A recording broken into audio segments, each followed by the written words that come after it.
Good afternoon, everybody, and welcome to the latest round of the IVRA Endurance Series of season 2025-26. This is the penultimate round. This is the Monza 225, and as you can see, weather already affecting today's proceedings as we head forward towards qualifying. We've just had a practice session that was almost split in terms of weather. Started off in the dry, ended in very, very difficult rainy conditions indeed. We'll see how the conditions evolve over the course of not only qualifying, but of course the race as well. Glad to have your company here on RaceSpotTV this afternoon. Myself, Ian O'Leary, and David Haynes taking you through the first part of this race with Hugo Louise behind the cameras today. Here's the schedule. We're just a couple of weeks away from our finale, actually, with IVRA at Le Mans coming up on the 23rd of May. That's going to be, should be, the longest race of this season. We have had some long ones already. The 1,000 miles at the Glen, for example, went the distance for a time limit. We didn't get the 1,000 miles in the end. This is the final one of our lapped races where we have a set distance to complete within a set amount of time. That time today, by the way, 6.5 hours. In terms of our format today, we're going to have qualifying first up, so each class getting 15 minutes to set the best time.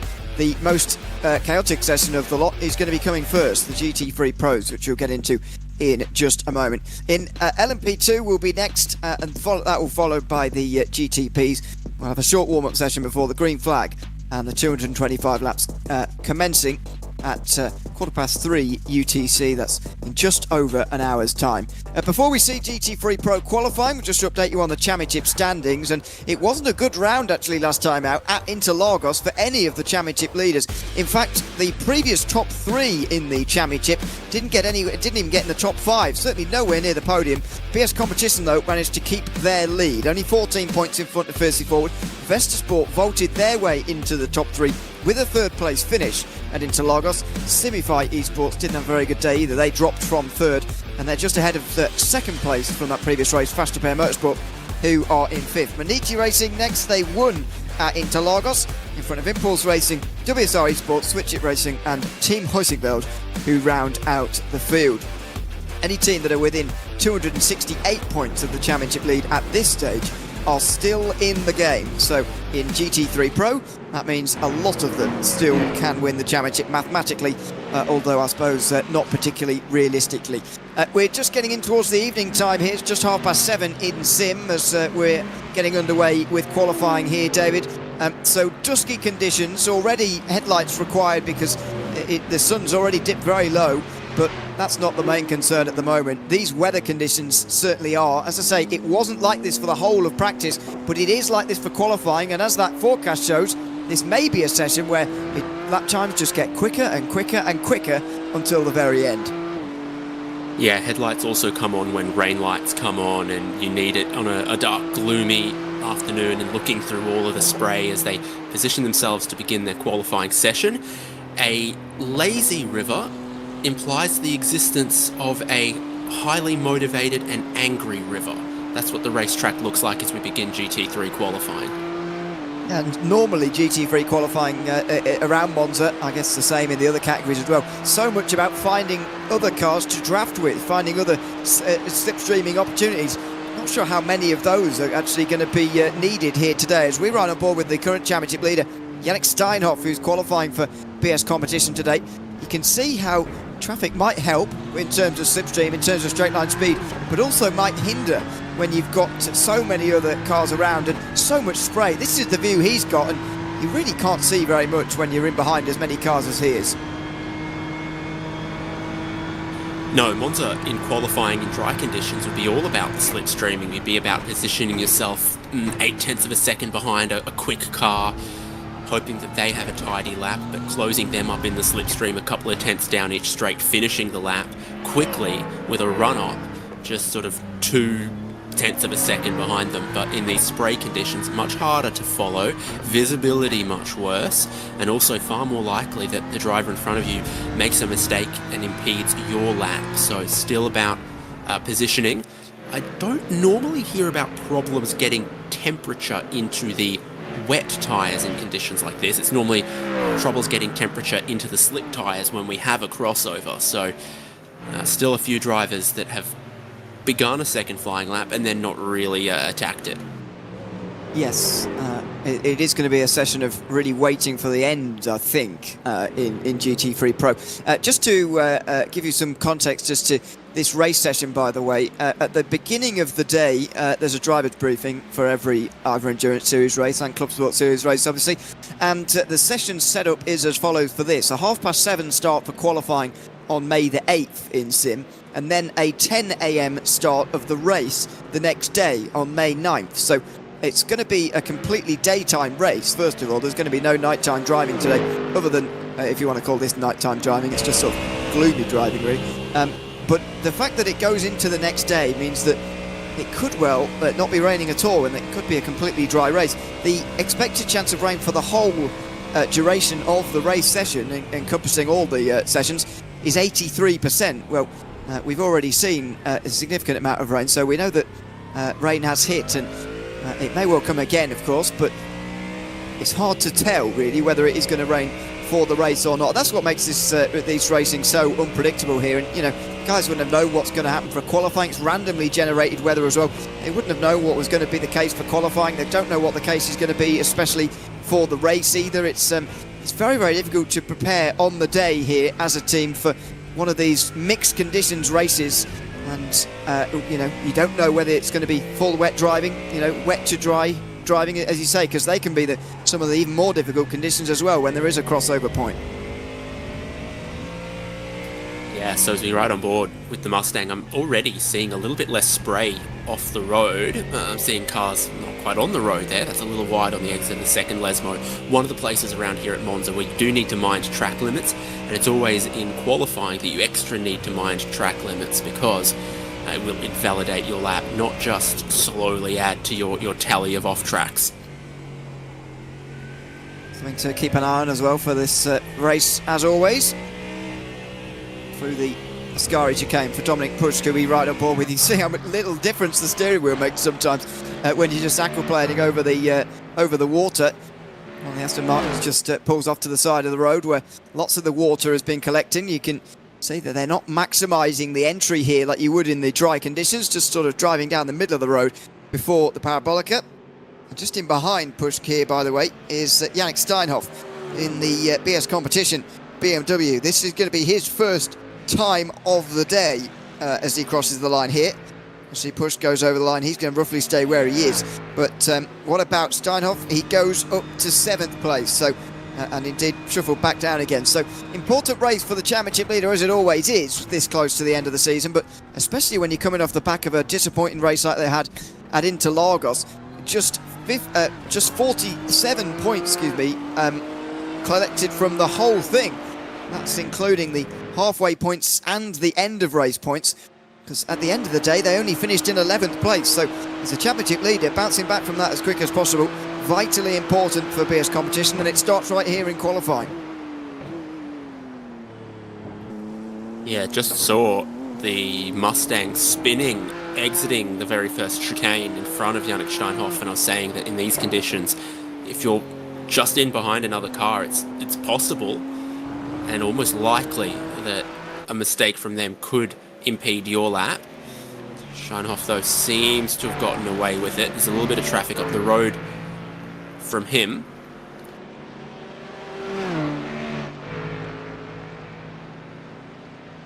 They seem to have found a little bit of track space among themselves, these GT3s. They're all piled out of the pit lane together, or some of them have anyway. There is a front group really being led by Alex Moore of the Sim RC team, but as mentioned, in these wet conditions it's really not as much of a disadvantage to lead the field around, as Steinhoff there just gets all out of shape through the Ascari chicane. And we talk about sometimes at Monza that chicane being the most difficult section of corners on this racetrack, but it's only compounded by the weather here, which makes the curves very, very slippery, and just the size of the racetrack's really just piled with water, making it incredibly difficult to just get through there safely, really, as we're going to see in this race, I'm sure.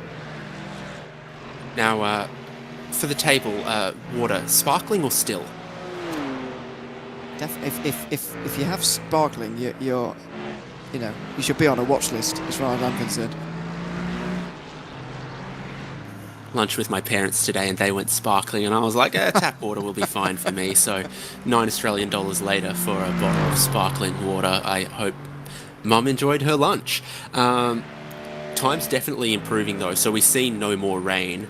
We've seen a little bit of sun out there, and obviously 19 GT3 cars. Yes, 19 out there and circulating, only 18 of them with a lap time at the moment. So you would expect that all of this points towards the track improving, getting quicker, the puddles receding, parts of the racing line getting a little bit drier, the spray reducing. And Fiercely Forward Pink had a number of purple sectors in their last lap when they went to the top. Nicholas Laubischer's won 57.9, but Manidi Racing's Tim Matska is going quicker from 12th place. First sector was a bit of a time loss for this 229 of Scuderia Volpe by P1 Sim. So a look to a car that could be improving towards that pole position, but still needs to find half a second to that lap of Fiercely Forward at the moment. It's a big gap. That the only team below a 158 at the moment, Fiercely Forward. I think that's them actually, isn't it? Just in front of Tim Matska there. So P1 and 2, I think, running together at the moment in the field. We ride on board now into the final turn. Has Matska done enough to haul in that massive gap? And that's not going to be helpful. But it's still in the eyes coming out of the Parabolica. As you just squeezing the power on. A couple of little corrections needed for last time out race winners. Can he at least get closer? Start to bridge that gap towards Fiercely Forward here. No, that's not going to be any quicker. 2:01. Nowhere near where he needs to be. Steinhofer's been steadily improving throughout this session. That's not going to be an improvement either, but at least up to third place now for PS competition, so a good start. Although second place in the championship, Fiercely Forward currently on the pole. So the championship leaders are all starting to ghost their way towards the front. The top two, both in the top three of the session. That Vesta Sport car, by the way, 252, is not the one contending for the championship in fourth place. The one contending for the championship's down in eighth at the moment. Really notable how the intervals down the field are so small when you compare them to the gap between first and second, which is still incredibly large, although it's going to get smaller now. If that lap time counts, no, it won't. Neil there was on a decent lap time to get close towards Fiercely Forward, but hasn't been able to do it. Roberto Robecci moves up to, or stays in 8th place meantime. Again, really, really small gaps all throughout the field, apart from the one between first and second. Few PB sectors here. Quick through Ascari, quick through the second chicane, and improving for the 207 up to 12th place Halder Motorsport and Philip Regensperger. There's Matska again. Can he maybe improve this time round? It's looking good so far for him. Yeah, it's looking all right so far. Certainly in terms of the current lap times, this lap time is looking better than most of the others as he comes now to the final turn. Well, it's hard to tell whether he's really going wide or whether that's just necessitated by the water on the inside there. You can see collecting at pretty much every corner here. Let's see what the eventual time is for Matska. 57.8 to beat. No, well, that would have been good enough for third again, but he's already second. So Tim Matska is going okay, but nobody able to get near Fiercely Forward at the moment. And Nicholas Laubich, who is surely on his way to a pole position here. He's, I'd imagine, red-hot favourite to take it, but still just a few more chances left. Yeah, and a lot of drivers have left pit lane with a lot of fuel on board, and they're just out there and pounding around. But Laubich has gone for a new set of tyres and is just about to begin the first flying lap since getting that new set. So I await to see what that does for them. If there is a nice edge and extra water clearance to a brand new set of wet tyres, also means they probably had a little bit less fuel in than others. Not bad, just here up to second place. Wow, that's the lap time that they almost did last time around. Louis Neal improving to second, 81 thousandths behind Laubich. He almost replicated that lap previous time round, but it didn't seem to count. So this time round he's got it right and moves up to second. But I think again that speaks to the track conditions improving here. I do wonder whether that theory about Fiercely Forwards having a lower fuel load and therefore going quicker as a result has something to it, and maybe it does, but maybe we're seeing everybody else it's sort of draining the fuel now, and they're getting quicker as well, getting closer to Laubitsch. So that gap now very, very small indeed. Fiercely Forward have, I think, got to improve at least one more time if they want to take pole here. Yeah, they've got a new personal best first sector. Sim RC down in 13th, actually on a very good lap as well, if Alex Moore can get that through. Yannick Steinhoff in the BMW, which apparently gets the smallest logo on that particular graphic, while AMG is gigantic. So the track's certainly improving, and if you've got new tyres, I think that's helpful. It's looking pretty helpful, to be honest. I'm surprised by that, if I'm honest, but we'll maybe reflect when we've got the results in, here. We don't know where they're all going to land. Here comes Steinhoff. He could well jump up a couple of positions in with just a minute improvement, but not on this occasion. At the moment, 15 teams covered by less than a second in this field, and it is getting quicker, this track. Interesting to see later whether we get dry tyres, but that's going to be for the prototypes later on. For now, it's just about getting maybe a new set of wets and a lower fuel load in for the final laps. I'm surprised, to be honest, it hasn't been more beneficial to just put a fuel load in and keep going, but no. Bettis goes to the top, immediately responded by Laubitsch, who leads again. He responds 0.08 of a second quicker than Ryan Bettis that time round. Yeah, track's improving, and checkered flag waves for the end of this session. If you're on a lap, complete it, but there'll be no starting new laps. A few drivers that did get new tyres on have got around to be able to do another lap. Fast Repair Motorsports, their new set of tyres. Nicholas Laubitsch's new set of tyres has obviously worked. Tim Matzke pushed down to 4th, but his opening half of the lap is really good. He's quicker through Sector 1, which is the front straight and the first chicane, than anyone else. Whoa. It's the rest of these parts here where I think the Ferrari's a little too twitchy. That wasn't the ideal line through Ascari, that's for sure. Abel Sayan goes up to 5th place, by the way. 2 Aston Martins in the top 5, the only repeat manufacturer. The honours spread across the board quite nicely. Now, has Batska been able to go quicker at the other parts of the lap to negate the final part here? Because that has happened on a couple of occasions already here.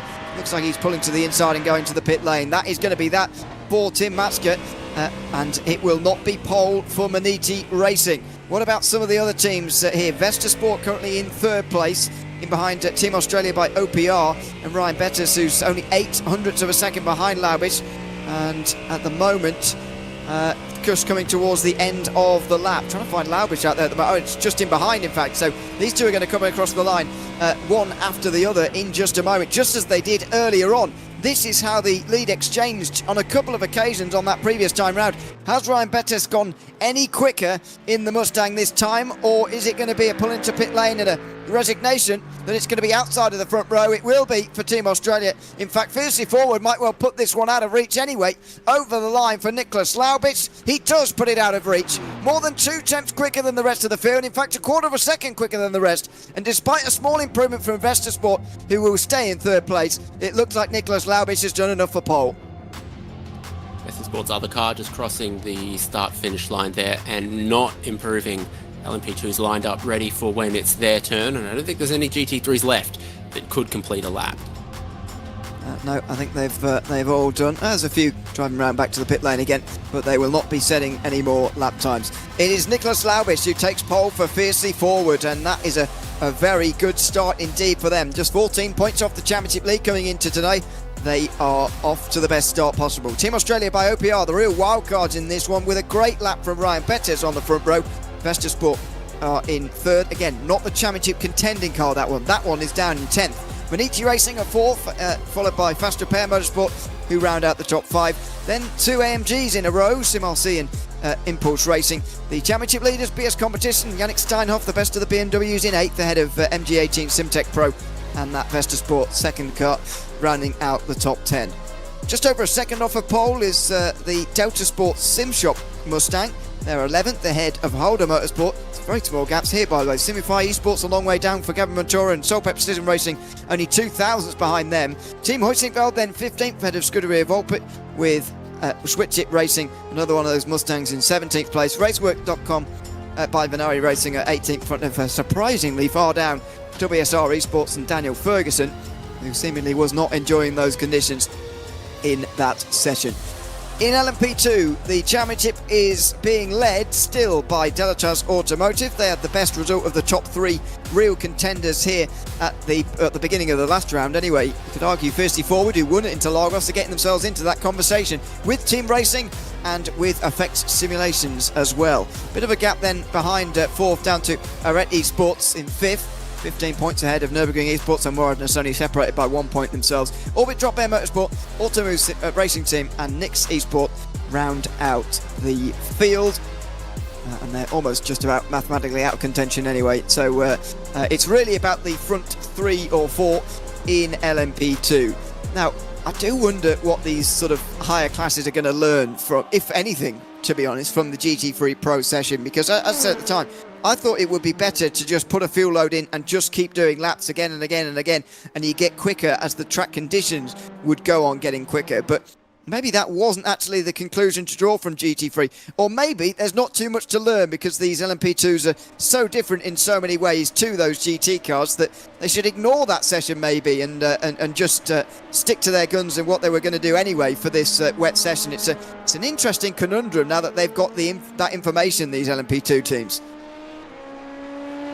And without any surprise, everyone is on wet tyres. A lot of teams weaving down the back straight just before they enter the Parabolica Curva Alboreto and begin a new flying lap. This is the first car we're going to see.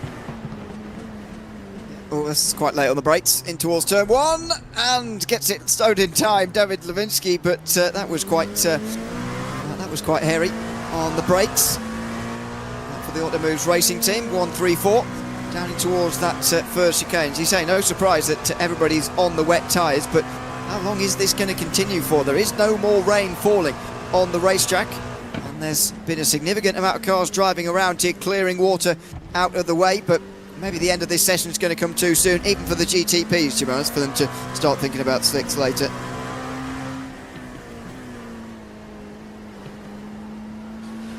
So you'd be able to change your setup qualifying to race. I wonder if in these wet conditions you almost don't think about the shorter gear ratios for the LMP2. That's what I'm watching here, and it doesn't look like it. But we're still all feeling out the conditions. Fastest through the first sector was Fiercely Forward Gold. In the second sector, Moradness and GC have taken it, so it's being the pace is being shared around on this first flying lap in LMP2. It's going to be a pretty inconclusive first lap, I think, from these times coming in, but we'll keep an eye on them anyway. A little bit more track space for these LMP2s, by the way, significantly less of them than there is in the GT3 category, which is by far the biggest in this series. There's 19 of them. There's only about 25 or so of everybody else, including both prototype categories, so not too many. 51.2 is the best lap time or the first lap time, I should say, from Lewinsky. We'll see whether that stacks up to the rest of them. Alexander Delatraz goes into second, attempt behind Julian Fernandez at fourth. Marius Rommelfanger getting in front of him. And these first times are going to be, as I say, pretty inconclusive, really. But the gap's very small, actually. Surprising considering the conditions. Over the line for the Nix Esports car now as well. Let's move up to sixth place. Yeah, 7 teams covered by half a second. That's surprisingly close, I would say, for changeable wet conditions. Yeah, but it was foretold by the fact that they were all trading around who had this fastest lap, that fastest lap. They were all fastest sector, I should say. They were all very close to each other. And we've got 10 with lap times. Looks like Hyperion 104 and NGC 142 both had track limits on their first flying lap. For Team Racing, they are not on track anymore, but it says they did go out there at some point. So I don't know what's going on for the 111, but you do need to mind those track limits. Yeah, you can forget about them in wet conditions, but they apply all the same. Yeah, what is 111 doing at the moment? Team Racing, they're a big championship contender this season and have become that in LMP2. Still second in the standings, 6 points in front of Effect Simulations and 72 behind Delatraz Automotive. They could do with gaining and at least, well, halving, I would say, that time gap. See whether they actually do or not as Delatraj comes up towards the line here. He was really sliding in the earlier part of the lap there. He pulls to the inside, keeps a tight line on the inside, and he will go not quite quicker. He goes quicker than what he did before, but not quite as quick as Automoves Racing, who improve. And so this is going to be the story of the session now. Everybody just improving on the way through. Marius Rommelfanger for Nürburgring Esports also improves and gets a bit further ahead. But it's very doubtful, to be honest, that even that is going to be the pole time. It's really who can cross the line last and set that fast lap time.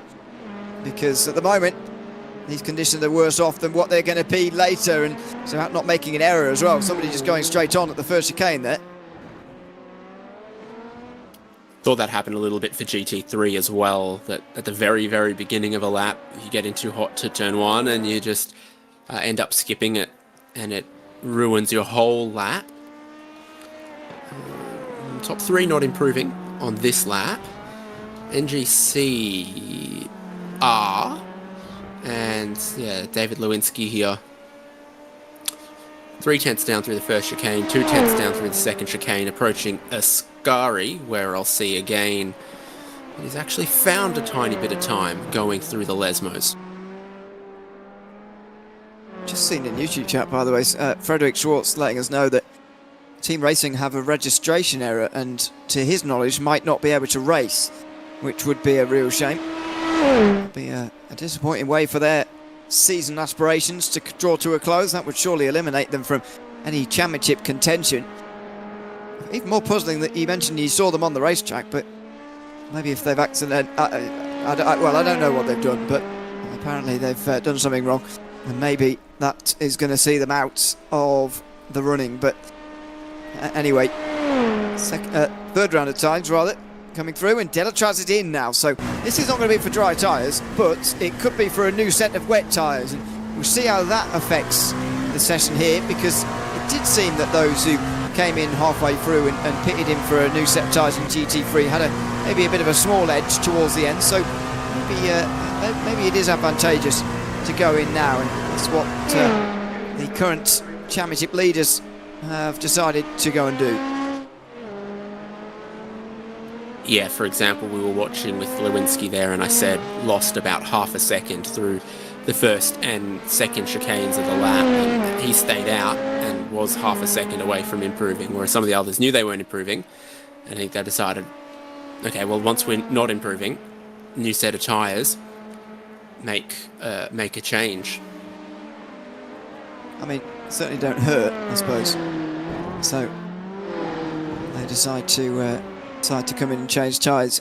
Anyway, Delatraj already back out there again, so it really wasn't a very long stop at all, a very long time in the pit lane, and straight back out again, although he has got behind Andre Rosa now in the meantime while that was going on, as we look at Pascal Vale of the number 180 Red Esports team, just inside half a second off of pole at the moment, and still pushing on. And you know, you can't go on for too much longer before you realise, actually, I don't have time to come in and change tyres anymore. Vale slows down to let a car through. I wonder whether he'll be in this time round or not, but as I say, can't leave it too much longer before you're going to run out of time to actually do the tyre change, warm them up again, and then get quick again, and with those warmer tyres. So you've got to decide very quickly here what you're going to do.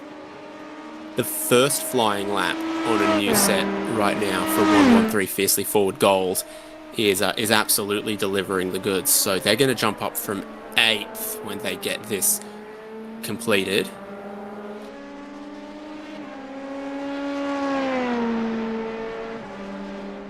So it goes past again. Lewinsky into the pit lane. Rosa goes second, just. Not a big gap there at all. But Rosa moves up to second, and looks like he's just going to carry on again and again here in the second position. Julian Fernandez goes over the line and moves up to third as well, I think. Yep, just in front of Lewinsky. So all tightening up at the top, less than 3 tenths of a second between the top 4, and those who've continued on seeing a temporary advancement in their position, but maybe that is going to fall away again when those on newer tyres get back up to temperature, back up to speed again.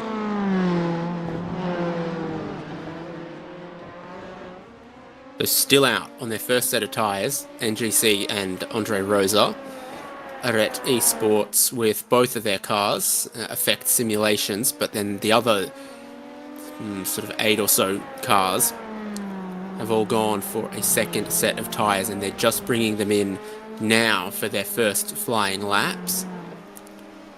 Although going one lap before that was Stella Traz, and we just saw that they put in Fiercely Forward gold, and we just saw they put in a lap that improved them. So we're going to see Stella Traz and some others what they can pull out. Stella Traz in the first sector right now. Yeah, so this is the back end of the session now, the important end of the session. The 104 Hyperion racing car, by the way, is behind them. They're not too far away from them in the order, so we might finally get time from Nick Mercer, maybe, in the race. Frederick Schwartz has that's no message he's received from a 111 driver who says that they're out. A driver can't join because we added him after registering. Sorry. Have a great race today. So that's the end of it for them, and the end of their championship hopes as well.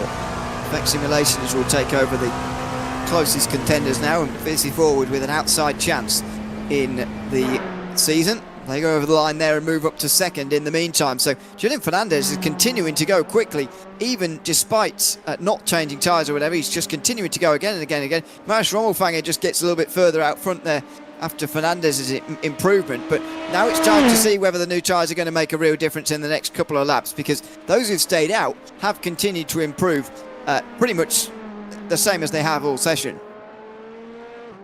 James Ibrahim, Effect Simulations, have gone to a set of slicks. I think that's a massive gamble.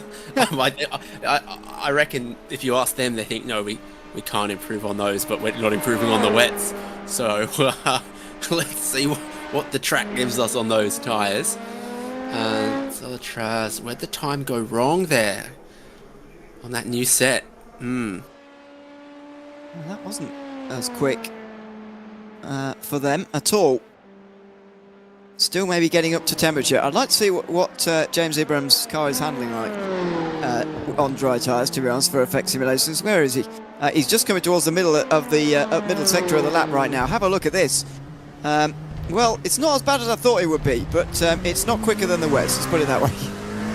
I've seen shopping trolleys that are better at responding to inputs. It doesn't turn, understeer, understeer, understeer, understeer. Hey, the exit, ludicrous quantities of oversteer on throttle, and then it doesn't go straight there either. So, it doesn't turn until it's 80% of the way through the corner, and then it won't go straight. But it's less lethal than I would have thought. Yeah, oh, like this. That. See, understeering something foul, but it's not killing him just yet. Maybe he thinks the problem is that tyres are too cold. I think the problem is probably that the tyres are not treaded, but there you go. Let's see. He might prove us wrong in a minute. But violently weaving towards Ascari there to try and get any sort of temperature. There he's doing it again. Goodness me, you break your wrist doing that. Rommelfanger, new PB up top at the pole. 50.4. So he hasn't been in, has he? He's just continuing on. Now, he has. Oh, he has. So, excuse me. Fernando Cruz Sanchez. Second flying lap on a new set of tyres for Rommelfanger is an improvement, and I think that's going to be true for everyone that made a mid-session pit stop. Apart from James Ibrahim, probably. Alexander Delatraz is just coming towards the line as well. We'll test that theory about the second lap. Fernando Cruz Sanchez has moved up to second. For Nix Esports rocketed up the field. And what's the lap time like for Delatraz here? That was a real backing off lap. So this is the lap for Delatraz now, but they will not want to start in the middle of the field. Yes, one of their main championship rivals are not going to be starting here today, and their other big championship rivals have decided to go for the dry tyres halfway through, but nevertheless, Delatraz Automotive will not want to start in the middle of the field.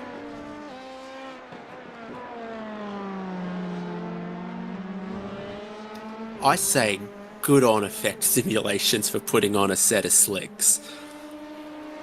It hasn't worked. I think they've just pitted, yeah, but it was fun. Yes. We'll always commend a team for doing something a little bit different to try and get an advantage. Unfortunately, it hasn't worked this time round for Effect Simulations, and it's a long race, so it's not like qualifying's the be-all and end-all by any means. Sanchez has been looking pretty quick so far in these new set of tyres. 36.1 in the first sector, right around where he needs to be. Maybe a little bit slower than what he needs in the middle sector, but we'll see here. Time rapidly running out for Sanchez now. I think this is going to be his last lap, isn't it? So he's got only this opportunity, and it looks like he's coming in anyway. So Rommel Fanger seems to have done enough here, unless there's going to be a late improvement. Delatraz will be the last one over the line, and I think the only one who can really do anything from here. Hyperion Racing took a very long time to get a time on the board at all, but Nick Mercer has now got himself into the top 10. We'll see where this lap time gets him now as he comes to the line. It's not going to be anywhere near the pole. In fact, it's not going to be anywhere near his previous lap time. And Delatraz is going to come around the final corner as well and go straight to the pit lane by the looks of it. So, oh no, he goes over the line. He does not. Oh, he does improve. There you go, to second place. So the late lap time finally comes in for Delatraz, and finally he's just about got himself to the front row. Better late than never, I suppose. He can't take pole position though. Marius Rommelfanger takes that for Nürburgring Esports, just in front of Delatraz Automotive. Nix Esports and Fiercely Forward will share row 2 with Automove's racing team, who are leading for a little while in that session, down in 5th. Andre Rosa for NGC in 6th position. Over half a second back for Arret Esports and Pascal Vale. James Ibrahim with that dry tyre call, ending up in 8th ahead of Nick Mercer and Lockhart Brownlee for Logitech G. Orbit Drop Bear Motorsport in 10th. Taro Roberts and Morten Igerson round out the 12 in the field in LMP2. So GTP qualifying coming up next, and well, a bit of a strange one really. Drago Racing are leading the championship. We'll talk about them in a second. They're leading by an unbelievable 226 points over Grid and Go Esports, who are going to struggle to score that many points anyway. Orbit Drop Bear Motorsport are in 3rd place in front of Soul Precision Racing, only 4 points in front of Movano, 33. Fiercely Forward, 6th head of the reigning champions Movano car, and then the other Fiercely Forward car. PS Competition in 9th ahead of Simify Esports in 10th. So, news in the week since we were last on since me and you, not together, but we're on a broadcast last Sunday, David. Drago Racing getting their first ever podium at the Nürburgring 24 Hours in the R-Racing special event. Unfortunately, announcing the very next day that the team was going to fold. I assume that meant this series effort would draw to a close as well. They'd bank the points they've got from winning the first 5 rounds in a row, which, by the way, has never been done before in the Endurance Series. And they would just say, well, we've got 654 points. I can't see anybody else getting to that many. And so that'll be that. But Drago Racing are here and surely going to seal the title once and for all here this afternoon. They've just cut the chicane and to get track position on this first flying lap.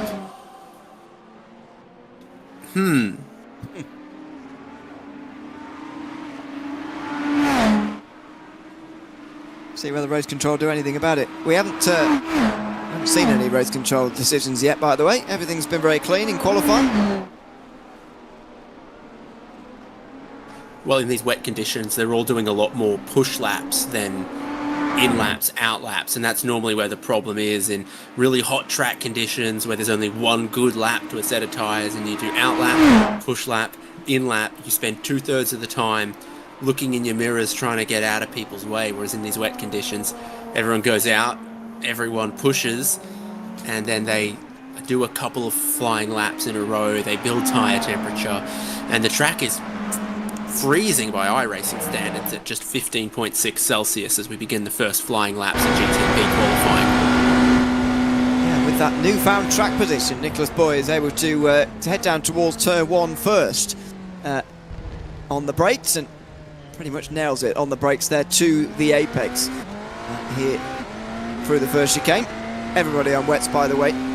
Every single one of the GTPs have made their way out the pit lane pretty much straight away, apart from Movano Aurora, actually, who've just waited a few moments before getting onto the racetrack and going in towards the second chicane for Boyd. Down the brakes, jamming down the gears into first for the second chicane, but I know we're in faster cars than what we were earlier.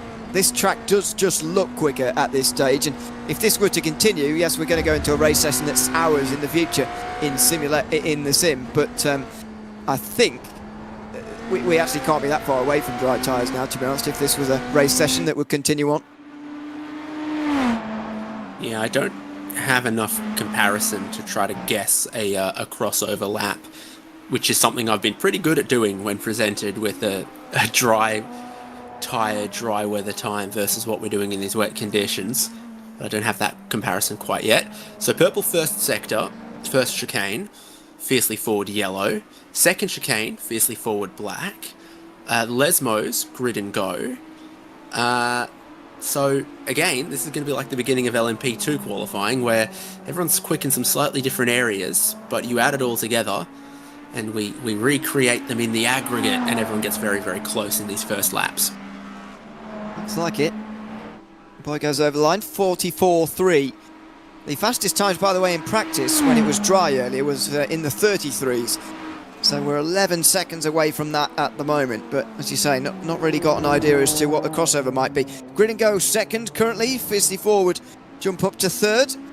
Looks like Nicholas Boy has done by far the fastest lap time in this opening lap of the session. Blake Reynolds for Solpec comes towards the final corner as well. Really one of those teams fighting for second in this championship now. It is very close behind Drago Racing because there's been no real sort of chase for the championship here in GTP this season. It's been one of the most dominant seasons we've ever seen in IVRA in the Endurance Series, as Blake Reynolds goes over the line. Doesn't even count this time round. It looks like the GTP is having a harder time staying on the racetrack and keeping their lap times valid, at least first time round they have. It's track limits for Simify Esports, for Movano Rosso, for Manidi Racing GTP, for Solpec Precision Racing, and for Tatum Res Tech. So 8 cars with times, and that would be 6 without. By far the lowest percentage first time round.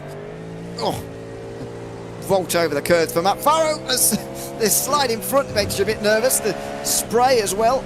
Marcus Hamilton jumps up, so that's been the purposely delayed Movano car waiting for pretty much nobody, so that there's nobody around them to go out and do a lap time that's half a second quicker than the rest of the field. Is that a strategy that might well prevail? Matt Farrow, for example, here has got himself into some right traffic here for grid and go, although a nice slipstream as well on occasion, which might well just help as he comes up towards the line now. This lap time is barely going to be better, though, than what he managed before. He will stay in third place if it even counts.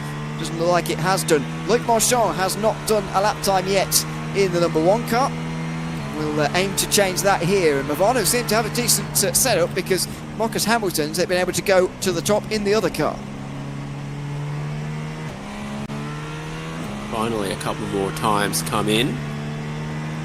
Ilkka Hakola from 4 seconds back to 1.4 seconds back. Luc Marchand looking for a time in the Acura goes to 10th. Solpec are the only team without a lap time, and now they've got one. Blake Reynolds 13th. So all 14 of them now setting lap times. Simify Esports, the last of them, only the ones behind Solpec. I do wonder whether these guys actually just haven't quite got to speed yet, haven't quite got these conditions right yet, or whether the GTPs are just more conducive to having such a big time gap, because the gap from first to 14th here is absolutely massive after 2 lap times each. Tyre phasing and track limits might be a little bit more challenging.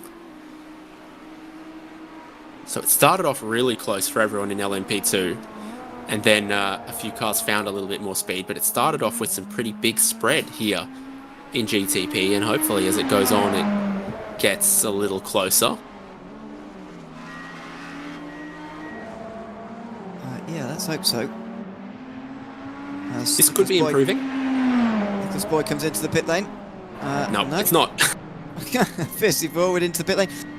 Oh, they can't all be coming in for dries now. I mean, they've only done 2 laps, so maybe they're just splitting it in half that way, I suppose. But I'd say this is slightly more tilted towards the back half of the session, as Yeah, lots of teams into pit lane here. Only a few That's left. That's a dry out there. line. That's a dry line right there. That's not. Oh dear. Blake Reynolds off into the fence.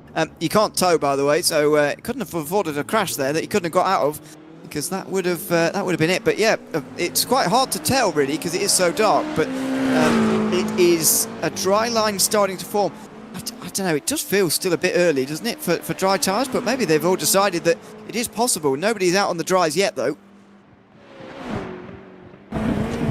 No, not quite yet. But it just means that we've got progress in the track from where we began this qualifying session with GT3 to now that the track state is moving and relatively quickly. I don't think it's getting far in the next 10 minutes, but it's moving. Yeah. Very, very interesting indeed. Again, at the start of the day, we expected an 80. That's right. Well, we had an 83% chance of rain at some point, but it's certainly getting dry now. I mean, still though, nobody willing to take the risk, and you can certainly understand that. What a save from Harrison Lillas. That was great reactions. So some of these straights are dry, but a lot of those corners aren't. Every curb isn't, but then right there, you're like, damn, that's bone dry just as you approach the braking zone. It's just tempting you to go on the dry tyres, I think, but then the corners come up and it's suddenly not really possible.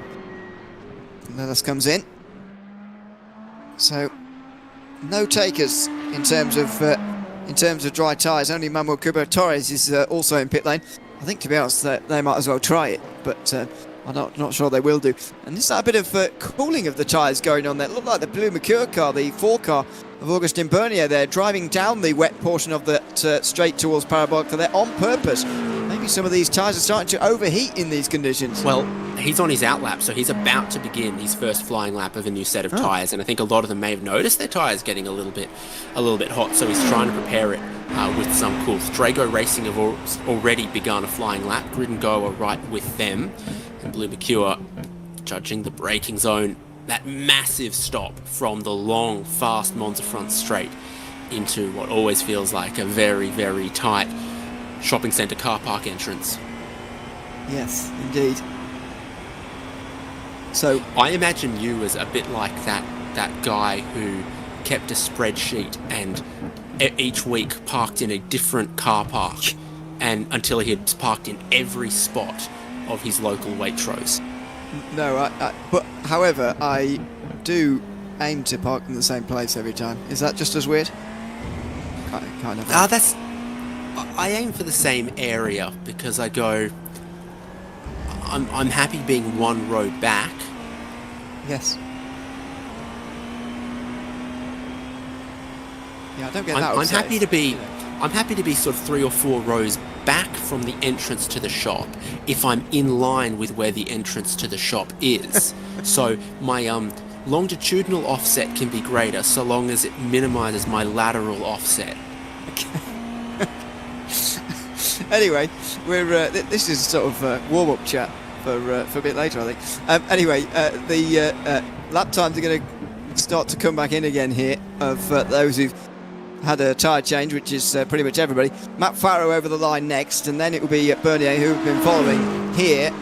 Farrow goes up to second, only a tenth or so behind pole of Marcus Hamilton, and there goes Augustin Bernier to the top. Oh, only briefly, as Igor Vazovsky, right in behind, goes even faster in the fiercely forward yellow car. So many tyres about to come across, by the way, including PS Competition and Drago Racing as well, and Semi-Fight. Let's see where any of them can get to. Can they any of them get near fiercely forward? Doesn't look like it. Absolute Motorsport move up to the top 5.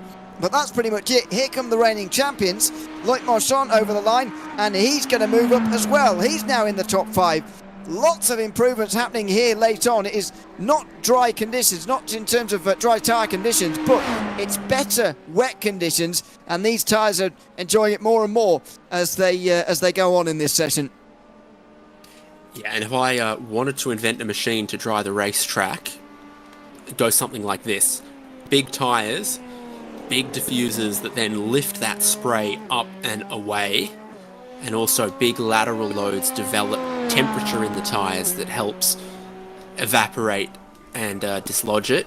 Good final sectors from Hamilton. So quick to Ascari and Parabolica to complete that lap. He wasn't off top spot for long, but it feels like a 42 might be required for pole here, depending on these lap times. Have we seen the peak of these Reynolds tyres? is on slicks, and he's got a personal first sector on slicks in the 62. No way. I mean, I don't know what I'm going to do if he takes pole here, but it does feel like the Ascari chicane is where he's going to come unstuck here, Blake Reynolds. Let's see in a moment for Solpet Precision Racing. He's just about halfway around the lap now. Grid and Go improve again. They're up to second place now, ahead of Fiercely Forward. That's the other Fiercely Forward car. That's the 8. Where is Wazowski? He has already gone over the line. Did he improve? No. He's got to go again here in just a moment. Drago Racing up to second place. Good improvement from them as BS Competition get up into 6th place. Ilka Happel is going to come up towards the line in a moment. I'm not sure how close he's really going to get towards the top end of the standings as he goes over. No, nowhere near. Solpet Precision Racing now right down at the bottom. Blake Reynolds has taken a huge risk here by going on to the slick tyres. The middle sector, I think, is where it's come unstuck a little bit, but that first sector, I must admit, got me excited for a moment there.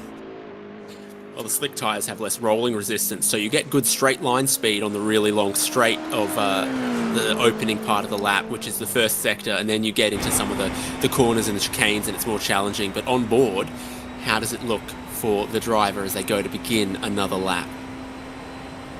I think, as you say, first sector, it looks pretty good. Down on the brakes here, a little bit tentative, but grabs the apex nicely. Yeah, it looks good through here, but as you say, it's later in the lap where things get unstuck a little bit. Marcus Hamilton's going to go over the line again here in a moment, and probably does need a little improvement just to get him out of sight, out of touch of the rest here. And maybe get into the 52s, the 42s, sorry. No, that's not going to be possible this time around. Reynolds goes even quicker, but then straight off. He was half a second quicker in the first sector than the current pole time. It's so good in a straight line. It's these parts of the Lesmos here where you touch the curb or a little mistake will cost you, but string it together. What can you do? Maniti Racing, Maxim Naz, they see those sectors. They've gone to slick tyres as well on the 78. They might run out of time to fire them up. I'm feeling like that 62 is the only car with a chance to do it. Other cars are in the pit lane. New wets for Drago Racing, new wets for Grid and Go. I think I think they're trying to go for new tyres. Probably too late, to be honest. Oh no! Now it's going to be over. Now it's going to be over for Solpec. That's the last thing that Blake Reynolds needed on this lap. That is the last thing he needed, and he's towed. That'll be the end of their day. So no fun, that's unfortunately for Solpec Precision Racing. They will start from the back. That is a shame, but it was fun while it lasted. At the front of the, or the back end of the field rather. They'll start from last. Niccolo Ferroni is going to come to the line here and come to the pits in a second as well. Oh no, he's going to carry on, but he won't trouble Marcus Hamilton here with this lap time. He might well improve on his own. No, he might not even manage that. In fact, Manuel Cubo Torres is the only other one I see out there on the racetrack other than Marcus Hamilton. I'm not sure he's going to improve either.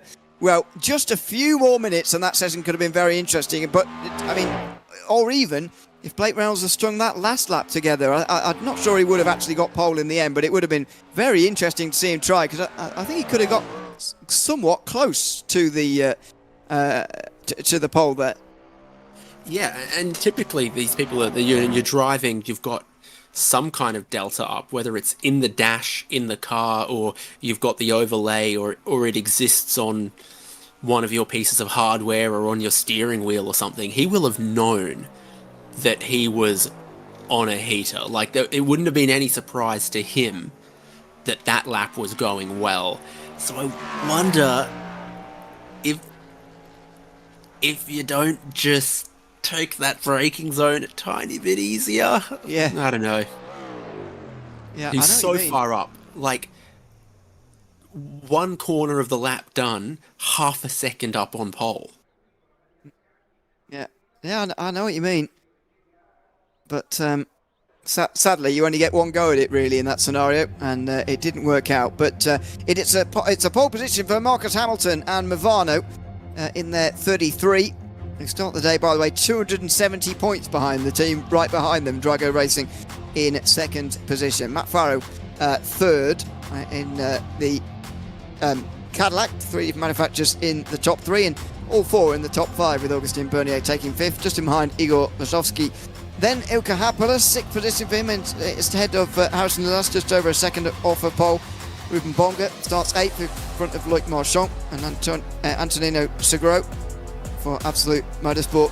Niccolo Ferroni 11th for Tatum Restek, ahead of Manuel Kubo Torres, Maxime Naz and Blake Reynolds, who really gave us some entertainment towards the end there, but unfortunately will start from 14th position at the end of that session.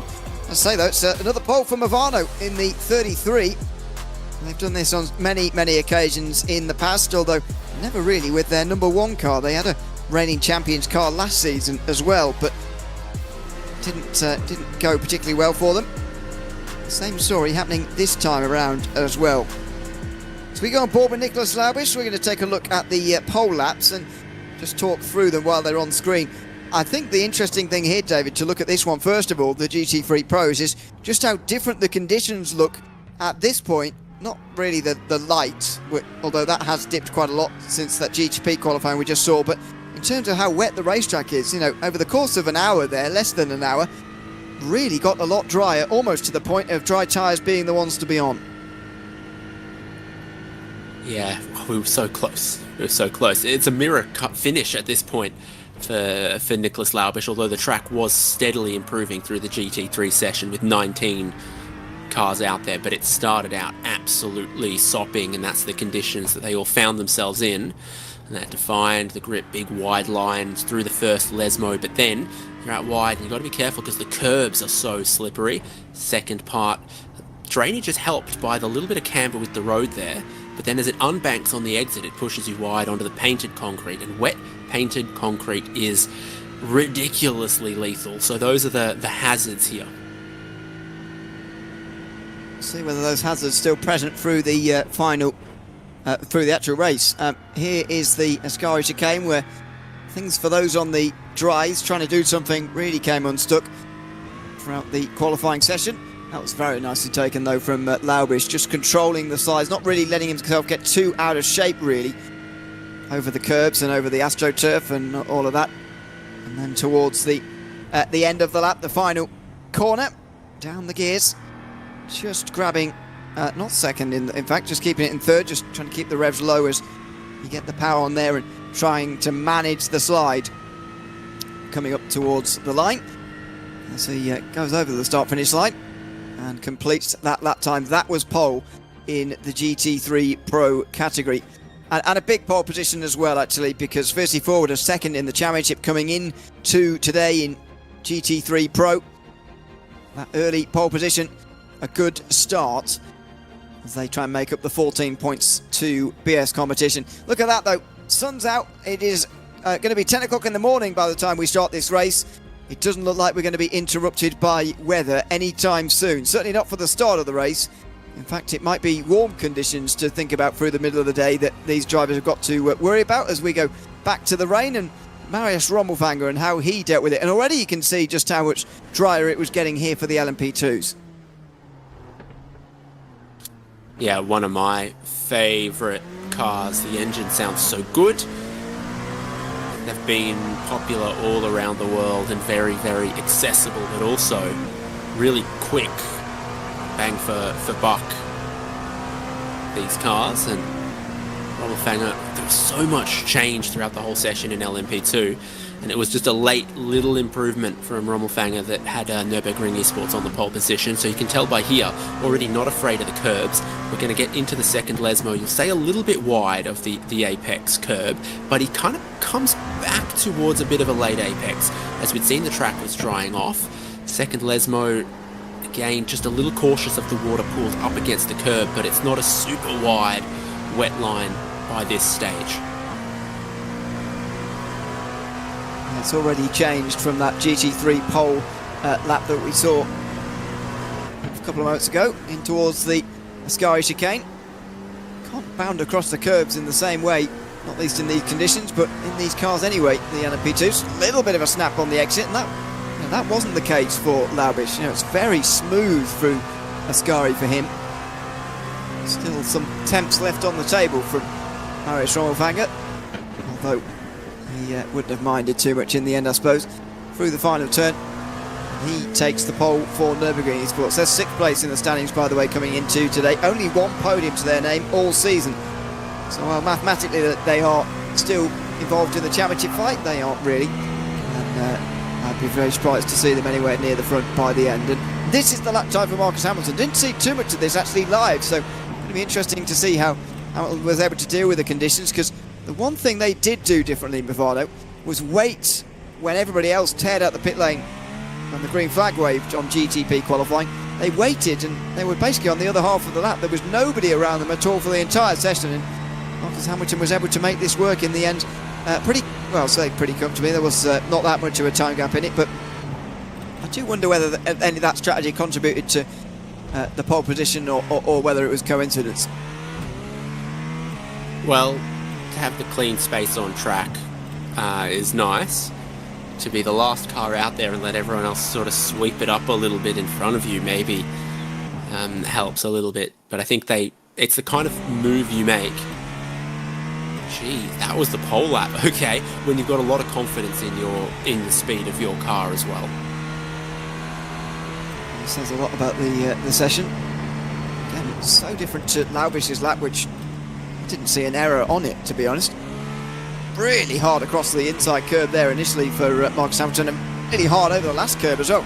Can't have been far away from a slowdown penalty there on the inside of the final part of Ascari, but he gets away with it. And he will take pole as a result, not by a massive margin in the end.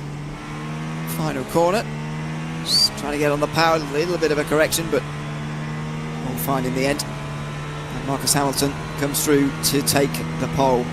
So, just one last update from qualifying before we head forward to talk about warm-up and the race coming up in a short while. One penalty to come in.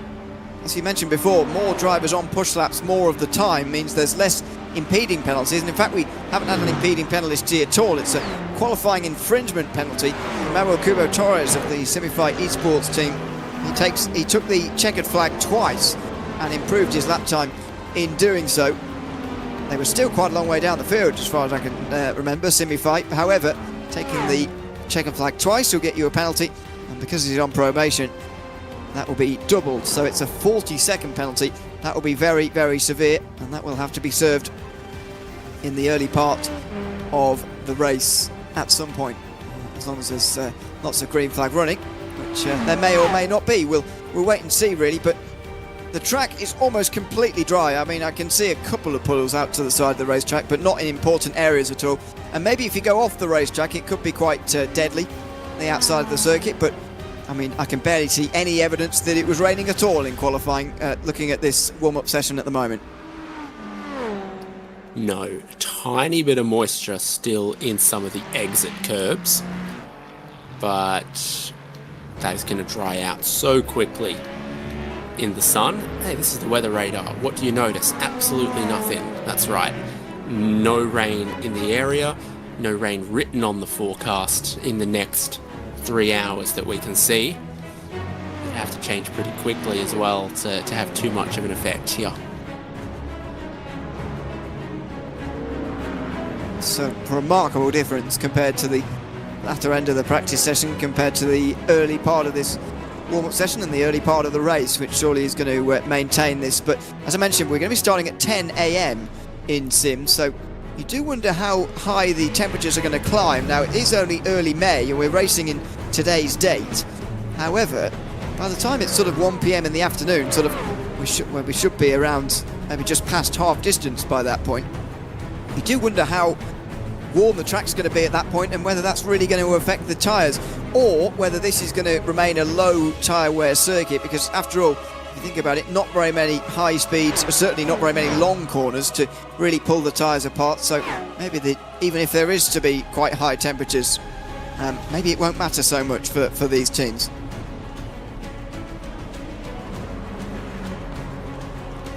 A little bit of excitement. Like I said, that green concrete is still the green AstroTurf is still wet, demonstrated by one of our Ferraris in GT3. Might have been a Manisi car, couldn't tell.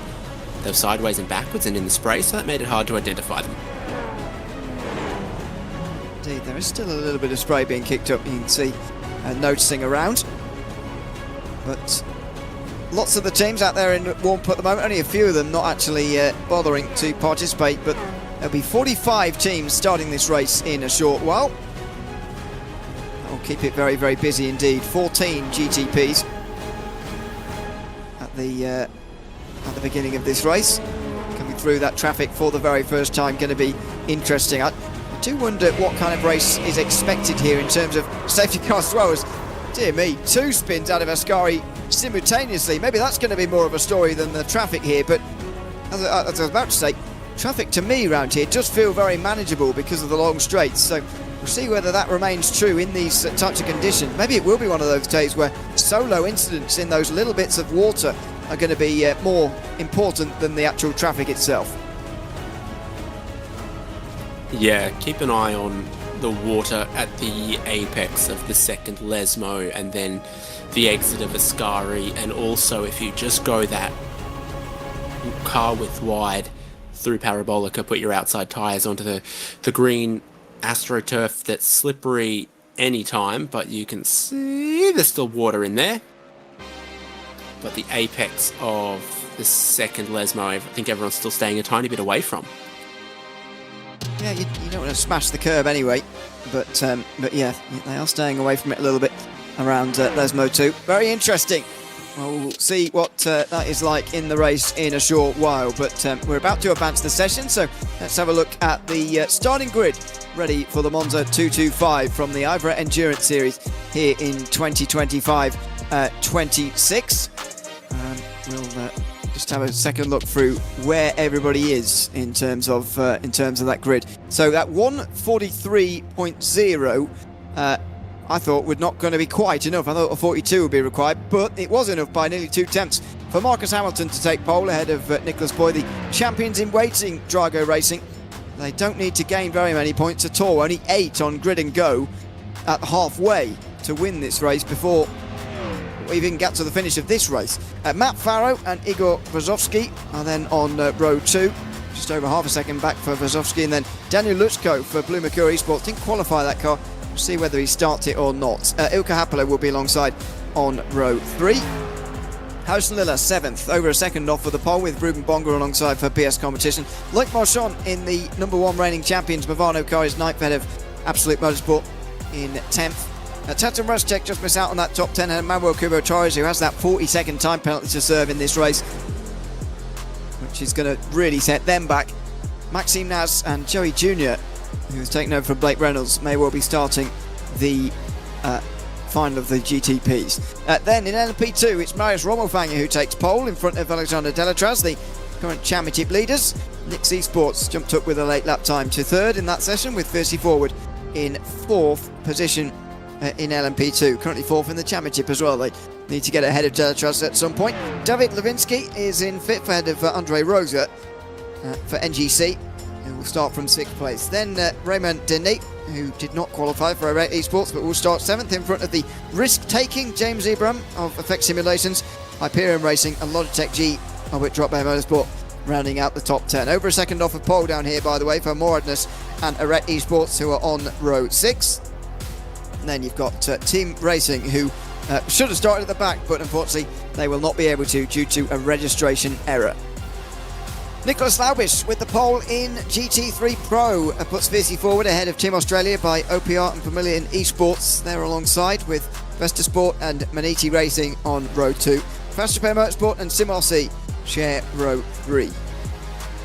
Further down for Impulse Racing and Jeremy Ostring, alongside the championship leader Yannick Steinhoff and BS Competition.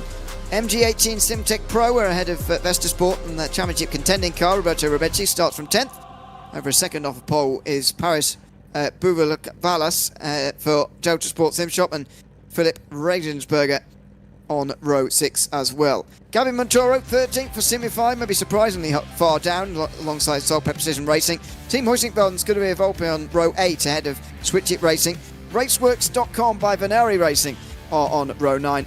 followed by the final team in the race, WSR Esports, who will start from the last position on the grid. So the Monza 225 about to get underway here from the IVRA Endurance Series 2025-26. The penultimate round of this series, not far away from getting underway here, David. 27 degrees Celsius on the racetrack as the drivers grid up on the back straight.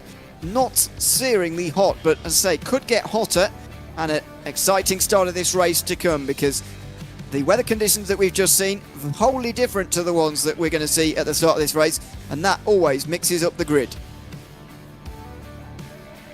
So good to see that old banking there. You can race it on iRacing in various conditions.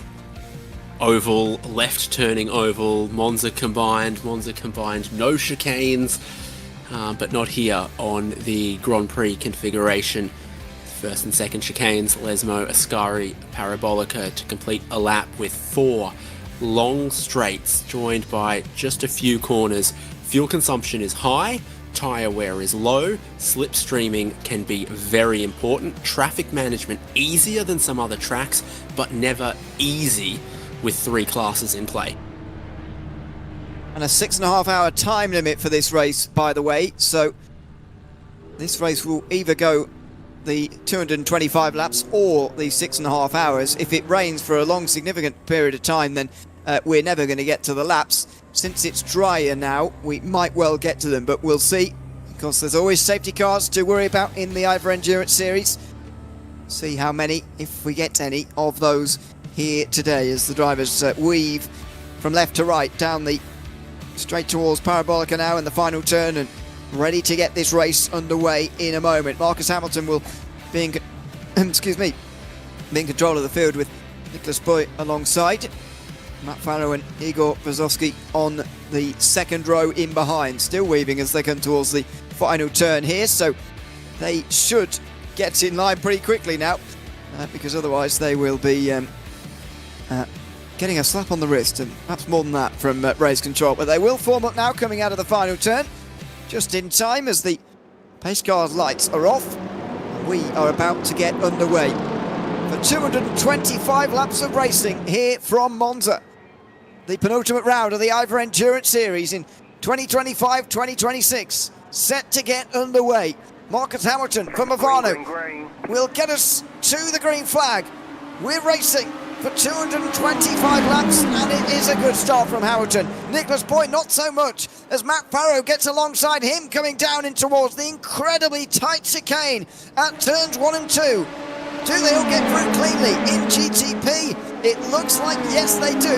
Nicholas Boy holding on to second as well, as Matt Farrow initially looked like he would get through. He drops in fact to 4th place, could even be worse than that for him. Marius Rommelfanger leads the field out of turn number 2 in LMP2. They all make it through cleanly as well, despite even a bit of spray being kicked up in the background there. Meantime, for GT3 Pro, we've had a top contender not starting here, and I think that's the championship leader as it spun round. It is PS Competition, the championship leaders in GT3 Pro, with the worst possible start. And there are slowdowns for 6 cars. Vesta, Solpec, Delta, Simify, Hoisingfeld switch it in GT3 as they all aimed to avoid that spun car. Effect simulations in LMP2 with a slowdown. So LMP2 and GT3 Pro getting away to a slightly messier start than GTP, who have almost completed their first lap of Monza. Oh, a spin for James Ibram. He's on the dry tyres now, as he should be, but I'm afraid it's a bad start for him.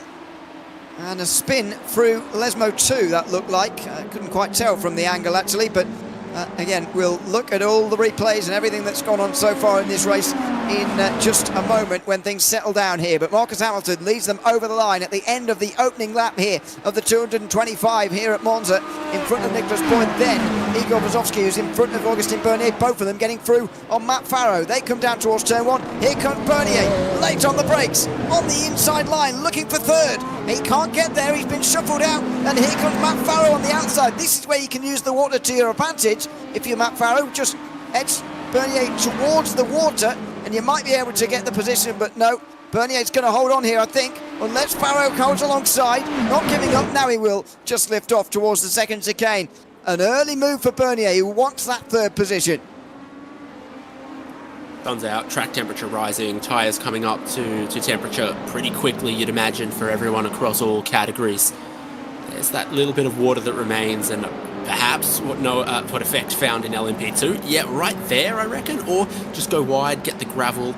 There is a lot of gravel that's being dragged back on. I'd call that no turn left unstoned. Yes. Here's the issue for the championship leading car. So it's a Vesta Sport car down the inside, I think. And thankfully... There's the slowdowns cutting the chicane. Yeah, there's all the slowdowns on the inside, but I think it was the... Well, was it? It looked a bit like a Vesta Sport car to me that made the contact there with Steinhoff. Again, there's going to be race control investigations ongoing. Is that it was the Vesta Sport car, the 211 of Roberto Rebecci. He was just about alongside. We'll see whether he was far enough alongside for Steinhoff. But what a disastrous start. The championship leaders getting spun around at turn one. Meantime, their most competitive rivals are winning the race. Here's what happened a moment ago to Effect Simulations. That's Moradness down the inside of them and spinning them round at Lesmo 2. Where the gravel would come from. New fastest lap of the race goes to second place Drago Racing as they come up to speed in GTP. LMP2 still has a very close 2 for the race lead, and that, it's a spin for the Ferrari. Oh, and that'll be damage as well for 266. Oh, never seen that before. Throwing your bodywork onto the racetrack, and dear me, Ferrari actively disintegrating in front of us, coming out of Lesmo 2 there as well after a bit of contact. So the 266 down pit lane after just one lap, and that's going to be a fairly lengthy repair. The Team Australia by OPR Vermilion Esports team are in the race. Jacob O'Reilly, though, didn't take the start. I don't know if you have any sort of reasons why you can point to, David, but you noticed it immediately. They just didn't take the start, seemingly, off of here, and I can't see a reason why, to be honest.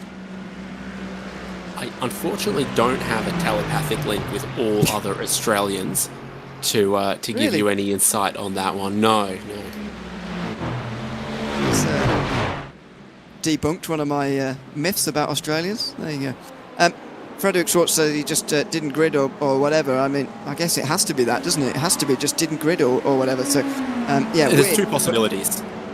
They were anticipating a massive lap 1, turn 1 wreck, and they just decided to, gamble on that being a possibility and stay out of it. Or it's a fuel game thing to just try to save that half a lap of fuel by not doing the formation lap and then joining the field at the very back of the pack, and maybe it lets them do something funky. The thing about this being 225 laps is we know the lap distance, which can be hard to know in a timed race, which most endurance races are. Yeah, indeed. We'll wait and see whether we get all of those laps. As I say, with a lot of safety cars tonight, or with a lot of rain, if there is to be any later, then we will not get to the distance. But it will be instead 6.5 hours. So we'll keep an eye on that. But anyway, it's going to be a long race this afternoon, settling in early here at Monza. The gap for the lead very small. In fact, it's the top 3 who have pulled themselves away from the rest, really. Then there's a 2-driver group for 4th, and then the big group we're watching in the bottom right. There's Holden Motorsport getting shoved as well through turn 2. So thankfully no big crashes really, but a number of clumsy incidents so far in the first 4 laps. And the way that the staggered group start works with the 3 different classes, different class starts, it means that 243 Team Australia by OPR, who would have started second in that class, have exited the pit lane just behind their class and are only 14 seconds behind the class leader. So not like half a lap down because of not taking the start. Yeah. I know Ben Faulkner was in YouTube chat earlier, part of the Team Australia side. I wonder whether he can let us know. Oh no! Hilke Happela down the inside there, making contact in a fight for 6th position. Harrison Lillas was the one on the defensive, and he's gone straight through the chicane, and that's going to be 2 positions for Loic Marchand. Surely the BS competition car trying to take places as well. That's Ruben Bonga getting past Happela quite easily, and how much slowing down is Lillas going to have to do now? He's defending the inside line as if he doesn't want to give up any more places than he absolutely has to. But let's see, has he cleared the slowdown now? It looks like he might well have done. But an awkward moment another clumsy bit of contact towards turn 1. Lewis only just got rid of it now. Ilka Happel is still carrying it, backing them up through the Lesmos until it's cleared up now. But that's why they're all right behind him, because he was not doing full speed through those corners. Ruben Bonga looking for that position now on the way towards Ascari on the outside of Lilas, who will be feeling vulnerable now with that little bit of contact. I know that Happel didn't advance his position because of that, but nevertheless, there may well be a race control investigation coming in. I'll go through the penalties that have come through in a moment because there's a lot of them. However, I've just noticed in LMP2 on the last lap, we've seen some big drama. Delachas Automotive are now leading. Automoves are up to second.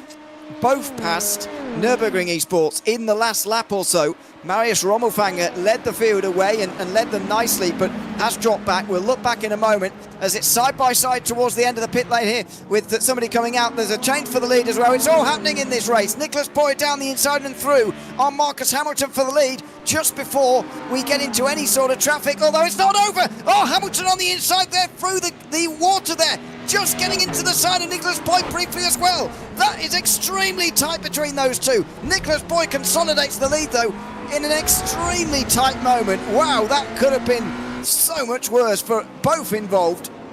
A little bit of traffic, so this is Drago Racing's move for the lead initially. Tidy enough, but then they really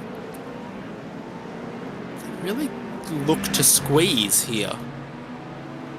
I mean, they leave just that car width.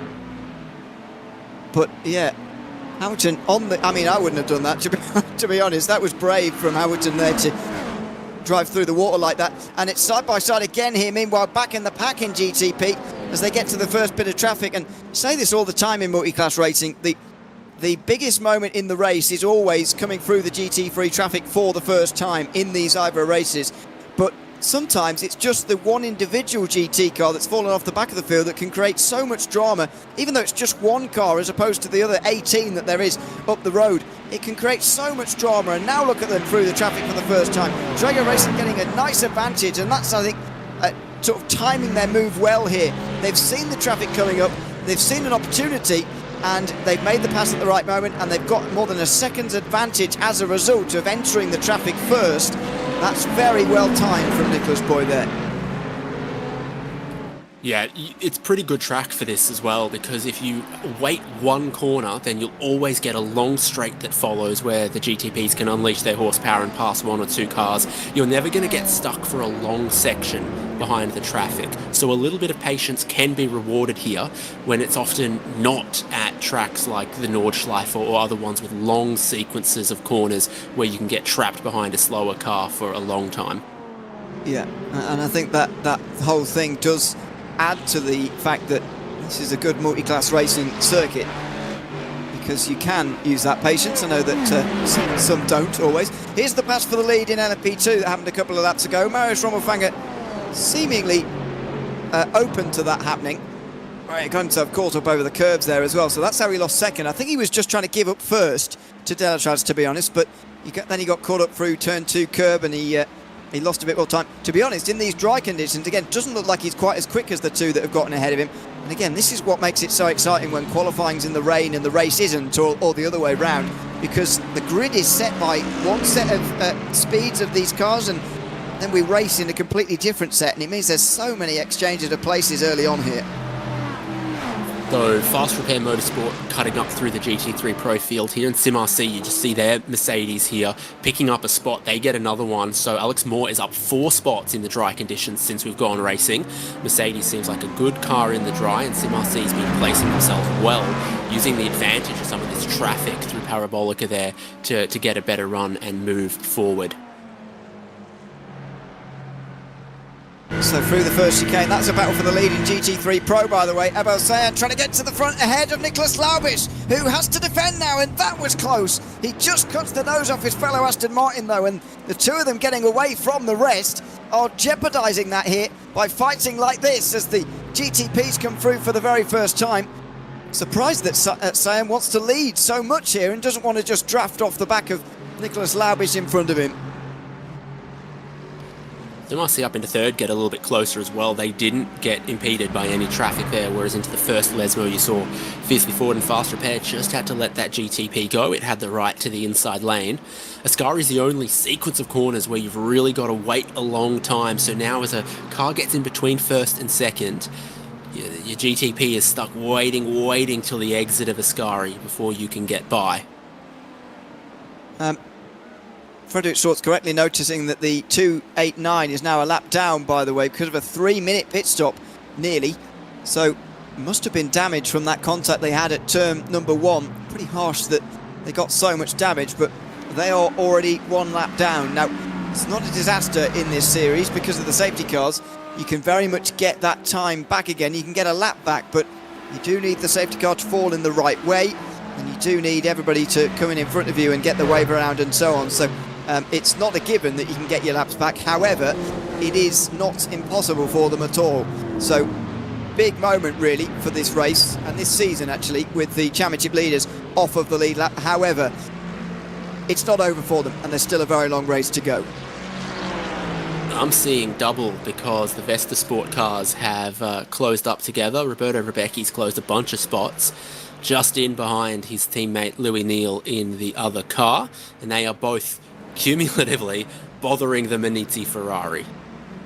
They certainly are. And the 211, don't forget, has significantly improved its position in this race. Up to the top 5 already here. They are third in the championship, 66 points behind BS Competition. Although with fiercely forward ahead of them and leading this race, then that gap would not really shrink that much, because the 212 would take the lead by some distance if things stay as they are. But obviously there is still a very long way to go. And of course the 211 was involved in that contact with 289, so there may well be penalties. And in fact, I will go through those now, because those have already been decided by race control. A 211 has got a 40-second penalty for moderate incident responsibility with the BS Competition car at turn 1, and for failing to maintain starting position at the beginning of the race. So added together, that's a 40-second time penalty. Well, it's been a good start for them, and they've got the teammates together, and they've got the main car into the top 5. That's a significant penalty. Yeah, it's big, and it'll have to be served pretty early in this race. But then, like you said, the chance of a safety car between now and 215 laps time, relatively high. Straight line speed for the Mercedes, is that their strength? Stronger than the Ferrari, which lets Rebecchi go to 4th. So that car on the march at the moment, and it's one of the bigger movers forward actually. 6 places gained, although Team Heusinkveld and WSR Esports have done the same in GT3. Also a long stop for 266 after their contact early on, raceworks.com.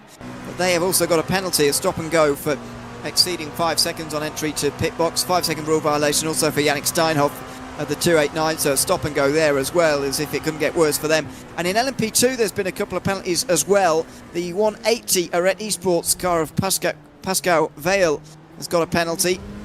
5 seconds for minor incident responsibility and 10 seconds for minor incident responsibility for Tyrone Roberts of the 270 Moradness car. That's for the contact we saw through Lesmo 2 early in this race as well. So plenty for race control to look at after a very quiet qualifying session for them. But all of the penalties are signed very quickly and efficiently.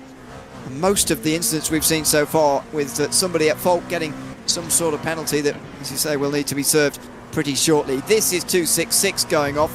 Once again, a pretty disastrous start to the race for them.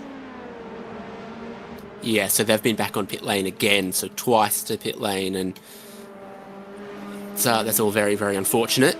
The battle in LMP2 here has seen the top 2 get away, and everyone else is piling up behind Marius Rommelfanger and the Nürburgring Esports car that qualified on pole.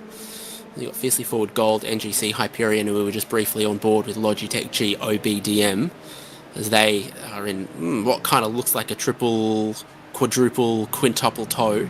Oh, Sayed just went straight on there, based on the way he was rejoining. I think there was a proper battle for the lead before that. I think Sayed was trying to outbrake Laubish and got that wrong.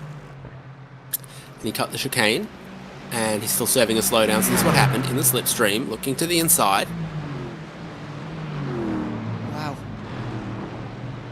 Labich was going to let him go.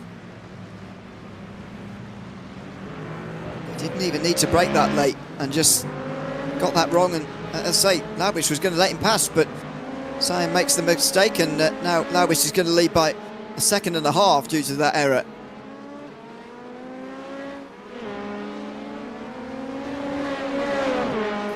My fridge is full of Danish dairy products at the moment. Cheese, butter, it's good stuff. But it's not dairy, but beef right here for Morten Agerson between Nix Esports and Muradness, who've got that penalty still to come. That was a sentence I didn't know where it was going. That was, but I enjoyed it. It is the battle for ninth between these three. One Bit of them of with damage a on the penalty, front left for Agerson. I think if you get a look at the front left, I think you're seeing more of the wheel than you meant to. The bodywork clips on these LMP2 cars change very, very quickly at pit stops. Like after you've done your fuel and your tyres, if there's sort of like a couple of spare seconds, they can actually tidy that up very quickly. And it doesn't seem to be slowing him down too much anyway, in all honesty. But yeah, it is damaged, that's for sure. There is a little bit of that front left wheel exposed more than perhaps it should be. In LMP2, there is a leading two at the front, by the way. Teletas Automotive and Automove's racing team leading 3 seconds ahead of a group for third place. And then there's this group, which is just behind the lone Esports 180, which is just up the road from these guys. So LMP2's splitting out into groups, and I just caught a glimpse in the background of the overall race leader here. So as these LMP2s get towards GT3 traffic, the overall leaders are getting towards the LMP2s and the GT3s for a second time, and this is also a really intense moment in this race when all three classes merge together. Using the traffic has at points allowed Drago Racing to break the 1 second barrier. So the first time they came through GT3 traffic, just before they did, is when Drago Racing made the move, and then they found an opportunity to just put one GT3 car between them and second place, maybe going through Ascari or something. It opened up a little gap that they've managed to maintain. But Blue Mercure are flying. New fastest lap of the race. They've been fastest car on track a few laps. They've closed up behind Movano Aurora. They've made a few passes to get from 5th to 3rd. This opening stint's actually going very well for their Porsche 963. Indeed. As Drago come through on these guys in LMP2. Moradna's car dealt with first. It's on the bottom of your screen. The side-by-side battle a bit further up the field here in LMP2. Julian Fernandez and Andre Rosa going side-by-side, and a three-wide look as well from Brownlee, but made the right decision there to back out of it. And a bit of contact as well. That was Fernandez getting into the back of Rosa. And at the top of your screen, it's all getting too close for comfort as well. At least between those GTPs. That was Augustin Bernier alongside, or nearly alongside, Marcus Hamilton for a moment as well.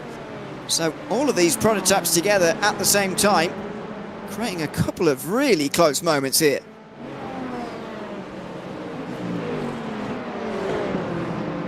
Yes, the Ford Yellow have gotten way closer through all of this as well, as they got parked up through the first chicane. And Grid and Go have come with them as well. So it brings a bunch of the 2nd, 3rd, 4th, 5th place GTP cars together. But Drago Racing have just cut through this and broken out to a 2.5 second lead. It's gone well for them. It's not gone as well for Movano and Blue Mercure. It's a story we've seen time and again in this championship for Drago Racing. Getting to the front just in time to cut through the traffic and get out front as a result of, yes, you need a bit of luck, but mostly it's great traffic management from whoever's been starting the car, Nicholas Boy on this occasion. And yeah, what a great lead they have already after 14 laps of this race, just over 20 minutes gone. So roughly halfway through an LMP2 stint already. The pit stops will begin and the race will begin to get into a new phase at that stage as we go to the fight for sixth in GT3. MG18 Simtech Pro in front of Impulse Racing, and groups really not a thing in GT3. I wonder whether the traffic has split them apart really already. Yeah, but it's packed in GTP and it's packed in LMP2, so there's one behind Rommelfanger, kind of continues, but it looks like Fiercely Forward Gold have lost a bunch of spots, so there must be a lap that we could point to where they lost that. They were about 2 seconds off pace last lap. They might have lost some of their positions with that. Maybe. As the lead just reeled in for a moment for Drago Racing. Look at that from Bernier. Wow, 3 wide coming out of Lesmo 2. And he has gotten second. So he got ahead of Movano Aurora, Marcus Hamilton back into third. Oh, about a lap ago. That was a Mercedes in the wall there. It looked like a Vestas Sport Mercedes in the wall, and the which one's missing? The 211 is there. The other, it has to be the other one, I suppose. In that case, 252 that had already been in, by the way. That's on their outlap, and it's a spin through Ascari involving the Simify car. They have got back going again, though. Got on that wet part of the curb as they tried to leave a little bit of space. 3 wide down the front stretch. Igor Wasalski is back in this battle. There's not room there for an LMP2. Not quite. They tried to fit 3 there almost. As the fight for second gets properly together, those LMP2s will wait for a moment. Look at this. Team Hoising-Beld watching prototypes going left and right. GTPs and LMP2s all at the same time. It's Philip Klinger, who's currently running in 9th place. This fight for second, though, is a fascinating one, cutting through the traffic the way they are at the moment. Bernier doing a good job of it. And again, the lead of Drago getting bigger. Oh, 3 wide coming into Lesmo 1, and I'm amazed they gave each other the room. The presence of mind from that Mustang on the outside line there was extraordinary, and David Lewinsky had to be watching out for that as well. Great driving from those 2 slower class cars, because that was perhaps overly aggressive from Augustin Bernier there, who didn't really need to force that 3 wide, but he did, and amazing of those 2 slower cars to accommodate that. Maybe the GT3s see a GTP coming and know that something's going to happen. This is that gap that's very, very tiny between 3rd and 4th, but it's now over 6 seconds from Nürburgring in 3rd to the class leader Zalatraz of LMP2. Rose has been looking a couple of ways to try to get this 3rd place through the traffic. It's looked like he's shaping for an overtake, and a meatball flag has just appeared for the number 27 in GTP. Absolute Motorsports have had damage and towed. Wow. Massive over the curbs, and are they going to get drilled? Yep, there you go. The rear left gone, and that's big damage, I'm afraid. So the first real casualty from the GTP field gone through Ascari. This battle in LMP2 doesn't show any signs of calming down at the moment. Tyrone Roberts looking to take both of these positions. He's at the back of this group for the most of the race so far, and now gets to the middle of the group as well. There's just so much to look at the moment, but for the most part, great racing, and no safety car through the first 17 laps of this race.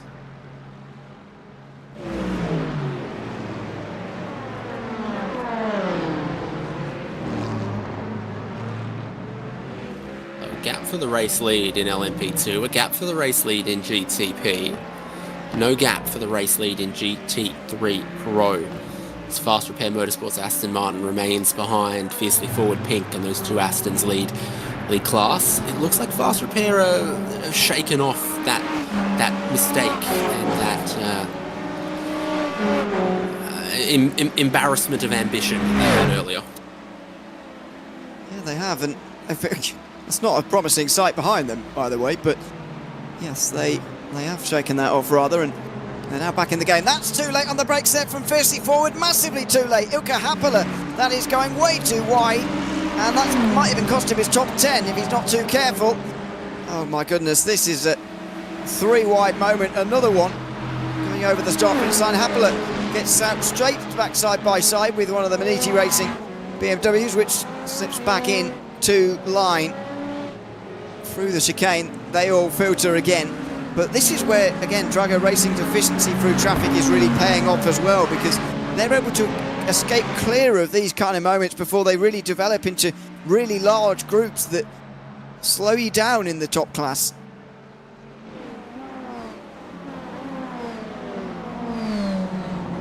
Yeah, and elsewhere in this class, having gotten through into second place, Blue Mercure Esport have dropped Fiercely Forward Yellow, dropped Grid and Go. Movana Aurora have dropped as far as 5th place, so they were second.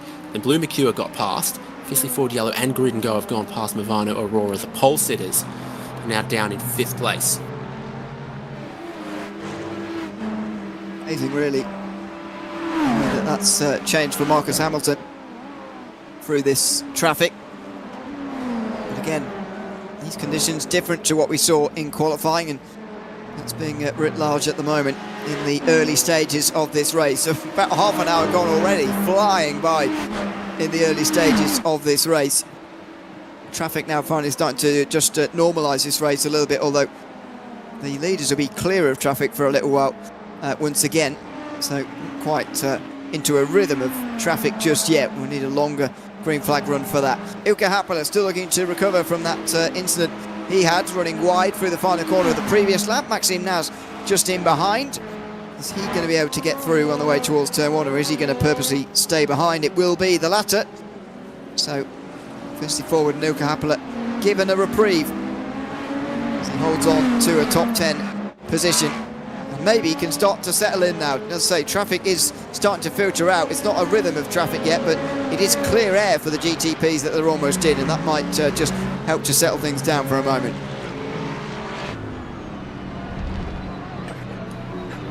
Running these numbers, 94-second lap is a new fastest lap of the race for your outright leader. 225 94-second laps is 5 hours 52 minutes. This is a 6 hour 30-minute window race, so very easily you add in the pit stops, you add in a little bit of the traffic, if you add in a safety car or any weather, we get to the time before the laps. But at the moment we are tracking for 225 laps and not the clock. Yeah, I think it probably will be the clock by the end of the day, to be honest. Seen it happen already this season.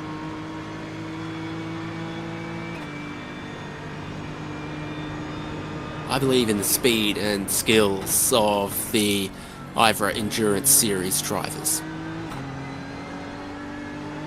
I'm not doubting them, but I'm just saying it's going to be a big ask for all of them to sort of stay as clean as they need to have that, to have all of these laps completed.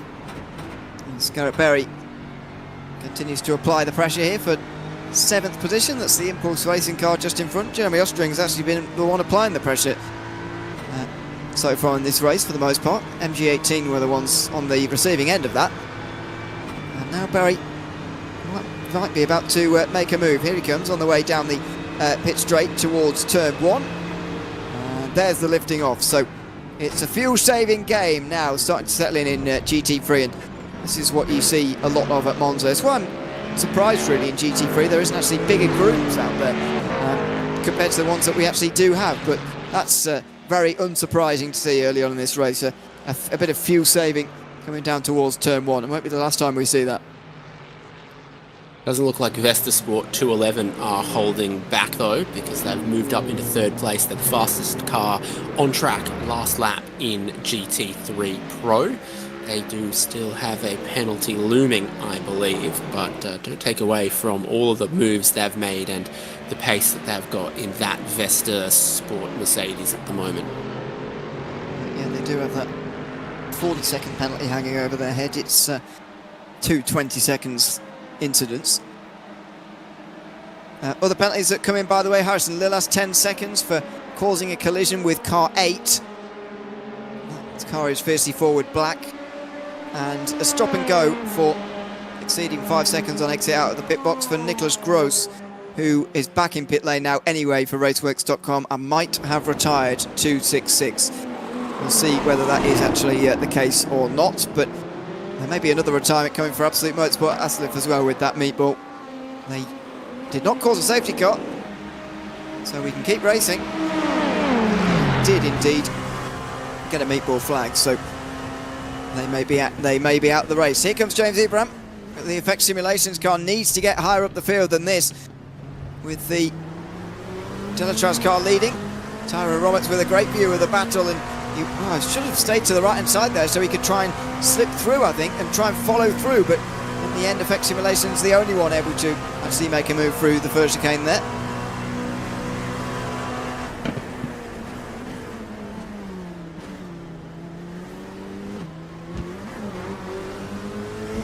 Still love this car, one of my favourites.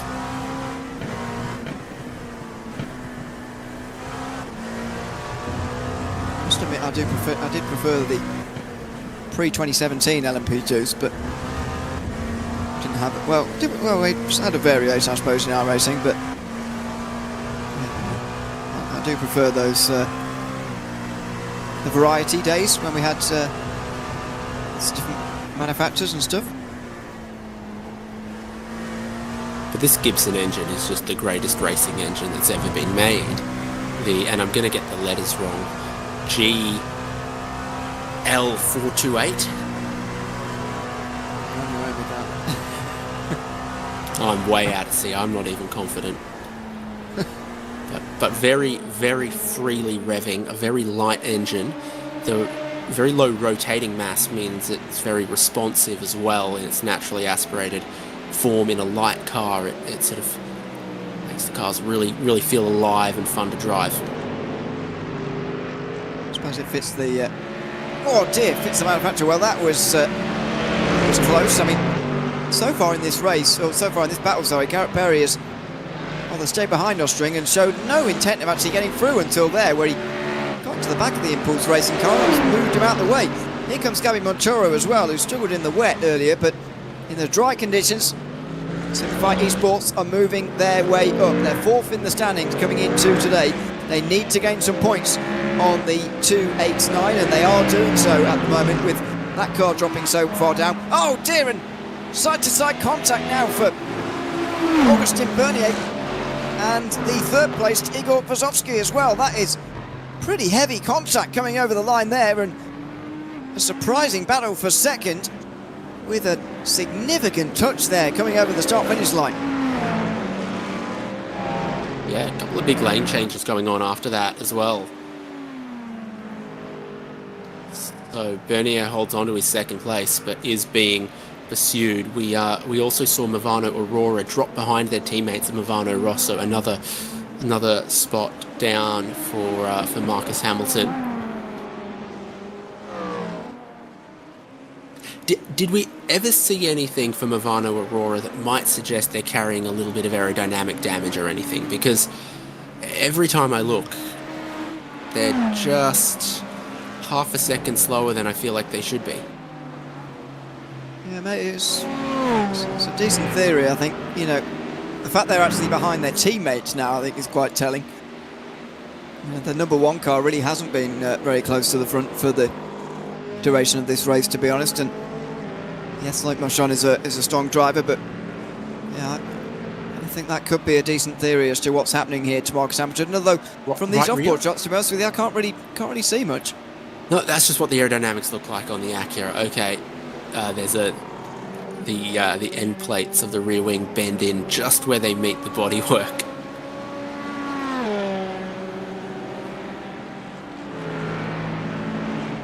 This one of the most popular bases for an LMDH car, the Orica chassis used by Acura, Alpine, Genesis, someone else.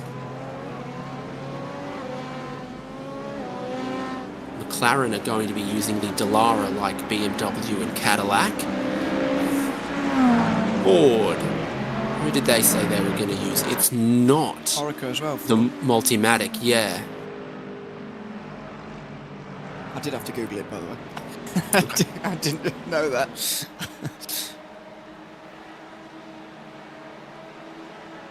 Speaking of damage, by the way, these two have definitely got front end damage. Tyrone Roberts and Fernando Cruz Sanchez in LMP2. And in Tyrone Roberts into pit lane. We're probably not too far away from seeing pit stops anyway, but this is a slight bit on the early side, including for Effect Simulations, who are the championship contenders. Here comes Drago Racing coming up towards the end of lap 25, already tearing these laps away, Nicholas Boy. And he's nearly 4 seconds clear of the field. Should see these GTPs go a little bit further, a little bit deeper into this race, though. Yeah, so 50 to 55 minutes in green flag conditions can happen.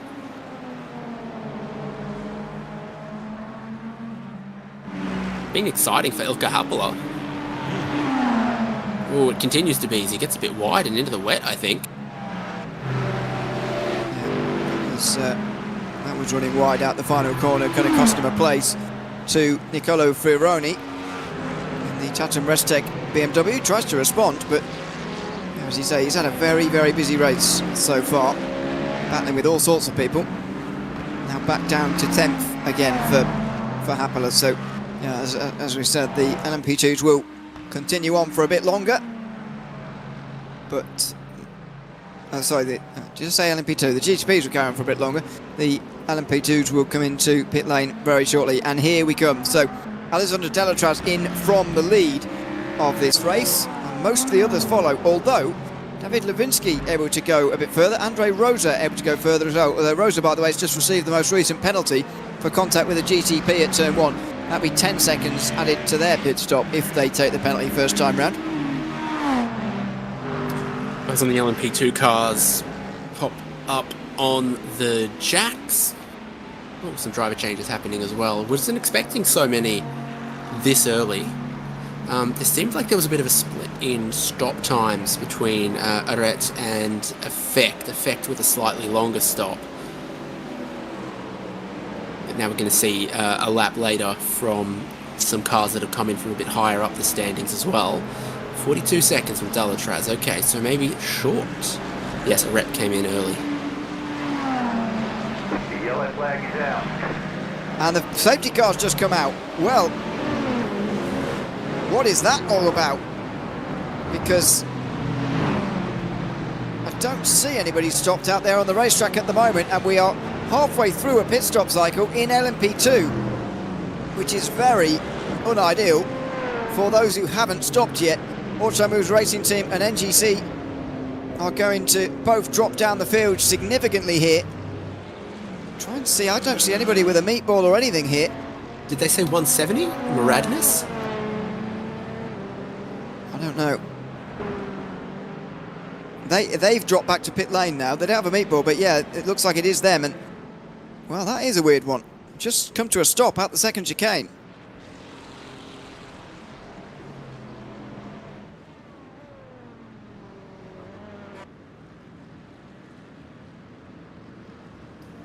Huh.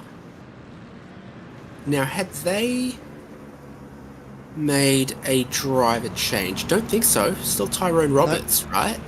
So it's not like a new driver got in and had, technical issues with their wheel, because I believe that was like their outlap. They left. It was. Yeah. Yeah, left pit lane, got to the second chicane, pulled over. It was. So that is a confusing one. Not sure what that is all about, but it has brought out our first safety car of the day. And it comes at a decent time for those in GTP and GT3, but I'm afraid for those others, it is not so good for Automoves Racing Team or NGC in LMP2. They've had to come in, so that they have sort of bitten the bullet and come into pit lane, done a full service. I'd imagine they're going to be sent to the back of their train, though, by the time that we actually go back racing again as well in a few laps' time. So some driver changes that did take place. Marius Rommelfanger out of the Nürburgring Esports LMP2, Dennis Vicker in. Logitech G OBDM, Lachlan Capel gets in, but Levinsky, Rosa, Delatraz, Fernandez, Mercer all stay with their cars. It seems Morten Agerson stayed in, but he stopped 8 laps ago, so they pulled a slightly early stop on that one. Yeah, a couple of disparities in stop length down the field. Most notably for Agerson, but also slightly for Fernandez.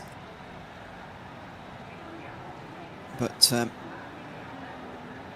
yeah, Nicholas Boyd brings the field to a safe speed, and there shouldn't be too much waving around to do other than the LMP2s here when they catch up to the safety car, and at that point we'll be able to open the pit lane and see who comes in. I think the answer to who comes in here, by the way, is going to be pretty much everybody in GTP and GT3. We might see a few short fuel stops from those LMP2s, but I'd be surprised, to be honest, given how soon they've been in.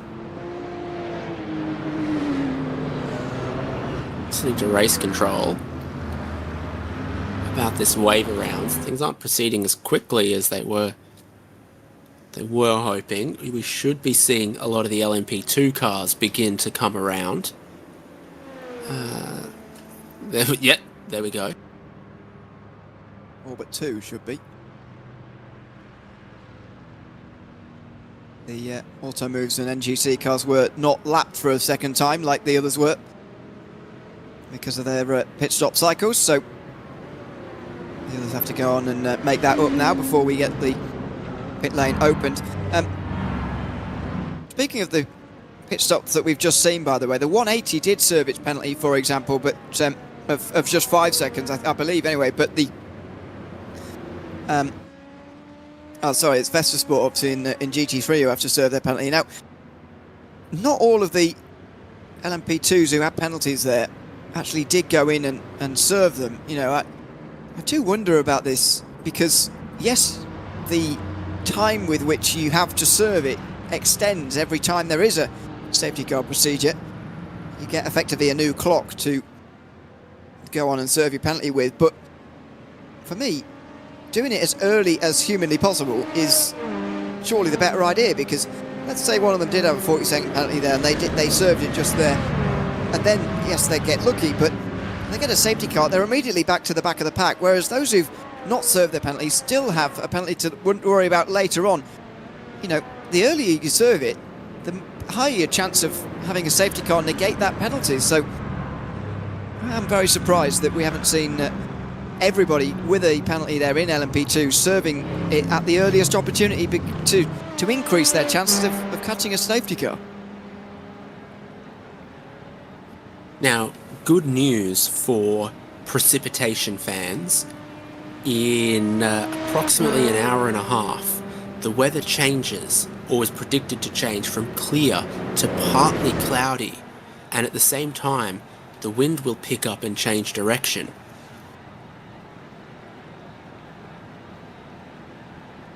Yes, are we counting that as a sign of rain? It means it's possible. Yeah. It's still a 0% prediction of rain at that time, but it is completely clear skies at the moment, but some clouds, lightly ones, will begin to come in, and then it could get more from there. Yeah, no, it definitely will increase the chances. As I mentioned earlier, an 83% chance of rain over the course of the entirety of the session, but we have already seen rain, so that came in qualifying, but we have already seen some rain. Hang on. Okay, now show us the swimming pool. On the left-hand side of the track, there's a swimming pool just past where that tower is, that tower there. Is that right? Just here? No. Yeah, lots around this racetrack, set in the park. There's a golf course, swimming pool, big paddock area, forest that got attacked a little bit by the weather in the last couple of years. I seem to remember that. Wasn't there a race a few years ago where a tree had landed on the racetrack? at Monza. Have I imagined that? Don't know. Happened to the Bathurst 6 Hour, like a decade ago, blocked the track at the exit of the cutting, and ironically some cutting was required to get those logs off the racetrack. But these forests here, half of the trees kind of got knocked down. It really thinned out this area around Lesmo and the inside of Curva Grande. Oh, that's the exit of Ascari. It's a steam train. I'm telling you, there's so much to see in Monza. It's crazy. There's like a a theme steam park. train, Ewan. That's it. Yeah, doesn't look like it's going anywhere quickly, but yeah, there is a lot to see on the inside here, or just around the place. It's pretty close to the city of Milan as well. Only about 30-40 kilometers away from the centre there, so that's a good place to go and visit. Nice weather normally as well, as we've got today. At the moment we do anyway, before we got that news. You're a fashionable guy, Ewan. You're gonna name drop what brands you'd go shopping for in Milan. I mean, yeah, I'm out of my depth in that conversation as well. So there you go. I'm wearing a shirt that was a hand-me-down from my late great-uncle, who was the same size as me, and all of his clothes fit me, and I've inherited an 89-year-old man's wardrobe, and I'm wearing a $6 watch. I'm glad you got the fashion credentials. So I need some Versace. Pits will be open, and we're approaching Parabolica with our race leaders. So you don't imagine that any of these GTP cars are gonna skip the opportunity for a cheaper pit stop. GT3 Pro I could be a little split on, but once you're past about halfway in your fuel tank and you get a safety car, surely you just take the opportunity to brim it. Yeah, I think so.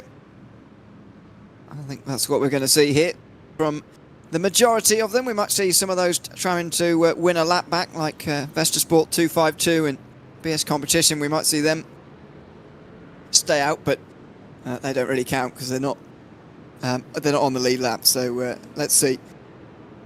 Drago Racing will lead them on, and Nicholas Boy brings the, feels like, entire field down to pit lane, and so far all of the GT3s oblige in doing the same as well. It's going to be tyres all round for everybody here. You can't drive down your pit boxes before you get there, by the way, in this series as always, and some of the GT3s coming through to pit in the same box as those in prototypes as well, which is going to make this even more difficult to see where you're supposed to be stopping and getting into your pit lane. A couple of LMP2s coming in to go on and bring the tanks as well. Red Esports and Effect Simulations, the only ones to go and do that, but all of the GTPs are in, and all of those lead lap GT3s are in, so those two off the lead lap in GT3 will get their lap back. Fiercely forward out first for GT3 Pro, and pretty comfortably as well, and there goes Nicholas Boyd. He's out first for Drago Racing as well, so both class leaders retain their lead through this very, very busy pit stop cycle, and it's a good job the green light is on at the end of pit lane, because that is an extremely busy exit road. Yeah, made more complicated by the GT3 Pro cars having quicker pit stops than GTP, because they haven't burned quite as much fuel in their longer stints and seem to fuel pretty quickly as well. Muradness are back out on track. Now, we saw them tow, and then they got back out on track, and then they're back in pit lane again, and it's still Tyrone Roberts, and I have no idea what happened to them that caused this safety car.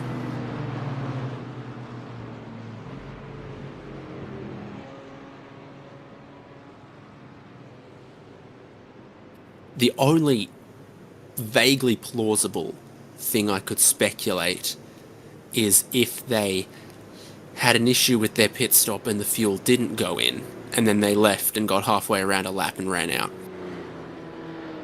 Yes, I think that is probably the only plausible thing, to be honest. I can't think of any reason really why they would not have been able to get around. I mean, again, surprising it caused a safety car really, because if you think about it, here we go.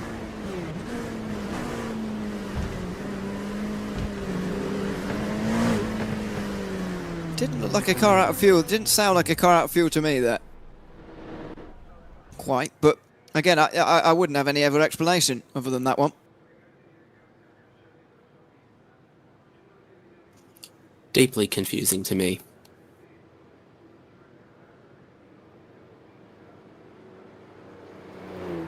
So, GT3 Pro pit stops.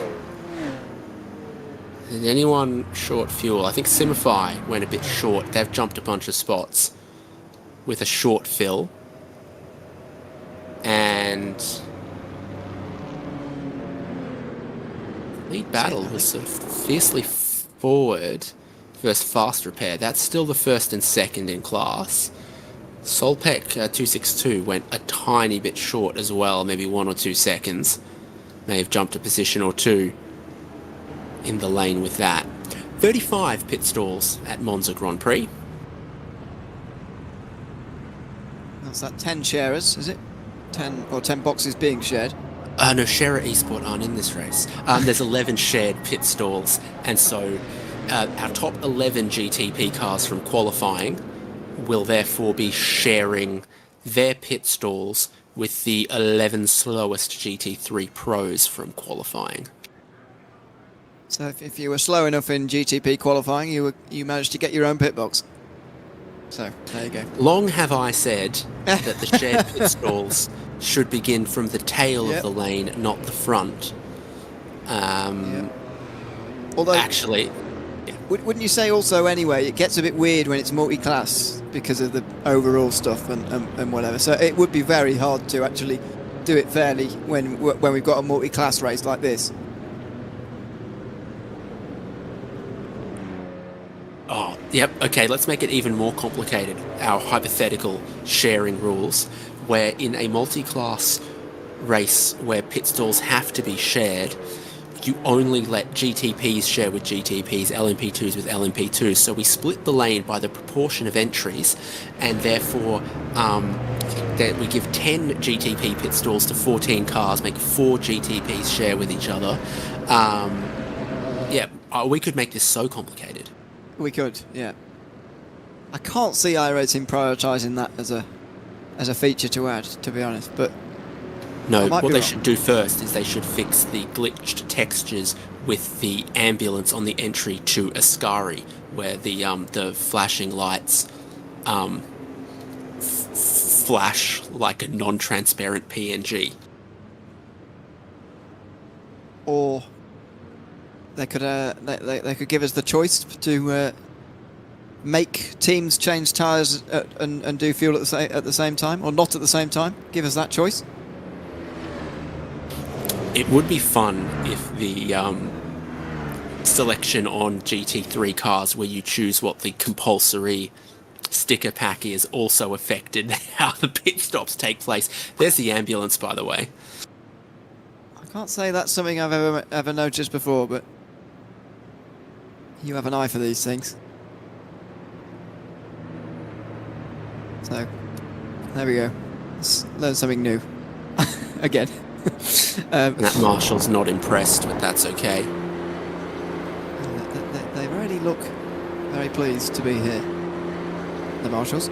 Those cars, by the way, that came in for service while the safety car was already out, by the way, in LMP2, have had to go back to the back end of the line there, so that has all happened as expected.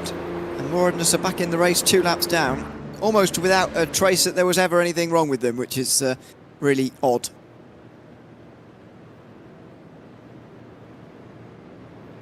Today's safety car is the iRacing Sedan. iRacing Sedan, available wherever you buy non-branded safety cars. branded safety cars are available, including the Ford Mustang FR500S, the Porsche 911 GT3, or the BMW M2 CS Competition. You can see that this is the base model because it doesn't seem to include any infotainment, any climate controls. It probably doesn't even have electric or ventilated seats, so tough work in the sun today for our pace car driver. Sun out, 11 a.m, 22 degrees in the air, 33 on track. He probably doesn't even have power windows. If he wants a breeze, he's going to have to crank those down. Going to be very, very sweaty in these temperatures, in that fire suit. I don't envy that job, to be honest. But hopefully this will be the last time in a while that safety car is leading us around, because it has taken a couple of more laps than normal with the wave arounds for LMP2s and the at the end of line penalties for LMP2s as well, having to all take place. The 50 forward pink 212 has gone down the pit lane again for another time, has it? And Rodrigo Mies is leading, is driving the car now, but they're no longer leading the race. Fast Repair Motorsport are now at the front, so something has gone on down there in GT3 as well that I've not quite understood. Now, you mentioned earlier that a safety car would get BS Competition back on the lead lap, and it has. So they are last car running in GT3 Pro. We've had one retirement, that Raceworks Ferrari that went backwards into the wall, maybe twice, and looked a real handful. But BS Competition have got their lead lap back, so come the restart, that BMW could be an interesting one to watch, as well as what is this strategy play for the leaders. Yeah, indeed, they've really given themselves a better chance now. So we're still 80 laps away from halfway points, but given how close, it's decisive in one or two ways, really. Either decisive in one of the close championships, like GT3 Pro, because it is so close. The minor points that you gain on lap 113, it will be today, at the end of lap 113, they will be crucial. Or in GTP, could seal the title for Drago Racing if they gain enough points over Grid and Go, don't drop too many to the likes of Orbit Drop Bear and so on. As now the pace car lights are off and we're getting up for a restart here in a moment. Time to get sort of concentrated again here as Drago Racing bring the field to a really slow crawl down the straight towards Parabolica now, and the weaving around gets ever more vicious in the background. Just try and heat those tyres up as much as possible. Can't see it being much of an issue once we actually get up to speed, to be honest, with the increasing track temperature the way that it is at the moment. When is Nicholas Boy going to go? A little bit of a weave there, a little bit of one more there as Augustin Bernier stays concentrated to stays close in towards the final turn. He's waiting, and Boy's still not going just for the moment. He's going to wait even further and bring us up towards the start-finish line. Now we'll go just after a little bit of weaving. Bernier forced to react at the end of lap 31. Green flag back in the air on the first restart of the day in the Monza 225. And look at this as we're going back to green. The weaving around happening here from Nicholas Boy at the front of the field, down towards turn number one. A big move from Ruben Bonga, who's looking down the inside in the 89 in the background there. He's down towards the back end of the top 10, looking for some moves, trying to get past the likes of Marcus Hamilton there. We did have it confirmed, by the way, the 33 did have damage earlier on. Surely they'll have that fixed now. And Ruben Bonga, nevertheless, able to get past them. Here comes Hamilton, though, on the run towards the second chicane. Not quite able to get past, in fact, might lose another place. This is Fironi. Round the outside, gets the inside for the second part. And Marcus Hamilton's getting shuffled back more and more and more. Around the outside of the first Lesmo, you can kind of hang on. You'll get escorted a little bit wide, but you really can't go around the outside of the second Lesmo here. Too fast, too sharp of a point at the apex there. they get back in line before that part of the racetrack, really getting up to speed downhill towards the Ascari chicane. They'll get a couple of good laps without any traffic before that game begins again. Yeah, indeed. Firstly with that run through the GT3s, and then they'll see both classes at once. Always where it gets most intense on these restarts, or indeed the start of the race. But you'd hope that Marcus Hamilton has got that damage repaired. It isn't looking much like it at the moment. We have seen somebody asking why David Lewinsky's dropped to the back of the field. They were given an end of line because they came into the pit lane when it was closed under that safety car. They didn't have any other choice, but they did come in nevertheless. And here is the leader in GT3, now given to them after Fiercely Forward came into pit lane earlier, and now that's first and second in the championship, fighting for 16th position. And Marco Aguilera Moreno able to run out front with this race lead in front of Gabby Montoro and Tim Matsker. A top three breaking away in GT3 as Fast Pair try and defend. Gabby Montoro goes to the other side of the road. He was looking like he didn't want to make the move, and then he fires to the inside, and Gabby Montoro completes his run to the front of the field. 12 places gained for Simplify Esports in just about an hour.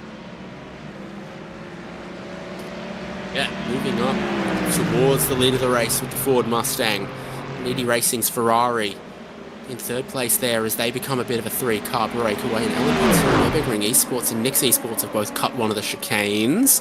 Got to keep an eye on that. Great little top three gap, and this is the most respite that the GT3 cars are going to get from the traffic, because we've restarted a little bit more densely packed than we had the original classed race start as a two-wide rolling race start. It's a single file restart, big wiggle from Simify. It was a big slide, and Moreno doesn't look like he wants to just let Montoro lead.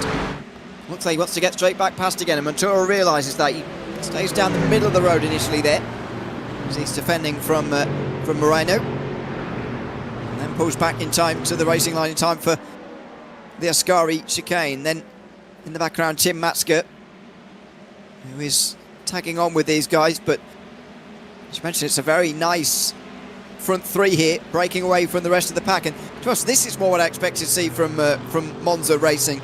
Even early in the race, when we actually started here, I thought it would be single file the way down. One big group really of guys who are fuel saving a little bit. Now I know there's not much fuel saving happening here in the front of the race, but there may be once it settles in a moment. On board with Matsker, he is lifting off, so I think Moreno and Montoro both want to lead, but Matsker's happy to watch them fight for it and just keep saving fuel there in third.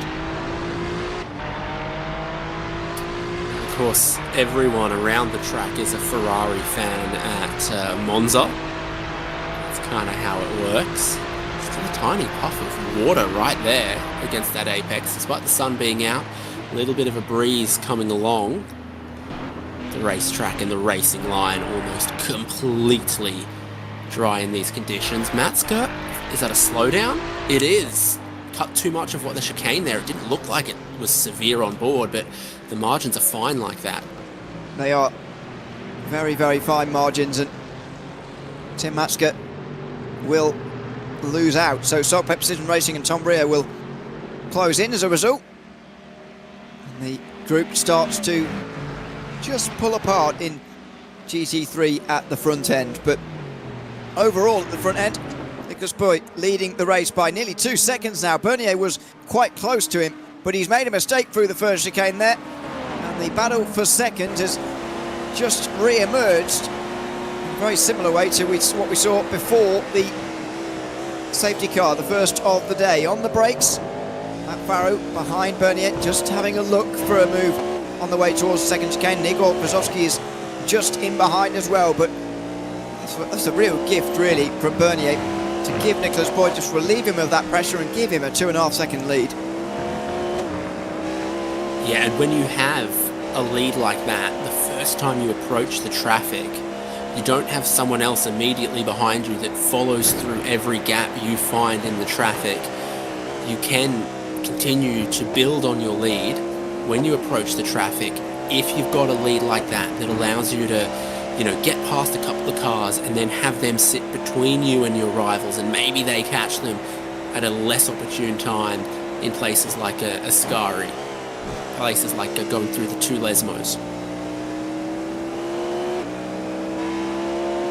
Can Matt Farrow get himself through? Does he want to get himself through here before the leaders hit traffic again? It's not that long until they get there.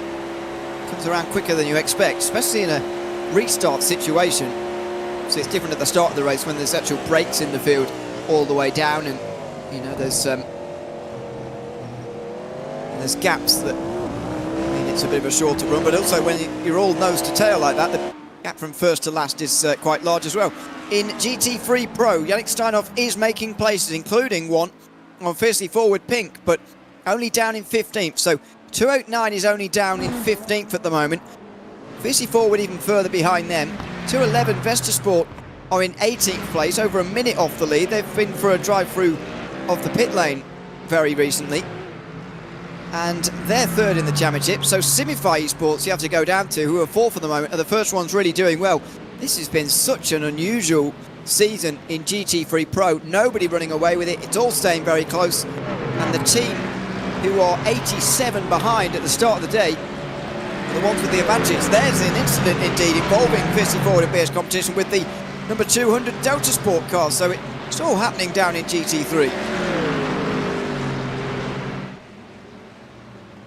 Yeah, so a spin on that tight line going into Curva Alboreto, where there might still be just a tiny bit of water hanging around from the rain that happened overnight before the beginning of the race start.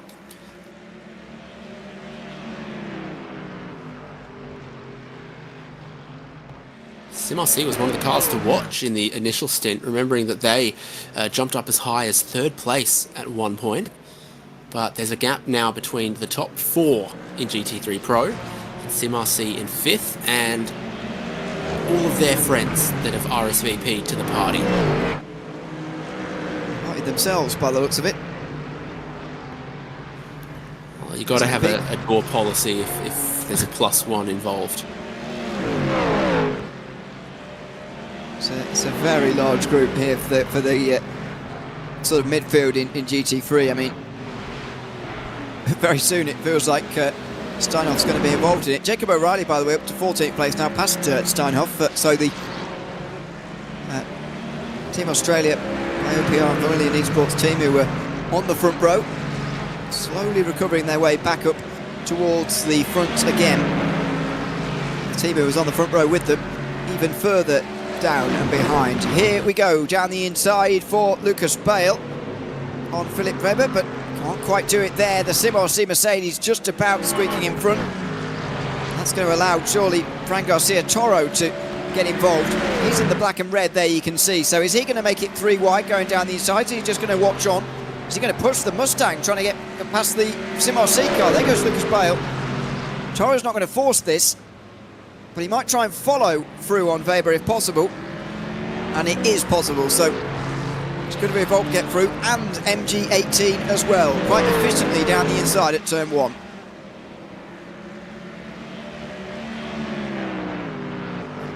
There you go, one car gets you, another car gets you. We've seen the Mustangs look a decent car to have at the moment. Leading GT3 Pro as Simify have come through the field, and now Volpe and MG18 pick up some spots versus SimRC just there. Uh-oh. That's a big tyre shredder, that one. For Solpep Precision Racing. That's Joey Jr. I don't mean this in a disrespectful way, sorry. That is one of the most American names I've ever seen in my life. Just a thought. Look, if Joey Chestnut didn't already exist, it'd be Joey Jr. who'd hold the record for the most hot dogs eaten on Staten Island. Coney Island. It's probably Joey Jr. that does have the record for the most hot dogs eaten on Staten Island. That's not something I'd like to watch, if I'm honest. Meanwhile, this... oh no, a bit of smoke and spray up in the head there. I thought that was somebody spinning around quite violently, but thankfully not. Tyro Roberts trying sort of to get on with his race, but also stay out of everybody's way here, given he's 2 laps down. Just in the middle of this LMP2 field. Well, by the way, the lead gap has come right down with a bad bit of traffic for the leader, Nicholas Boy. Andre Rosa gets down the inside. These are the guys who were sent to the back with their pitting under the safety car business. They're now coming back through again. But, yeah, Nicholas Boy's been really caught by Augustin Bernier now. The leaders are in GT3 traffic again for the first time since the restart. And it just shows you, sometimes you do get the rub of the green and you do get things going your way, but sometimes not. Just as we joined, Boy gets a little bit of nice look through traffic. He's clear through the second chicane, whereas Bernier is not, so the gap gets towards the second again. You just know in a situation like that, you just got to get the exit and you'll jump that car and you'll stay with Boy.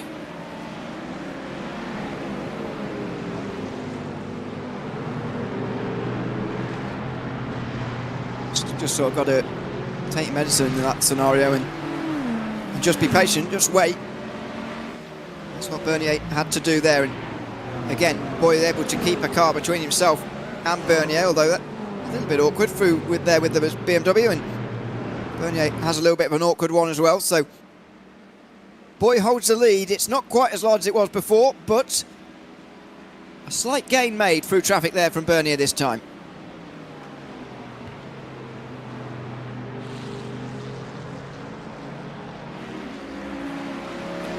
That safety car really reset the strategy because it happened just in the middle of the LMP2 pit stop window before GTPs and GT3 Pros got to their pit stop. So we haven't had a full green flag run at a GTP or GT3 Pro just yet in these sort of dry conditions. But those that saved in the first stint did get an advantage even pitting behind the safety car, because if they had 1 or 2 seconds less of fuel to take, they were going to jump a position or two. Track position was on offer to reward those who had saved. Well, Marc Perez was looking close to a move down the way towards turn 1 there on Marcus Hamilton, who might be about to slip outside the top 10. What a disastrous look to the start of this race that will be for him.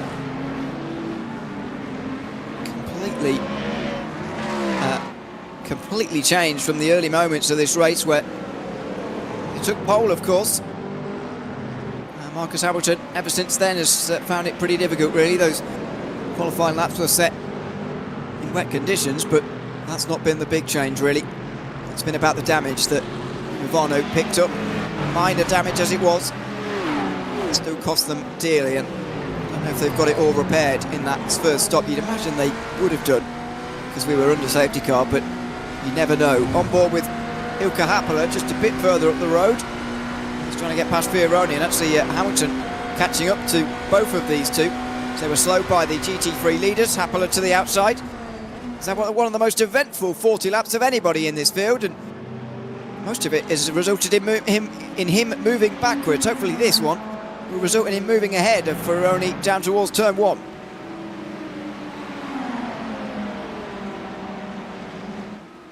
I'd say only the Solpec GTP has had more eventful, going out on the slick tyres and nearly making it work in the qualifying on the wet track, but then it didn't quite come off, starting from the very back of the field, and then 1 or 2 little incidents that we've seen, but they remain on the lead lap of their class as in this battle. That was Fioroni going very deep into turn 1, just trying to keep Happala behind. Hamilton really able to gain as a result. In the mirror you can see the Semify Esports car of Marc Perez, and Maxime Naz from Maniti Racing is in here as well. 5 cars in this group, and a good deal of space before they get up to the LMP2s, and therefore a second run of the GTs as well. So lots of time for this battle to settle itself out, as it closes a little bit. Not able to get alongside again in towards Ascari once more through the Ascari chicane. That's a jump over the curve there. We saw it in the pole lap from Hamilton. I'm pretty amazed that he's able to get away with that, but he can, and it does seem the Acura is quite settled over that bump as well when he takes that line. bit of spread in GTP for the top 4, but then it's battle packs, the rest galore here, 5th through to about 12th. As into the lane comes Simify from the lead lap. Someone's towing. Switch at Amber, 273, Dominic Push. This will be why. Oh! Goodness Technical me. failure. Wheels disconnected and snapped fully left. And it's driven him into the wall. So I reckon that's a sim rig problem. I reckon if you watched the onboard, you'd see the wheel go from straight to 270 degrees left. I think so. Well, maybe he did get a wiggle on some of the spray. I want to say technical issue, but there was a kind of a wiggle before it. Let's see. Oh, yeah. What?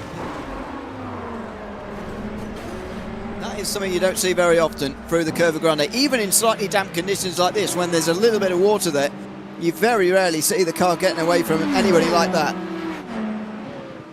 Dude, he nearly rolled. No technical issue at all. Just very weird behaviour with the water that still exists right up against the curb on the inside of Curva Grande. Long stop for Simify Esports GTP by the looks of things.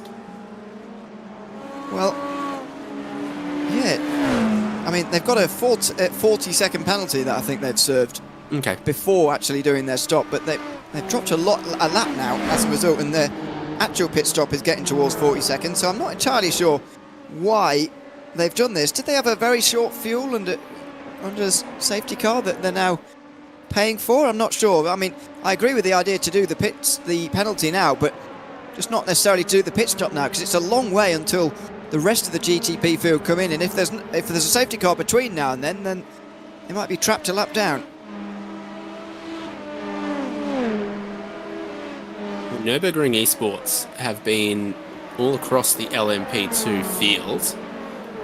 The lead at points. Now dropping back. I think, is there a curse on pole position in the prototype classes? It certainly seems that way at the moment.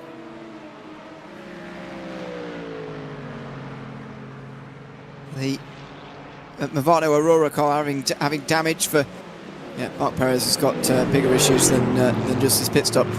Yeah, the pole-sitting car in GTP currently running 10th with a little bit of damage.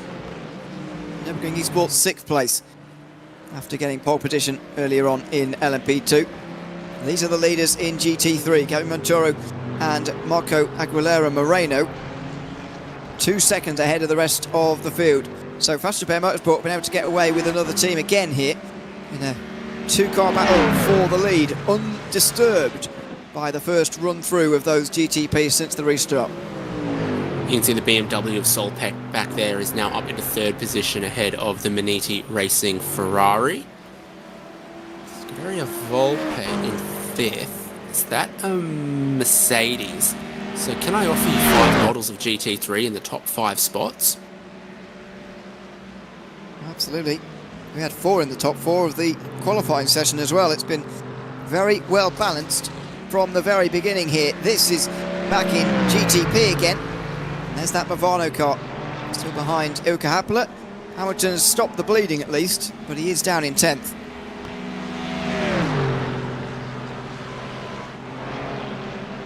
His teammate Marchand further up the road has another slowdown penalty. So he's been cutting the chicanes a couple too many times. Don't cut the chicanes. And that is going to be a loss of the lead easily for Gavin Montoro. Moreno will lead, and he'll probably break the slipstream of the Mustang behind him as well. As Gavin Montoro gets the braking wrong down in towards turn number 1, and he'll now be in the group for 2nd place with 2 others rather than in the battle for the lead. That's a gift to Moreno, really. Even while he wasn't really under that much pressure, Montoro, you wouldn't expect him to make that mistake coming towards turn 1 like that. Well, I've seen him through the 2nd Lesmo here look like the rear of the car is quite unstable compared to the others that look a little bit more planted. So maybe it is a Monza special zero wing, low downforce car that's just proving a little twitchy in the braking zones and in some of the faster corners. But it's efficient and it's quick in a straight line, and this is Monza. It's the temple of speed. Now you do see the most unusual setups around here sometimes, although having said that, we'll be at Le Mans in 2 weeks for the final round. Do wonder how different the setups are actually going to be at Le Mans compared to here. Could be a pretty similar day, really, as far as that race is concerned. This, by the way, a race limited at 6.5 hours. That race, a 10-hour race, the longest of the season, to end the season at Le Mans. Going to be a lot of fun. We don't see IVRA racing at Le Mans too often, so going to be great to end the season there in a 10-hour race. So while the Simify Mustang leading GT3 Pro makes a mistake and loses that lead, the Simify Esports GTP that we saw peel to pit lane still has not left pit lane. Marc Perez has disconnected from the session. I don't know if there's any other teammates there, so that might almost be it for the number 14 from GTP. Yeah, maybe. To be fair, I did think that actually about the Absolute Motorsport car, but they're still in the race, 4 laps down, so you just never know what can happen here. It seems like a long way back at this stage, ends up being.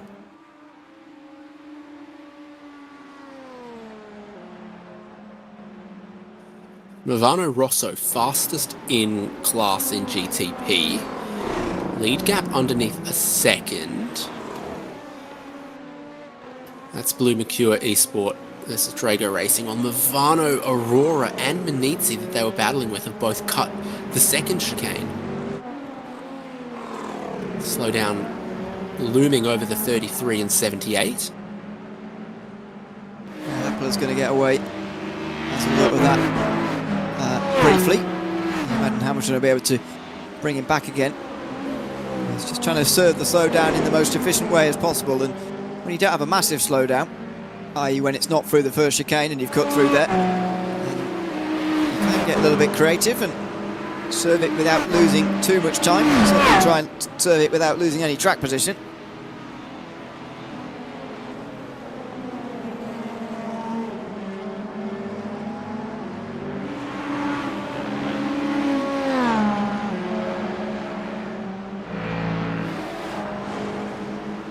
Speeds down the front straight. Movano, Aurora and fiercely forward Black's slipstream go past 310 kilometers an hour. That's certainly not hanging about.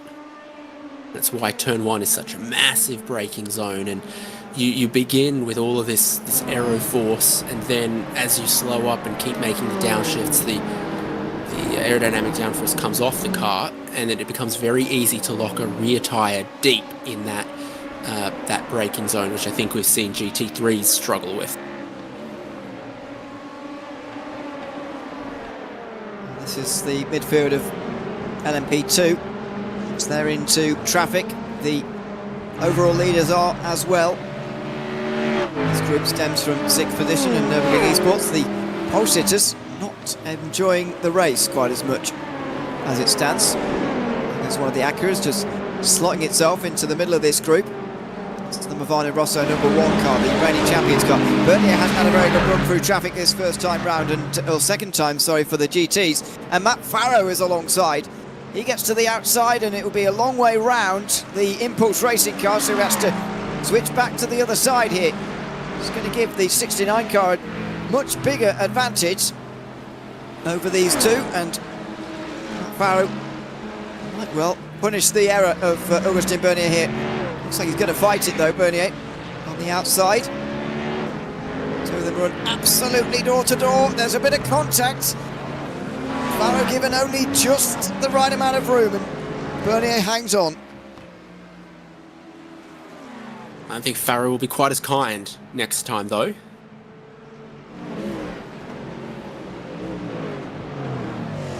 I doubt it. And there's the sealing moment as Augustin Bernier gets that little bit of traffic in his favour, although only for a brief moment. Now through Lesmo 1, he's forced to stay behind the Mustang, and Farah gets a little bit closer, although then he slows down through the next Lesmo. So yeah, it's going to and fro, but it's all going in favour of Drago Racing at the moment. You don't want a bit of miscommunication like that either. That was quite a scary moment. Not bad, all things considered, for Igor Vasovsky and that other fiercely forward GTP. So they've got 4th place with Vasovsky and 9th place with Happala, who's gone ahead of Movano Aurora. I think he already was. But the traffic has enlarged the gap, as you can tell. So busy at this stage of traffic with all 3 classes together. Look at that, just up the road there, nearly a 3-wide moment, not far in front of Marcus Hamilton. That was Ilkka Happala involved in that. Hamilton decides to go right to the left-hand side, but he's in danger of getting boxed in here. Oh, he weaved from one side to the other. The 289 involved in that, the championship leading GT3, having to really slow up with the amount of traffic in front of it on the way towards turn 1. There's a Vesta Sport car in here as well, just in front of the 298, so that's the fight for 9th place. Yannick Steinhoff doing a good job of getting his way through the GT field. I'm seeing double again, Ewan. Yeah, all right, esports again, and that's a Mercedes off into the grass slightly. Simos seemed really slow on the apex there, and just trying to run their line. These LMP2s want it to get out the way, but won't do it at the moment, and Pascal Vale loses out in terms of track position to the Moradna's car. It's not a natural place to be fought over at the moment. So much happening here. That's the 212, by the way. Rodrigo Mies, who is now driving the fiercely forward pole-sitting car from earlier on in GT3. So some big names back here involved in these really tight fights.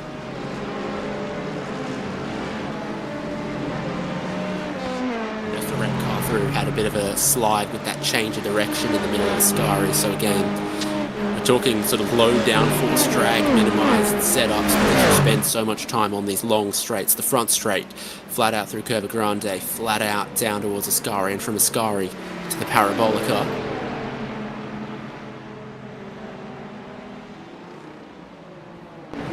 Three classes again here. Oh, Tom Rea too late on the brakes. Nearly hit Gabby Montoro in towards turn 1, as again he's trying to let some prototypes through.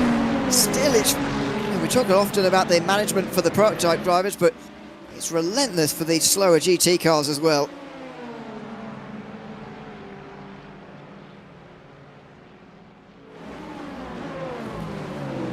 Yeah, taking a look, gap remains small between Fast Repair and Simify first and second there, but then here comes the next group of prototypes.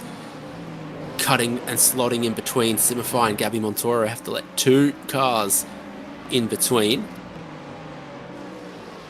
And then now BMW in 3rd. Miniti in 4th with a clean run for a good exit out of the second Lesmo. Get a 3-second gap to the Mercedes of Scuderia Volpe in 5th, and MG18 are right with them, 5th and 6th.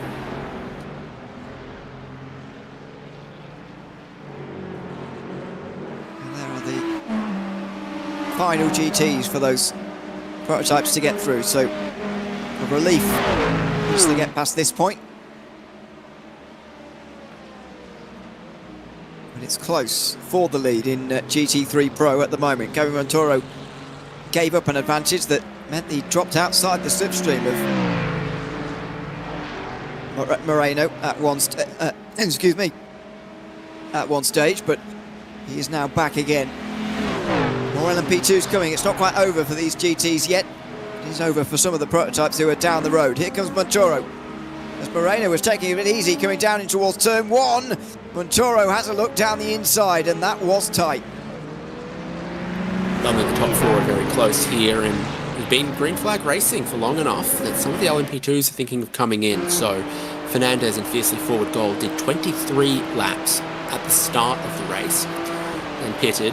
We had 4 or 5 laps under safety car, but now at the total of 25 laps, 20 of which were green, for Fiercely Forward Gold are in again for their second stop of the race. It looks like Julian Fernandez is staying with that car, so then expect in the next 2 or 3 laps basically the rest of the LMP2 field, and the last is those that will have double stopped and just brimmed the tank under safety car right at the end before we resumed.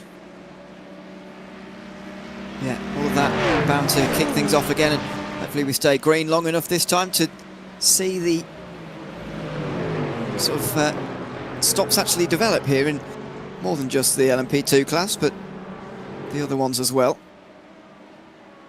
Here comes another group of them. See how many get themselves right to the front of the GT3 field and then have to come in pit lane and do it all again. Montoro looking to the outside. Look at the way they're moving here. These guys in the lead of GT3 Pro. Moreno and Montoro chasing each other around the racetrack. Some more of these LMP2s come in. So these guys carrying on the inside line, some of them stopping, but there is going to be a short reprieve in a moment for these GT3 Pro leaders. Moreno weaves again to grab the slipstream of that P2 car just in front. Montoro is going for the move again. If he's just faking that to try and put Moreno off, or whether he does genuinely want to make a move down the inside there. Feels like it would be a bit of an unnecessary lunge to me, but he does look like he wants to actually make it happen. Maybe it's an insurance policy in case the car in front starts to lift and coast. You just got an offset.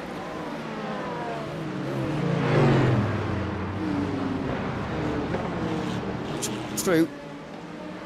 Although now he will get through. Gabby Montoro musters his way past Moreno, and there's another move. A BMW getting down the inside as well. That's Tom Rear in third place for Saltpit Precision Racing, trying to follow through. They're not going to allow any P2s through while this is going on. Gabby Montoro is going to scamper away with this lead as Tom Rear gets in front. He gets to second. As soon as one move was going to be made, Moreno was going to lose the other position as well. And so he's down to third position.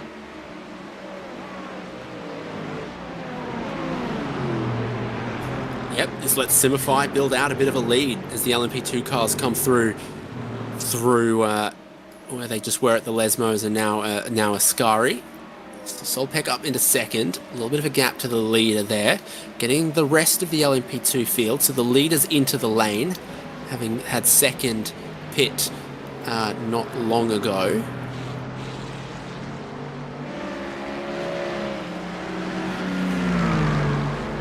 Nürburgring Esports come in as well.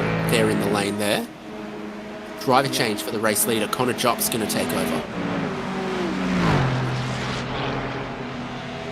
So Telchos hands over with quite a large lead, really, in LMP2. Handing over to Connor Jupp to continue that on. Automoves Racing Team and NGC, because they went further, will now be able to go further on this stint as well, but just how much further is really going to be the question. The battle for second place has changed in recent laps as well. GridandGo.com Esports ahead of Blue Mercury Esports. Grid and Go have any hopes of keeping this championship alive for just a little bit longer.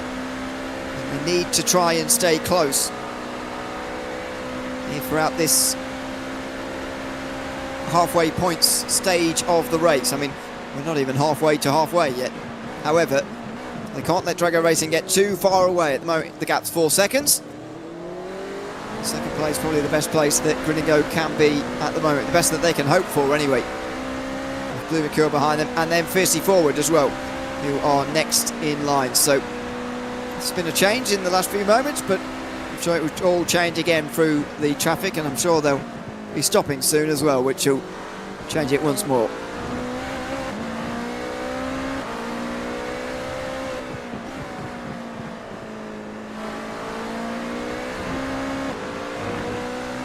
Tiny bit of traffic for second Lesmo for Grid and Go, so they wait 1 car length back to make sure they can carry speed through the apex and to the exit rather than being directly bottled up doing the GT3 pace on the corner exit. They'd rather give up time on the entry to be not held up on the exit. That's really just clever multi-class traffic driving. Still a handful of laps away from seeing what's the full range of a GTP here at Monza in these conditions. Yeah, we've seen everybody in LMP2 now, apart from those who brim the tanks late in the safety car window. It means we can't be that far away from the GTPs doing the same now.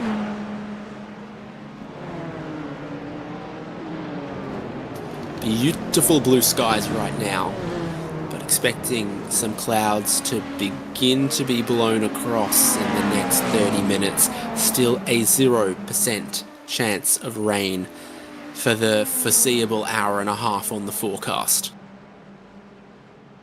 And the longer we go here with that still being the case, the closer we get to sort of thinking, well, this is going to be, well, we already know that this is going to be sort of second half of the race stuff if it does arrive at all.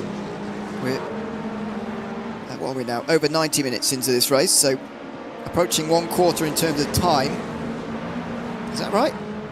Yeah, well, not that close to 1/4 actually, but getting there. And we are not far away, only a couple of laps from 1/4 in terms of distance, but we have had one safety car already.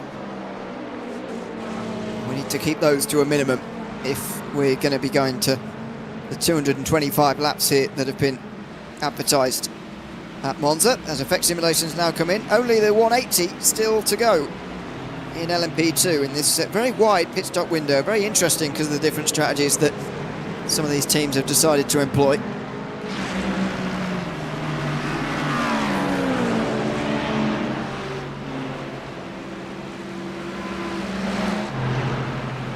There aren't any McLaren 720S on track, are there? I loaded into the session in a McLaren. Ooh! Sorry, that was Bernier getting almost spinning out the Sim RC that gave a bit of a flash of the lights there. Potentially rightfully so as well. Bernier loses a lot of time to Grinigo as a result.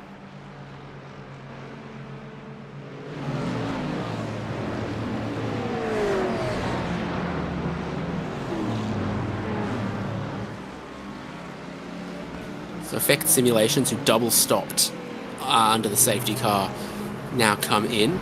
Arret, I believe, did similar, or pitted right towards the end with the 180.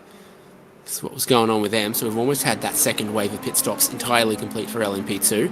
Looks like Delatraz will go back to about a 2-second race lead over Logitech G OBDM, with Auto moves in third. Look at the new pressure for Bernier here. Igor Vazovsky is right in behind now, although not quite with the run he would have wanted down this straight towards the final turn. And now 6 seconds, these two, off of the leader of the race, Nicholas Boyd.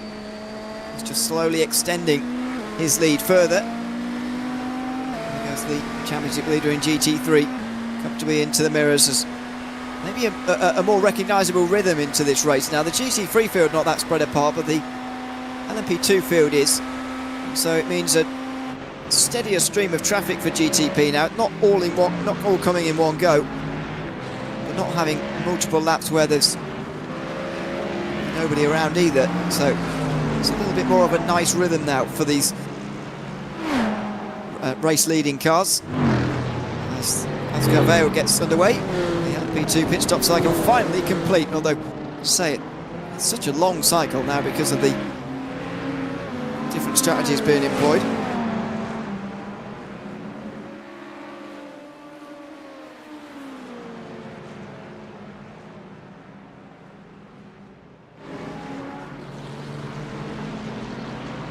Traffic down here for Movano 33, which is Movano, Aurora and Marcus Hamilton.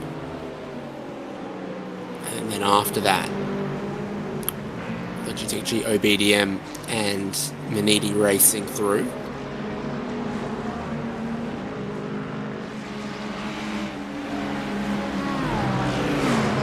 Ducati Racing actually to maybe make a pass for overall position again towards Ascari. Would have been a 3-wide moment, so they're going to just back out of it, just follow through in towards Ascari. See the Movano 33 just ahead, now finally starting to make some progress, and you can see the difference that the damage made, because that was a poorly looking car before. Now they're back on the march as some of the leaders now coming in on lap 57.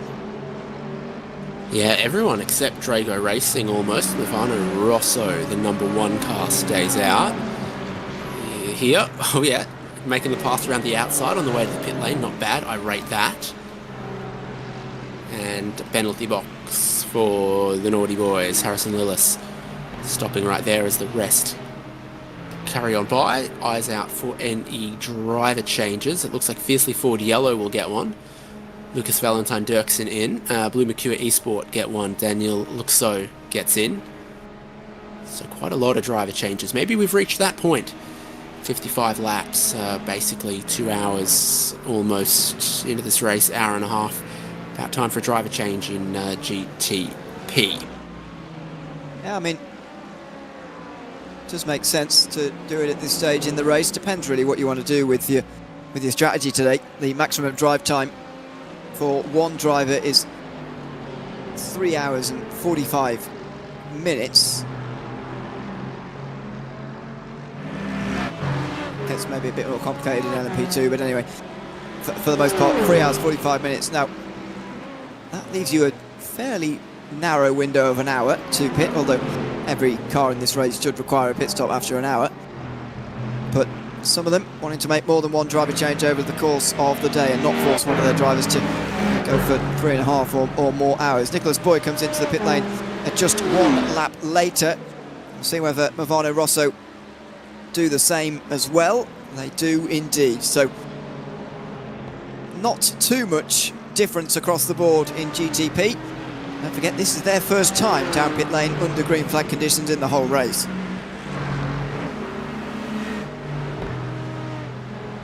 Doesn't look like a driver change.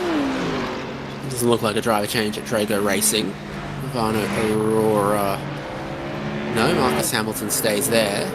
Tanguy Bion gets into the Movano Rosso number 1. No, Aurora will get a driver change. Taking the sweet time with it, Lo Carabier gets in, Fiercely Ford Black gets Charles Vaz. That will eventually be your race leader there, Drago Racing. In fact, they retain the race lead by going longer than everyone else. Grid and Go are up to speed though. There's a bit of an undercut effect possible for GTP tyres.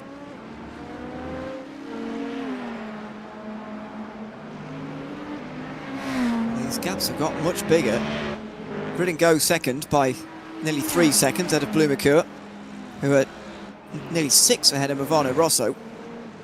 Fiercely Forward 11 got a long way down. They're now 6th place behind Owen Carroll. So they've lost time in this pit stop phase, no end there. We still haven't had green flag GT3 Pro pit stops. But Solpec to the lead. Yeah, got past Moreno now. Moreno and Montoro, by the way, for their incidents and contact earlier on in the race, have both been given a warning, but nothing stronger than that. Montoro has since been into the pit lane just on that previous lap. He's completing an outlap this time round, so I wonder how early that is really compared to the rest of the field, because it seems a bit early. Oh, Solpec GTP cuts the chicane at turn 1. Just as they went past their teammates in the BMW GT3. What? Yeah. Irony a little bit there.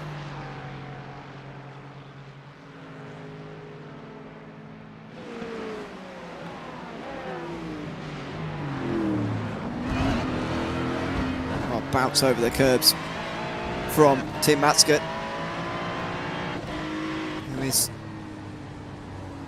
not far behind Moreno, not far behind at all. He's really putting the pressure on again, but these stops must be close as well. I didn't note down actually what time we went green again.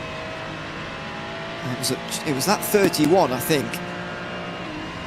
I'm not sure what the time was, to therefore work out when these guys should be coming in. But that stop from Montoro, to me, does seem 10 or so minutes early. Yeah, it certainly does seem a little bit early. No one else has followed them the lap after, or indeed the lap after the lap after, it seems like. And as we're on board with Tim Matska in the Ferrari, I'm noticing far more screens and entertainment in this one than the safety car. Yes.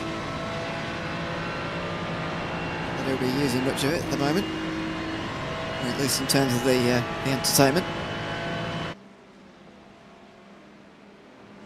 Down towards turn one, he's not interested in making a move. And to be fair, as the leading teams and drivers, I think Tim Matska's probably been the most cautious of them in terms of making rash decisions, rash moves. It's probably served him well in this race so far. It's got him to third place after nearly 2 hours. And after nearly 2 hours, what we're seeing for the first time now is the GT3 cars on a really light fuel load. Scuderia Volpe laid down basically a personal best last lap. They've closed in on this group. They were the fastest GT3 Pro as they begin to get lighter towards the end of this stint.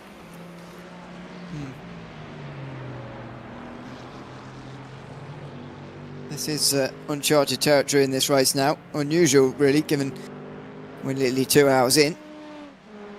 But it is the case.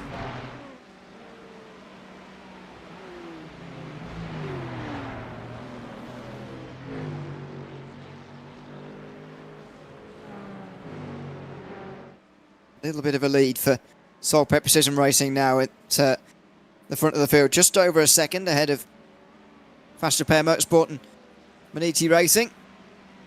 Now coming up towards the end of lap 55 for these three, and that's Moreno staying tight to the inside, and that's Moreno coming into pit lane. So again, unsure as to what the limit actually is here, but it's clear that we're seeing some elect to stop already. And I've pulled up the gap. Solpec leading the way versus Gabby Montoro and Simify Esports, who are having stopped a little bit early. You've got to think that they think they can undercut a little bit. So the gap was 56.5 seconds when I pulled it up. It's now 55.5. If those tyres on this hot day were beginning to give up, then a 1 or 2 lap undercut, it actually could be paying off for Montoro here, because he's also not in too much traffic. The track temp has risen quite significantly, in fact, over the last hour. I think I might have set it aloud as 28 or 29 degrees Celsius at one point. It's now 39, and there is not a hint of a cloud anywhere in the sky to provide any respite to the climbing track temperatures at Monza. It's just continuing to go up and up and up here, these track temperatures. See if it has any material impact over the course of the day. Fast Repair stop sees them come out just ahead of Simify, so now that battle's back on as they're waiting on the rest of the GT3 Pro field to pit. Yeah, they really are the only ones, not just of the front guys, but of anybody here. They are the only ones to have stopped so far. In terms of where those recovering cars have got to, PS Competition are 6th. I guess that legitimately is 8th. You're probably -2 on all of these. Fiercey Forward have got back to 8th position, and Vestasport are still down in 17th. They're over a minute off the lead. They had a trip down pit lane and were in pit lane for a very long time earlier on. I think they've served all their penalties now, so that will be of assistance to them, but they might well fall off the lead lap if they're not too careful in this stage of the race. As Maniti Racing GTB just get close towards turn 1, no move made, as a lot of the GT3 field now are in. Interestingly, not many of the top contenders though.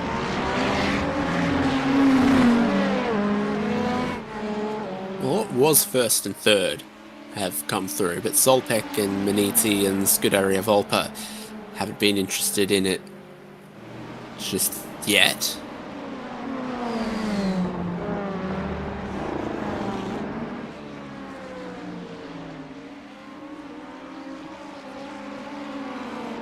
Is anybody going to be anywhere near Montoro and Moreno? I don't think so. They're actually side by side coming towards turn one at the moment. They've gone back to 8th place in the current standings, and Montoro on the defensive, or at least on the inside. Moreno behind. I mean, are these two in a little bit of danger of allowing Tom Rear to just get out with a big lead here? They've got to work together surely for just the next couple of moments before Tom Rear comes in, because otherwise surely he's going to come out comfortably ahead of them both. Stimify have gone from 55.5 seconds behind the race lead to 58. So a little bit of traffic, a little bit of battling, but now there's a bit of traffic for the... No, it's not traffic, it's coming into the lane for first and second in GT3 Pro. So 57 laps for them that time around. As in, on lap 57, sorry. 32 laps completed on this stint as the BS competition car stops in the penalty box before getting back underway and going to their box. That will be their... I only saw a stop and go infringement for them. They would seem to be stationed there for quite a while, but let's see whether it will be Montoro and Moreno out first and second here with Tom Rear coming out the pit lane, staying at the wheel of the Solpec Precision Racing BMW. Yeah, but driver changes elsewhere. Jan Sadkowski gets in Team Hoysinkveld's car. BS Competition had a driver change just after their pit stop there, penalty there. It's out first. Van der Grip gets behind the wheel of the Maniti Racing car, but here comes Simify tearing down the pit straight now. Not going to be getting past either of those two. So the battle between Montoro and Moreno does resume, but it's for third place now. Yeah, they may have just cost themselves a little bit with their battle, because I thought Simify were having a bit of an undercut versus Solpec and Maniti. But then it just went out another sort of 2 or 3 seconds right before the pit stop for the leaders. Solpec's BMW back out in that race lead. Yeah, great drive from them so far. Up 13 places from 14th in the qualifying session. Didn't take them very long to get there at all. This is the BS competition car, now 9th. Elias Riker now driving. Got out just in front of Jacob Hansen. Rodrigo Miz as well. And in front of the group, Jeremy Austrian. So it's not a disastrous start for BS competition. And they've still got 50 laps nearly to resolve this before the halfway points. And here comes the 54 car actually. They're going to try and follow BS competition as closely as possible. See on the right hand side, there is the front end of the Aston Martin, the pole sitting car in GT3 Pro. And Hansen's going to let him have that one by the looks of things, just braked slightly earlier. And so fiercely forward back into the top 10. The top 2 in the championship running absolutely together, but it has been a really challenging race for them so far. Yeah, good battle here as it's just behind BS competition, coming back up through the fields to 9th, having been basically the last car running in that class at one point. You've got Impulse Racing just ahead of them. Scuderia Volpa lost a spot through the pit lane as I think they were serving a penalty there. So MG18 jump up to 5th there.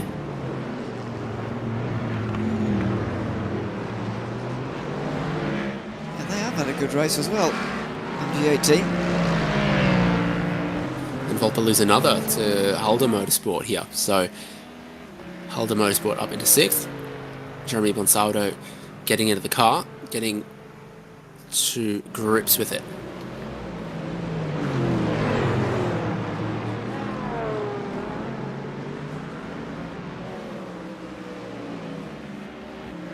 There is that battle resolving itself. Well, not in the case of Scuderia Volpa. It's going the wrong way for them.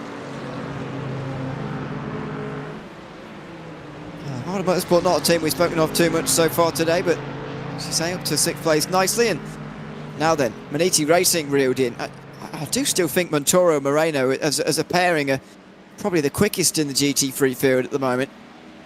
They've got themselves back on terms with Maniti very quickly, but can they go on and catch Solpec? I think if these three work together, maybe if Montoro makes this pass and then pushes on, I think they definitely can make that challenge to the race lead again.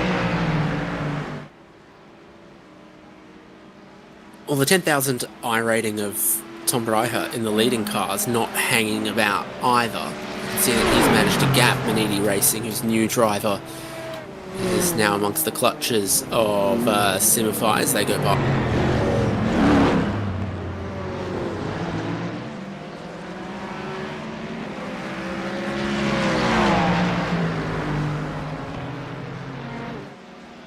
So how is this gap going to change now in the favour of Simify's? Just mark it at 2 seconds for the moment, just less than. I think with Montoro leading the charge now, it's going to be coming down again in favour of those chasing on behind. Plenty of GTPs coming through here at the moment, plenty of traffic still on its way past, and very much at the stage of the race now where that is becoming more and more common, for it to just be sort of every now and again, really, that traffic is coming past rather than, as I was saying earlier, all in one go. And one of the very intense mess. There's Daniel Luzko going through there, just past these other GT3s, and now the 289 has had trouble here on this lap. Or is it just a brief disconnection that they've gotten back from? Yeah, that's what it seems like it was. So Alea Striker probably, I don't know, had some internet connection issues or something there for just a brief moment.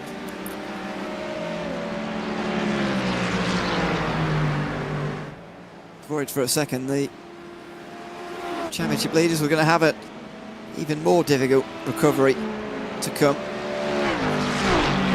Let's have a look at a real vault over the curves from car 11, which lost a lot of time and seems to a half spin indeed for, oh no, full spin for the 11. Lucas Valentin Dirksen has not quite been able to hit the ground running in the same way, and that maybe explains some of the time loss for Fiercely Forward and why they're outside the top 5 now.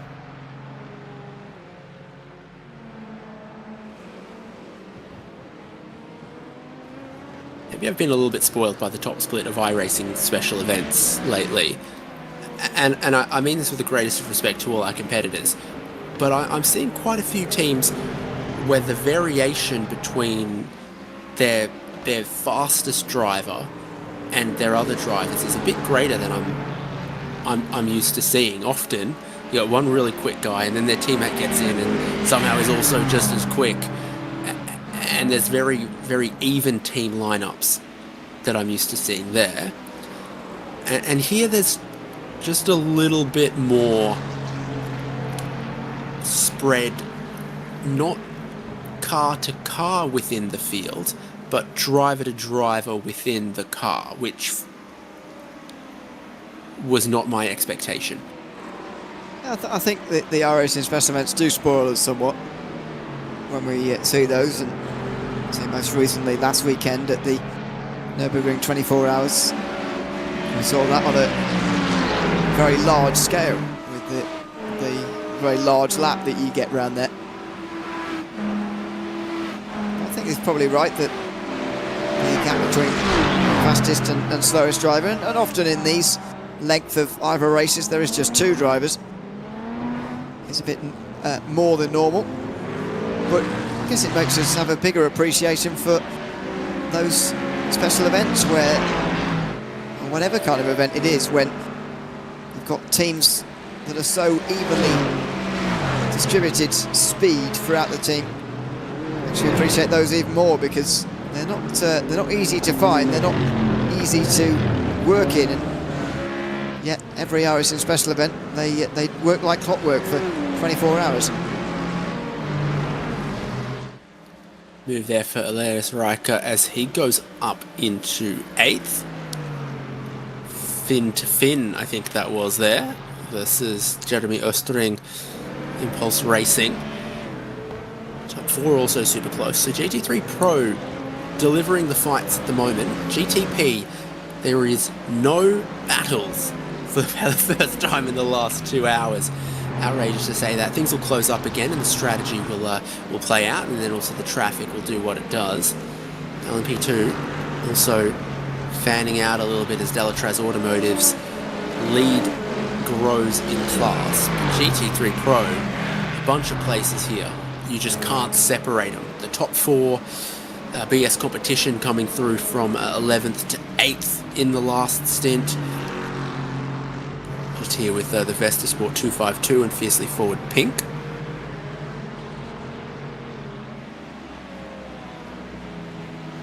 Yeah, this is the pole-sitting car still trying to recover some of these positions, and the 252 VestaSport car that qualified 3rd, trying to get back up towards the front as well. But we're just going to step aside for just a couple of moments and spent a little bit of RaceSpotTV fan immersion on board with the 212 of Rodrigo Mies, chasing down the VestaSport 252 at the moment of Jacob Hansen. Just fresh into another stint, these guys, in GT3, so let's enjoy the sights of sounds of Monza on board with Rodrigo Mies for just a few laps.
Well, welcome back to Monza in the penultimate round of the IVRA Endurance Series for 2025-26.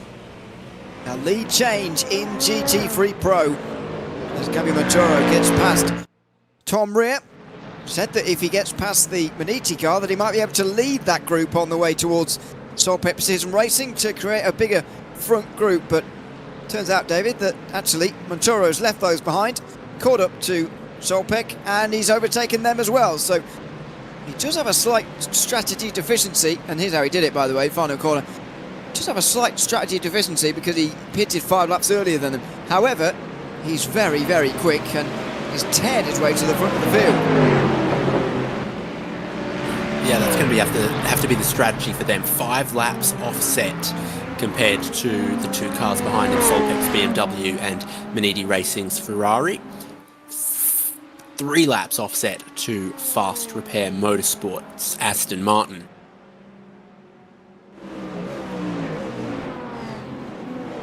Now another round of LMP2 pit stops might be on its way in a moment. The 113 pitted earliest last time round, so unsurprising that they're in first this time round, although they've only made 21 laps, so I'd say that is slightly short for them. I don't recall if they short-filled on the last one as well, which was also a little early. Fernandez staying the car as he has driven since the start of the race, it looks like, as well, in that stop there in LMP2. And we said that the prototypes had begun to fan out a little bit in this race, but at NGC just ahead of Arett battling for position, Nürburgring just ahead of Nix. This is Nürburgring Esports here, just going past the GT3 Pro leader.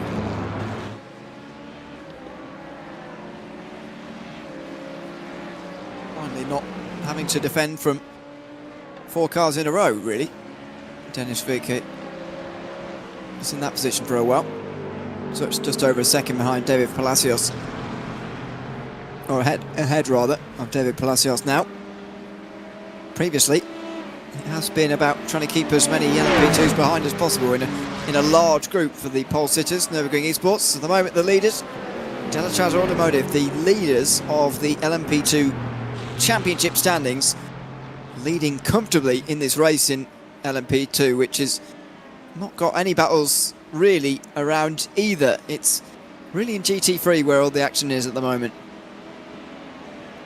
Though, with the driver changes that we had in GTP at the last round of pit stops, it's just beginning to come back off the back burner. So I think Owen Carroll has been pursuing Tango Beyond for 4th place there. I think BS Competition got a tiny bit closer to Movano Rosso, and that's in play.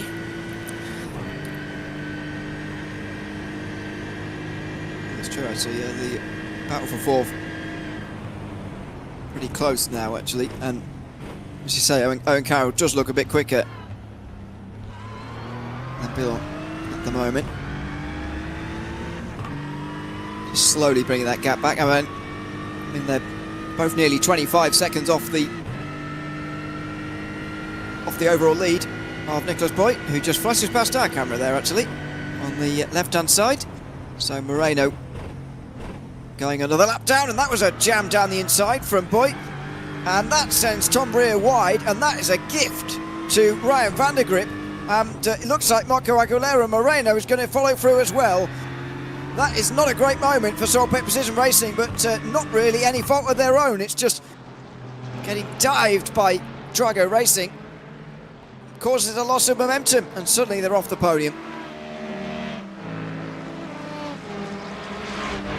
We'll see how they react to that. Again, Tom Rias remained in the car at the last stop. He was quite quick either side of that pit stop. Led the race for a couple of laps.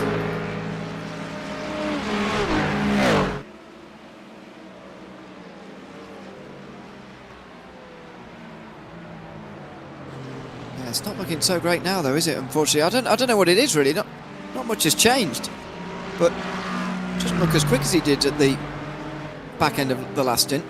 I don't know whether that BMW behaves itself a little bit better when it's lower on fuel than now, but looks like, I mean, it's got the look of a driver change, someone different in the car, a different driver, but see, there hasn't been one, so I'm not really sure what's going on with that at the moment. LMP2 leader Delatraz Automotive having a slow down. That will be the second chicane again. One thing that's constantly changing is the track temperature, which is now past 40 degrees Celsius. So Ewan, no more walking your dog on pavement. Is that the legal limit? 40 degrees Celsius? I don't know exactly, but be kind to your dog. Is advice generally into the ether, not specifically to you, because I don't even know if you have a dog. I feel like if you did, I'd know. No, I've never owned one. In fact, never in my family as a child or now as an adult. Nope. Dogless. Second place pits in LMP2 though. Yeah. They generally do kick off the cycle. They came in with Hyperion, sort of on the first lap of last cycle, if you like. Advanced their position quite significantly from the early stages of the race, where they were sort of bottom end of the top 5, just breaching into that top 5. And Hyperion actually go on one lap further, so that was only 23 laps from ODBM, but at least 24 for Hyperion since they've gone again.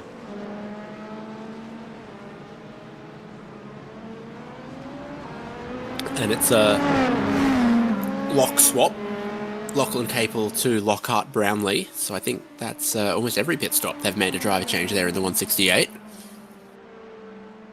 Yes, it is. 3 stops, 3 driver changes. I think that's right. At least 2, anyway.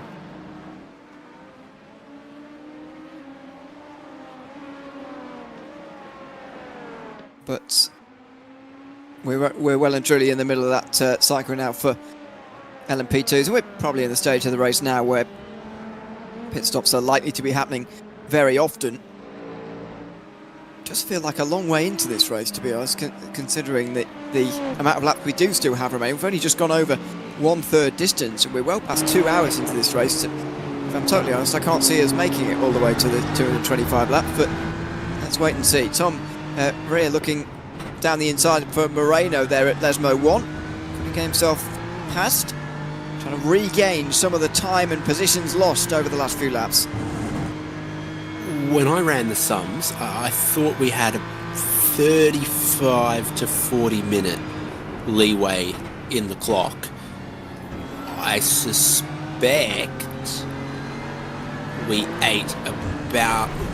Gee, don't hit that curb, we've seen a replay or two of that. We ate 10 to 15 minutes of that with the first safety car. We'd eat into that if any rain came down, but again, the future forecast is still a 0% chance of rain. Not only that, it says that it's partly cloudy now, but that will change to clear in an hour. So conditions clearing up yet further post that.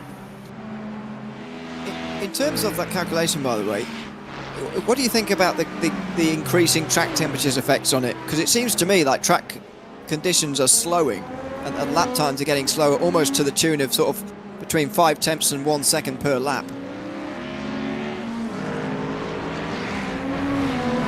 Well, at 225 laps, it would have a 112 second difference in a worst case scenario, which is like just 2 minutes. So a safety car takes so much more off the clock than even the scorching power of the sun on our ever-heated track.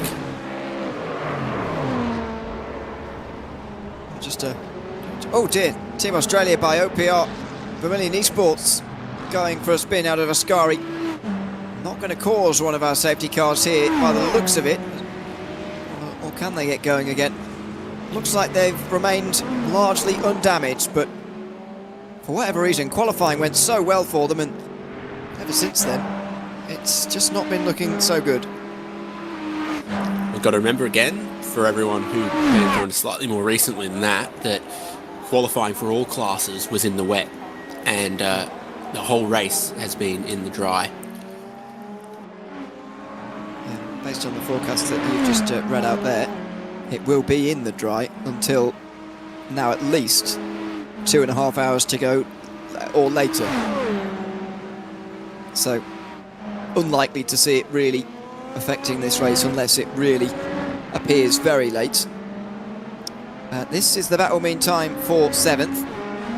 Luc Rabier trying to recover some of the places for number 33 at the expense of Maxime Naz, who is in front at the moment. So, as you mentioned earlier, the driver changes that took place, I think, oh dear, as Nürburgring Esports on their outlap have a spin. The driver changes are starting to have their effect now in GTP, I think. Yeah, no driver change for the LMP2 leader as they made their stop. Connor Drop stays with Delatraz Automotive, the 188, and there are 3 other cars running longer on fuel that when they pit, Delatraz will go back to the lead, and Logitech G Orbit Drop Air Motorsport Mars will go back to 2nd. 54 Gold look like they will then inherit 3rd place. Just a couple more stops to come in LMP2, and there's one of them for Auto Moves. 24 lap stint from them. Finally the first normal stint really. I know we have already had one load of green flag pit stops since the last safety car, but that stint wasn't quite normal because it began under the safety cars. These are the first normal stints really. 24 lap stints pretty much across the board, apart from Nürburgring Esports and the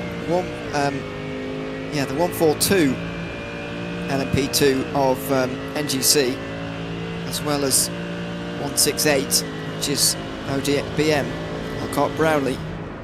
They stopped generally early, and their stint was fairly short that time round as well. So, yeah, just a few differences to note across the board as they start to think now about the halfway points. Only 33 laps away from those, so there'll be one more stop to come for the LMP2s between now and then.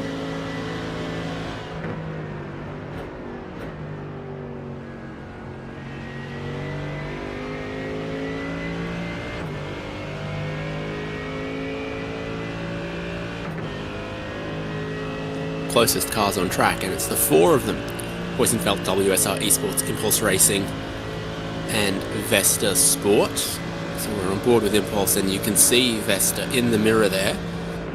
See, we're a couple car lengths further away from WSR than the car behind is from us. So almost a gap in the middle of this. The other battle in GT3 Pro is Team Australia versus Australian Clint Shane Smith. So Australian Civil War for 15th and 16th in class. Yeah, Clint Shane Smith's not actually that far away from making an overtake there in towards turn 1. Here he comes. Later on the brakes there, Smith on the inside line and passes Richard Mitchum, with the latest driver in this Mustang. So an amicable exchange of places there between 2 Australians who are, much like you are commentating late into the night, they're racing long into the night. They've still got a long way to go, so it's going to be a late night or / early morning for them.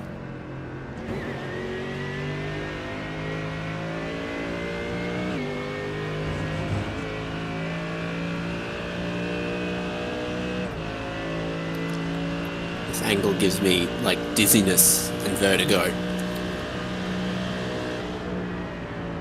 Yeah, it's a slightly. It's the fact it's off centre for me. Oh, it's just a little too wide. But Mercedes versus Mercedes here, and that gap has opened up. Impulse not quite going with WSR Esports, Aston Martin, and Team Heusinkveld. They do seem to be slowly losing places in time to Impulse Racing. They were not that far outside the top 5 on the restart, but they're now 11th, soon to be 12th, I think. As Vesta Sport make another place, so that's the non-championship contending Vesta Sport, I'll reiterate again, but Jeremy Ostring now down to 12th.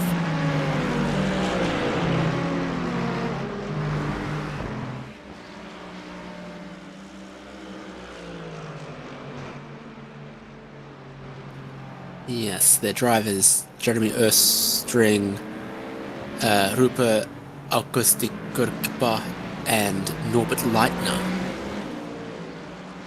Some of those names easier than others.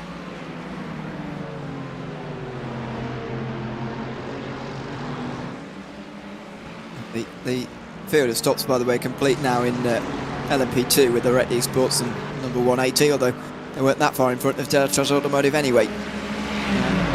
Drago Racing still lead overall.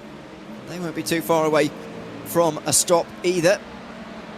Should be first into the pit lane though. The likes of Grid and Go in Blue Mercury Sport should be in before them.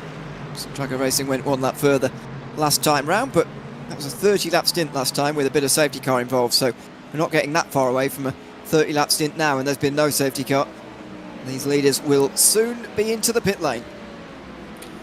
The Red Esports 180 have just completed their stop, and that completes the cycle just about of LMP2. So Delatraz lead with a handy 7 seconds. So Logitech G, ODB and Mars, third and fourth, getting closer together there. We questioned exactly what... Big crash in the background. Somebody in the wall at the end of a Ascari. It looked like a GT car. Didn't look that dissimilar to a Simify Esports car. I hope it wasn't the leader. I think Montoro's still going fine.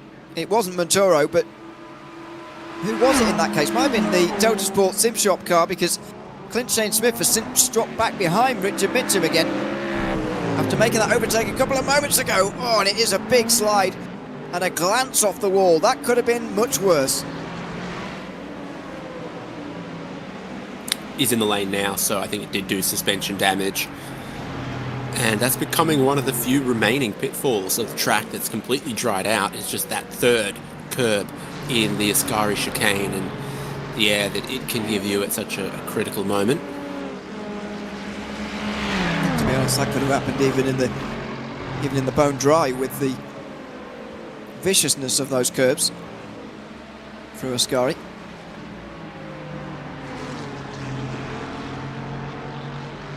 And here's the growing battle in GT3. Hoisingveld now in ninth with fiercely forward 212 having rejoined again. So they're now back behind all of these again, with PS Competition doing much better. But obviously Simify leading, that's not doing much to help PS Competition, who are 87 points ahead of them at the start of the day. As we went with us earlier, the 289 was spun at turn 1 in contact with another championship contending car. They had damage to repair, 3-minute stop. They managed to get a lap back at the only safety car of the day so far. And they are now back in the top 10 again. But one of their big rivals, Fiercely Forward, have been up and down today.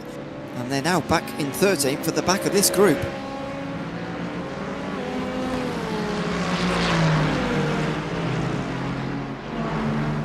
Yeah, closing up. Investor Sport having gone past Impulse.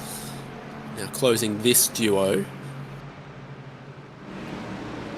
It's quite close. Didn't need much space for the Moradus car to get through, and there might have been contact there.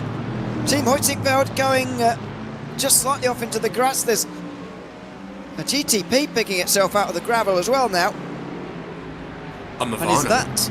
Yeah, that is Movano, isn't it? The number 1 car. Tanguy Bilon now overtaken by Owen Carroll as a result of that mistake at the second chicane.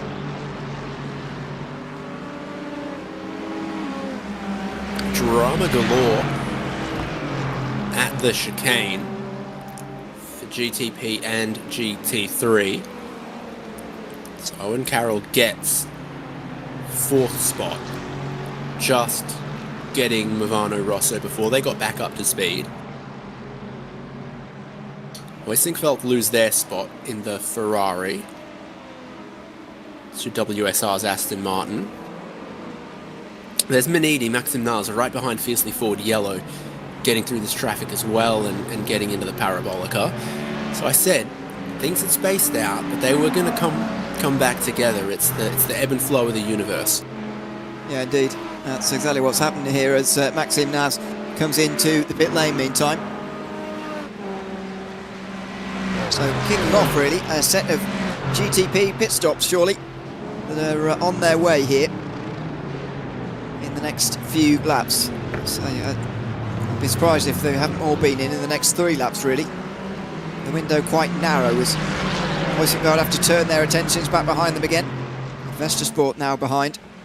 As say, WSR Esports did get through and now seem to be offered away. For whatever reason, Huizenveld struggling to keep these cars behind in a pretty exciting GT3 race that we've seen so far. A lot of the battling, especially in the last hour or two, has been from the GT3 field. So we were meant to have 46 cars, 14 in GTP, 13 in LMP2, but 19 in GT3 Pro.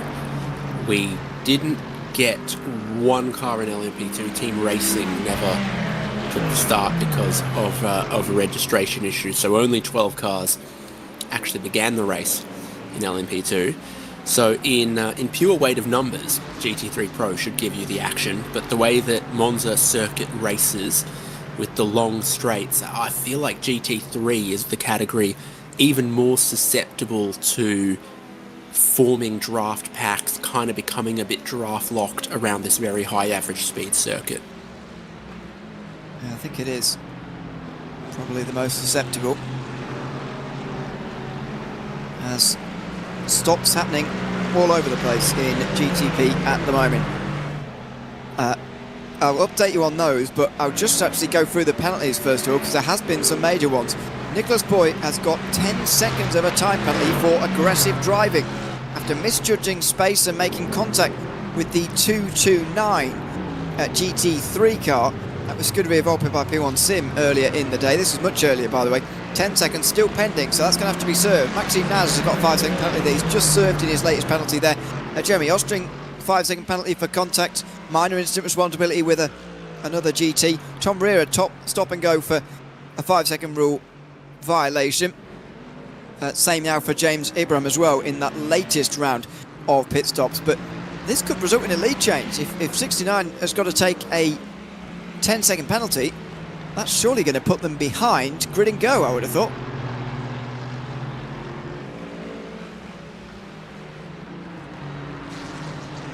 Things are going to reshuffle.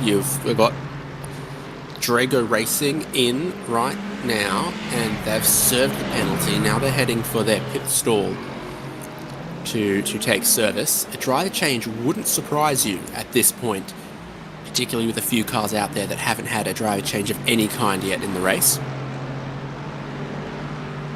If you haven't had a driver change yet, then we're getting to that stage almost where you... And here we go, Michael Romanidis in. If this race goes green from now to the finish, then Romanidis can, on drive time, do the rest of the race. I'm not sure he will do, but he can if it continues on green. Let's see. Now then, did that car stop at the start of pit lane before it actually came in or not? I saw it on the timing, it did. Yeah. Yeah, so they've done their 10-second penalty. Now then. That marshal's got an invisible hamburger. Where is Matt Farrow? Because this is going to be a rejoin for the race lead here. There he is on the right-hand side, and Grid and Go are going to lead this race. First driver change we've seen in some time, really, since Drago Racing took the lead away earlier on. Matt Farrow leads this race for Grid and Go on a day that this team has to gain points on Drago Racing. They start the day 226 points behind. Exceptionally unlikely that they're going to overhaul that championship margin in just 2 rounds. However, they're doing all they can to keep it alive at the moment, and Matt Farrow leads this race about, what, less than 30 laps away from the halfway points. They're going to be going to the halfway points with this fuel, and Matt Farrow in prime position to take the full points as it stands. Now, a lot of GTP teams took a driver change at their stop before the one they've just done about 50 minutes ago. But Drago Racing weren't one of them. They've gone to this stop and this far into the race to make their change. Michael Romanidis gets into the car for the first time and see what kind of stuff he's made of. Matt Farrow's just beginning his second stint since taking over the number 7 Grid and Go Esports Cadillac. Brief 3 wide moment, pretty standard. So this race will enter a new phase with a new race leader. After 87 laps officially scored this time round, and officially 26 laps away from picking up the full points as well.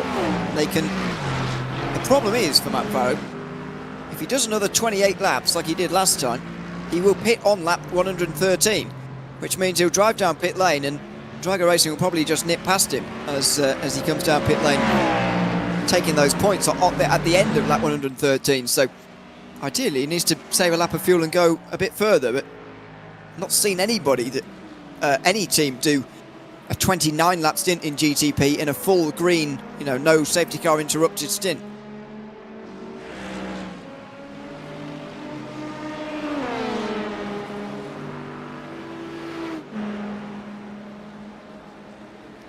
P2 have had pit stops for everyone. And here comes fiercely forward Gold. This is for third. Fernandez down the inside of Lee Zeltwanger and makes his way through. Another Australian, by the way, Lee Zeltwanger, I'm pretty sure, or New Zealand. New Zealander, per the flag and per another metric I'm checking out here. Gotta give big ups to Lee Zeltwanger, has the highest ping from New Zealand to Frankfurt. It's a long way. Yeah. Sorry. Yeah, I should have known that. It's been a little while since I've covered Lee in a league, but I've seen him before. Then the next four drivers by that metric are all Australians: Harrison Lillis, Lockhart Brownlee, Clint Shane Smith. Yes. Then Rodrigo Mies from Chile is actually beating out Richard Mitchum from Singapore. You expose the worst European, who really should be connected well, but isn't. Maybe there's nobody who's particularly. Well, I'm looking for a loophole in it. Like maybe we've got someone who's Dutch, but a Dutch possession in the Caribbean. But no, it would be David Palacios in the Nix Esports 122.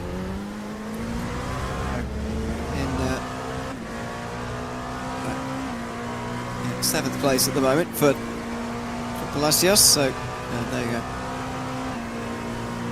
Hopefully it's all fine though for Zeltwanger here, who's just in behind Julian Fernandez, just got past him. Up front, by the way, it's getting even closer for the lead as Jupp and Brownlee are only 3 or so seconds apart. And it's going in favour of Brownlee. 0.3 of a second gained last time round on Connor Jupp. And the 188 won't be getting that nervous because the 168 is not a championship contender. Be much more nervous about the 199 getting close, and they aren't doing that at the moment. But it is an uneasy situation to be in. Race leader and losing that race lead, and lose a bit more time there with that traffic at the final turn.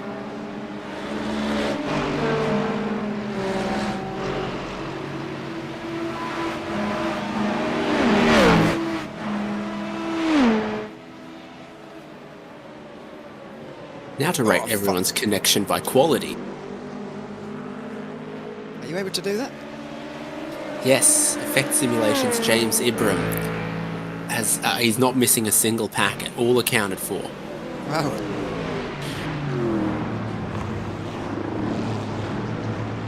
By the way, sorry, we spoke about driver. Has he driven the whole race so far, James Ibram? Feels like he has.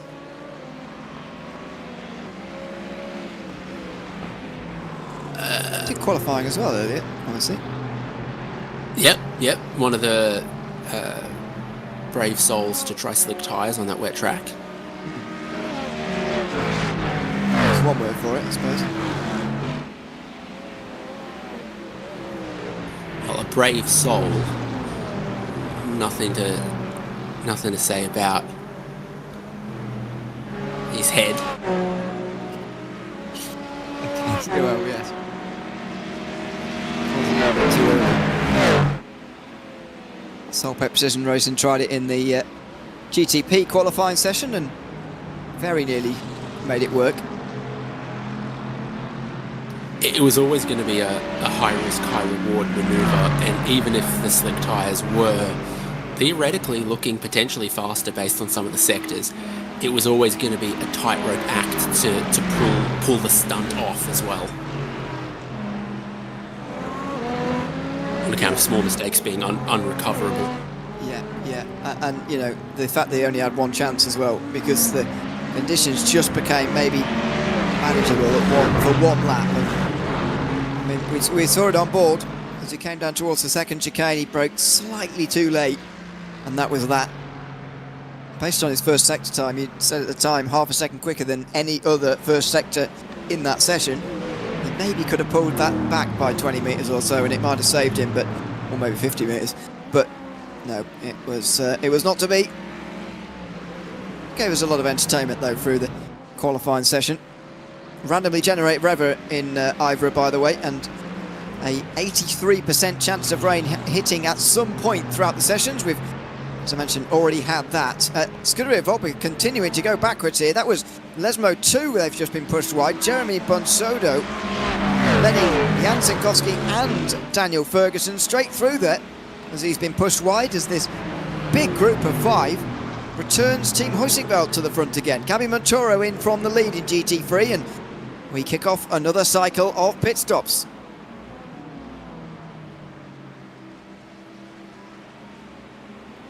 Now in the Effect LMP2, Callum Reid-Gartson's driven 54 laps, and I think did from the start, and then Ibrahim, I should say, I don't know, I keep getting that one wrong, my apologies James, got in I think about 32 laps ago, or did the first stint and then they swapped, and then he's come back.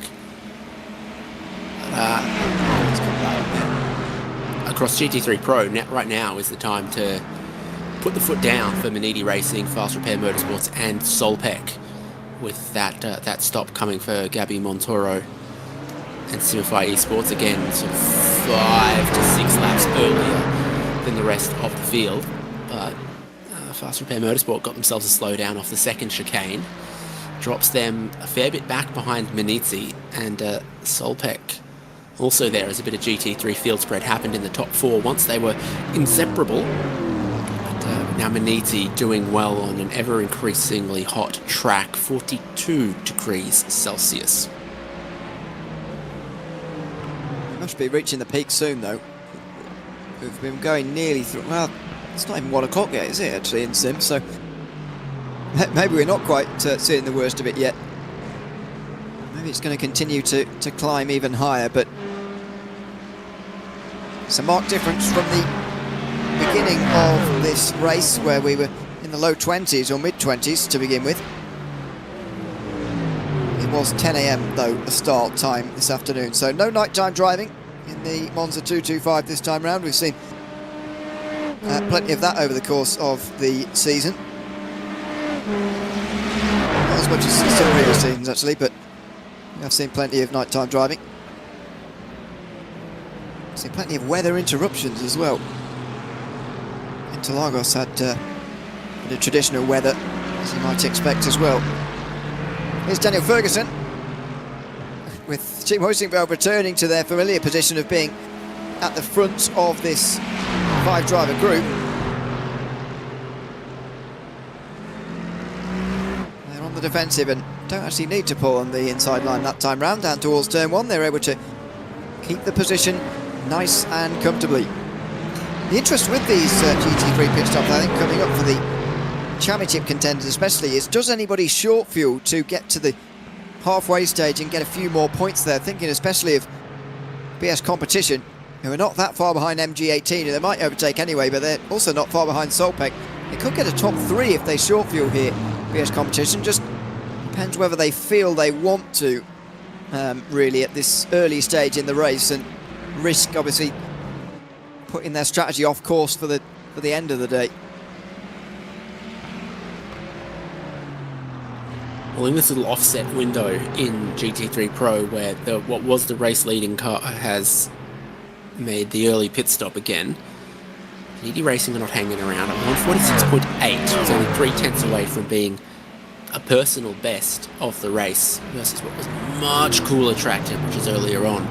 So that's a quick one from Van der Grijp, as Fast Repair Motorsports are in just about on time. GT3 showing why it is such a successful and exciting racing formula. 29 laps from Fast Repair that time, so not quite as long as what Gabby Montoro did. As Rodrigo Mears gets his nose in front of Jeremy Bonsurdo, that's Jacob Hansen just in the third of the three. The five is very much split apart now, and here comes the Mustang. It looks like he's pushing him on the way towards turn one there, although Hansen wants to get on with this, so he goes down the inside, and he's now going to be up to ninth. So Master Sport promoted another position. Hansen not willing to wait around. Abo Sayan gets back behind the wheel of the 202. Started the car earlier, now back behind the wheel again. And where is he going to be in relation to Montoro? Not as close this time. Looks to me like Simify Esports are really taking control of this race.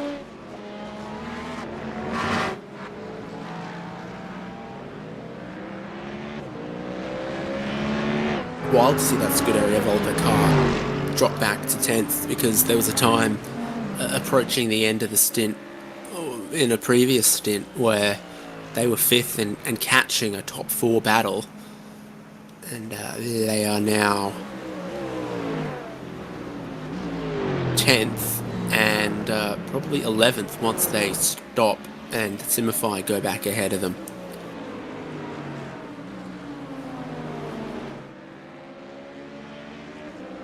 Yeah.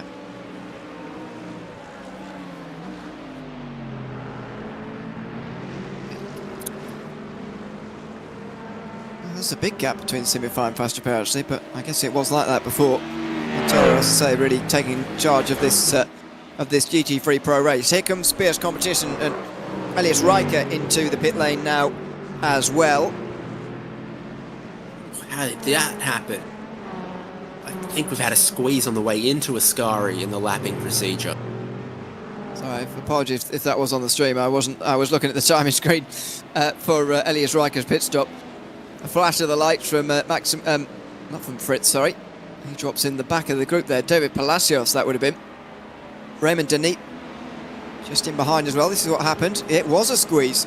And you wonder, with Drago Racing already, first of all, losing time in this stint, they're now 11 seconds off the race lead, and having had a penalty in the previous run as well, are they going to get in trouble again here for that? And is there going to be another investigation? It is being investigated. And are Drago Racing going to find themselves with yet another penalty in this race, I wonder? That's one that we saw, and it looks like sort of forcing the other car off, or making contact, or moving under braking, or whatever you want to call it. All of them feel like they kind of apply to that situation where it's you can't mistake an LMP2 car for a GT3 Pro, because the GT3s have to brake a little bit earlier and their cornering speeds are lower. But the biggest difference between a GTP and an LMP2 is in a straight line, not in the corners and in the braking zones. And so they thought, oh yeah, I'm ahead of the LMP2, it's going to disappear. Well, not quite going into a corner like Ascari. No. And there it is, minor incident responsibility. Romanidis with a 10-second penalty. Because he is on probation, that's 10 seconds rather than 5. So that at the moment would put Drago third, but with the time he's losing to PS competition as well, you can see Drago Racing off the podium. Suddenly this race feels a lot different with Nicholas Boy not driving anymore. He was dominant, but when he was driving, and they were miles out front. Now, looking a little bit different this race. There is the Blue Mercury Sport car in the background behind him, but they don't need to make a pass on the racetrack at the moment. Just Well, I suppose they do if they want to get more halfway points than Drago Racing, but as far as this overall race is concerned, they can just soak up that 10-second penalty, and Blue Mercure will be comfortably second after that's been served. Yeah, Daniel Luchko, I think, had already been closing that gap across this stint, sort of in parallel to Grid and Go expanding their race lead.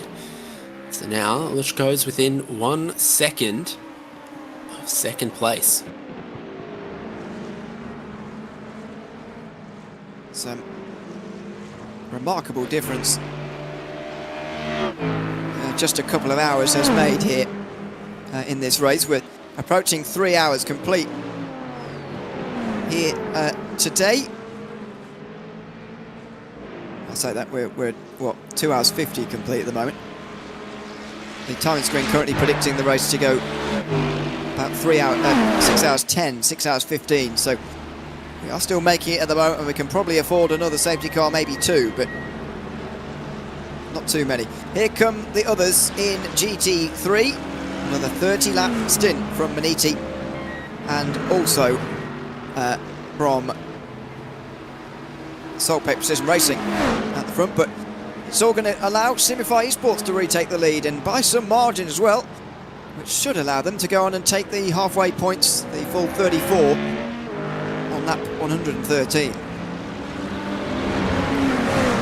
Garrett Berry back in Saltpeck Precision Racing BMW. Davide Lanzani gets into the Maniti Racing Ferrari, which gets a bit of a short fuel, I think. Definitely not only ahead of Simify, but well ahead of Simify. Yeah. I mean, the difference in pit stop was 8.5 seconds, but they're only 8 seconds in front. So, yeah, there's been some remarkable in-laps here from Maniti. It seems on the overcut. It's not a Simify mistake, I don't think, because Simify are still 11 or 12 seconds in front of Faster Player. So, this is a strategy call from Maniti to get points at half distance. They're 6th place in the championship. I've been sort of counting them out of the championship because they're 133 behind. If they gain points today on whoever's leading the championship, then it might be that they've still got a chance, and they certainly would have a better chance if they won the halfway point stage. And they're doing 30-lap stints, and it looks like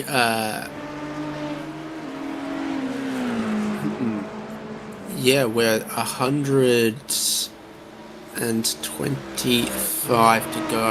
I'm kind of almost predicting 115 more laps for GT3 Pro with the rate that they are being lapped by the outright leaders. So to do a 25-lap stint somewhere and do it... Oh dear, that's Blue Mercure Esports just as they had the big opportunity to move up to second. There's contact with an LMP2, and it's Lee Zeltwanger, the Automoves Racing Team, LMP2. Romanidis gets through, and it's just one of those concertina effects, sadly, that has just ended up with the Automoves Racing Team car going around. I mean, I think I'd describe that as more unfortunate, really, than any malice involved, certainly, but it might not matter when it comes to the steward's room. Yeah, you had the SimRC GT3, and then Drago Racing checked up behind them, Automoves checked up behind that, and the third domino in the chain was a bit of contact from Blue Mercure. They do need to be more careful than that, but you see why the situation led to the LMP2 car's speed not being what you would have experienced other times. Yeah, absolutely. You can understand it, but as an incident, but I'm afraid it might not matter in the eyes of the stewards. We'll see. Back on board with Raymond van der Neet in the meantime, who is just behind David Palacios, Maximilian Fritz, then just in behind Denise. So it's a 3-driver group for 6th, and the gap for the lead in LMP2, by the way, is only 1.3 seconds. So not too much of a gap at all here. In a couple of places in LMP2, things just starting to brighten up here, but what pit stops here coming now. And that's, well, depends when Nick Esports were last in, but 22 laps, a little bit on the short end there from them. These guys, though, in LMP2, remember, can't make it to the end on, can't make it to the halfway stage on the current fuel that they have got. The GTPs and GT3 Pros all can make it to the end of this first half from here.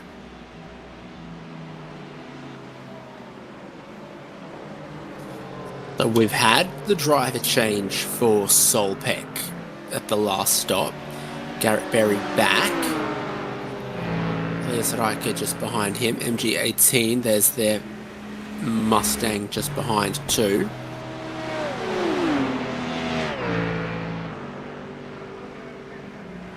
Here comes Riker.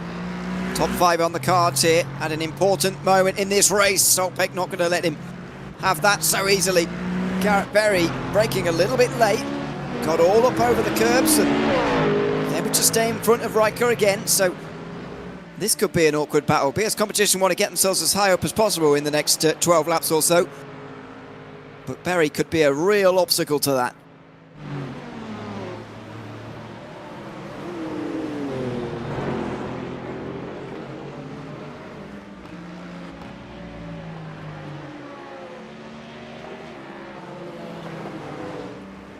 Still not much happening on the weather front. Regret to inform you that it's just a beautiful day.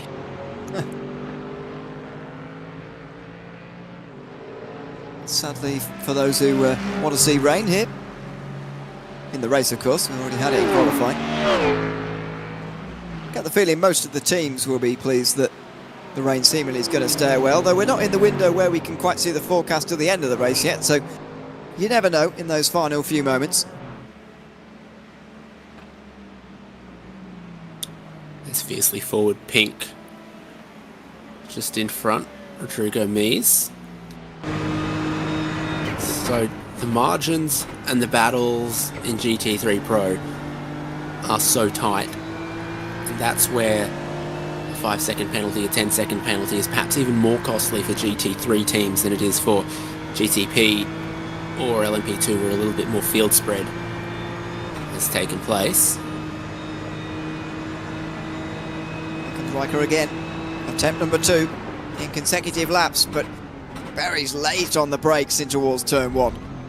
Unable to hold him off as a result. As I said earlier, this could be a real frustration here for Elliot Riker in this part of the race, with Simify Esports set to gain points on them up the road. Meantime, in GTP, the first battle for some time, Matteo Arucci, Maxime Naz, Lucas Valentin Dirksen, all in a line, and you can barely see the difference between them.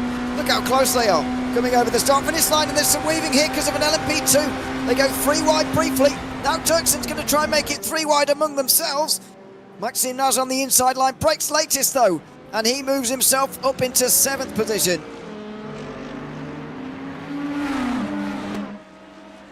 I thought Naz was going to overshoot that, but pulled it up. Parked it at that second apex. Now needs to defend, coming to the second chicane. And he cement that place, he can. And nearly had the help there of Dirksen behind. Getting past Arucci, but that didn't quite happen. So Maxime Naz up to 7th. Beneath Racing, by the way, qualified down in 13th, so this is a sign of a good race from them. A good race through the field.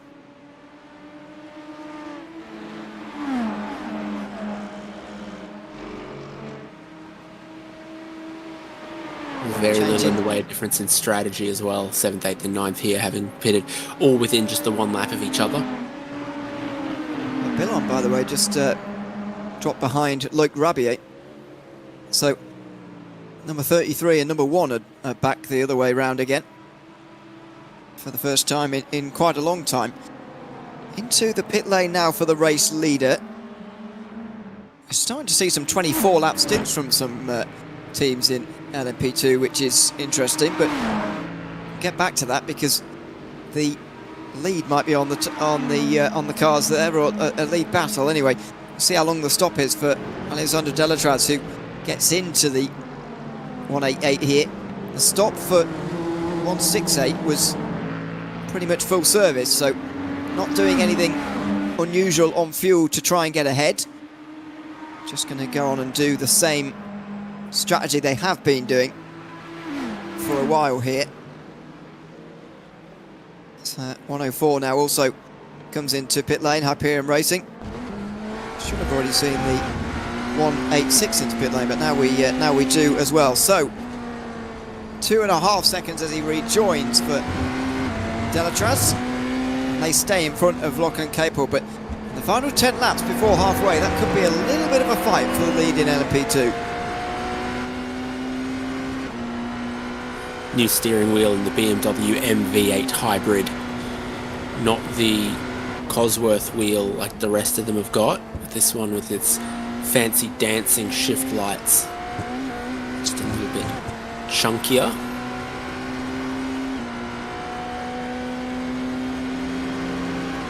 The other wheel is the Cosworth CCW Mark III. These are the things that I like to know but don't matter. Yeah. I've got to say, I'm not a particular fan of those dancing lights. I much prefer the same number of lights, you know what I mean? Yeah. That's very distracting. I just spend my time while driving just looking at them. I like the shift lights in the LMP2 the most.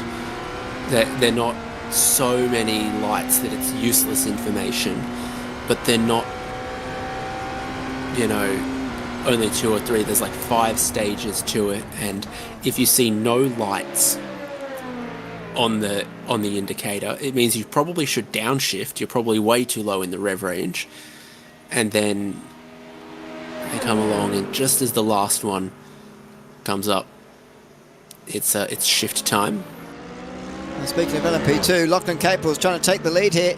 This will become the battle for the leader later on. Delatraz round the outside of turn 2, able to hold on, but this has been a battle coming for some time. Delatraz Automotive got out to quite a lead here, and slowly, I mean painstakingly over the last few stints, we've seen that come back and back and back. And finally, Lachlan Capel is on terms to go on and fight here. Not able to get himself past quite on Delatraz there, but it's a good effort. And as I say, this is going to be for the maximum points at halfway in just 8 laps' time.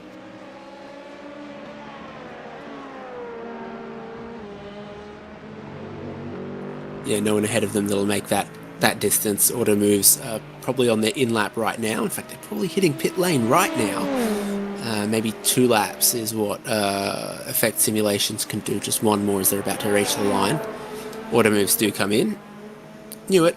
Arete Esports also at best another 2.5 laps. Have gently been extending their stint, so they could well be going furthest of anyone. But we'll wait and see whether that proves to be true or not. Jordan McDonnell gets into the Automoves Racing team car, and now here on the straight comes Capel again. So this will be his second chance in consecutive laps here, and they still know that this is going to be for the win. Delatraz wants to hold the inside at turn 1, so he's on the outside of 2 and then the inside for the Curva Grande if it comes to that, but it hasn't done so far. Seemingly relatively comfortably defended from Capel in the short time that we've had this battle for.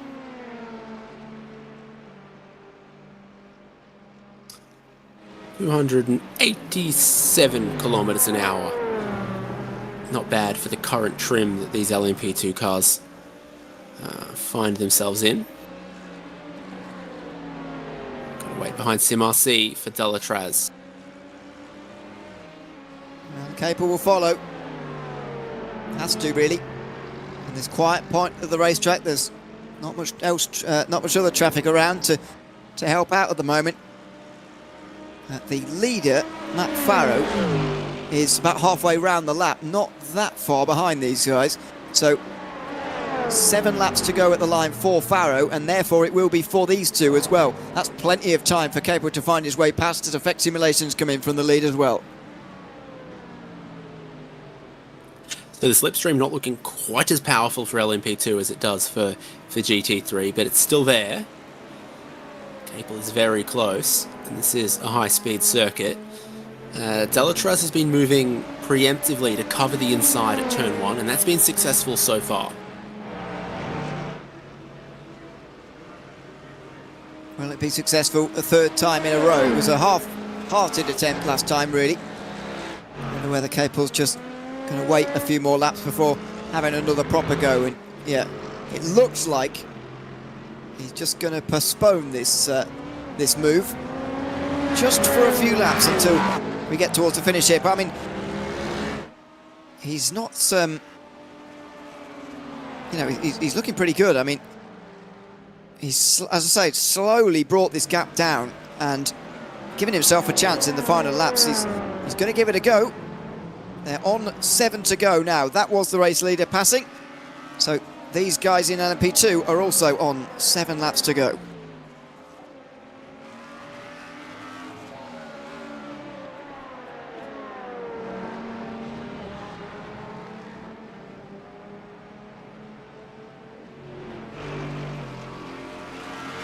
Have had 2 of the pit stops in front of them to clear the way. Now it's a RaceSpot's 180s in lap, as they've extended to 24 laps consistently, but they're almost at the end of that. So it's about to exist on paper as we know it. It exists as a battle for the lead and for points in LMP2. Yeah, indeed.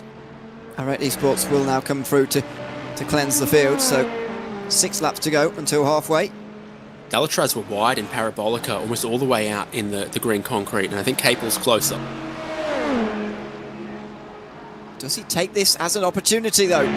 Delatraz feels that it's their best chance yet, perhaps. But Capel not braking late enough on the outside here, and yeah, interesting to understand quite the dynamic of what's actually happening here. Is Capel purposely pulling back for saving his move until later, or just before the actual end of the first half of this race, or is he just unable to actually make this pass and he's resigned to it? I'm not entirely sure which it is at the moment, but he's not really involved in the championship like Delatraz Automotive are, so I don't know if they'll be as interested in actually leading at halfway.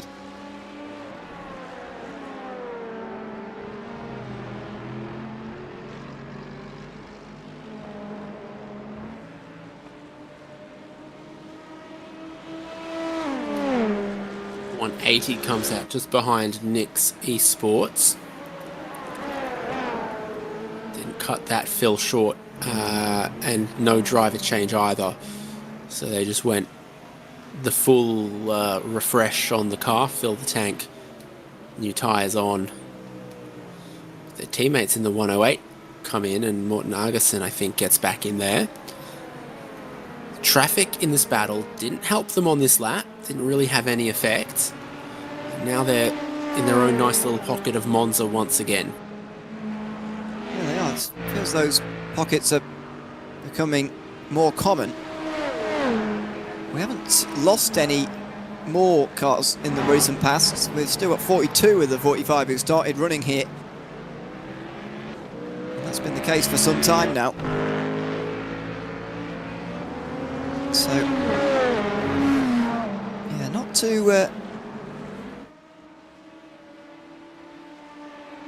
to diminish this field, although it does feel like that sometimes. There goes Michael Romanidis. Now a long way in front of Blue Mercure, basically all because of that incident down at the first chicane. But what's going to happen to them once they take their 10-second time penalty? I think they might drop down to third, maybe even off of the podium. We'll wait and see. Capel to the outside there of Delatraz, nearly going all the way round. Slides, can't quite get it done as he goes around the outside there. It wasn't a bad attempt, but he's running out of time now a little bit.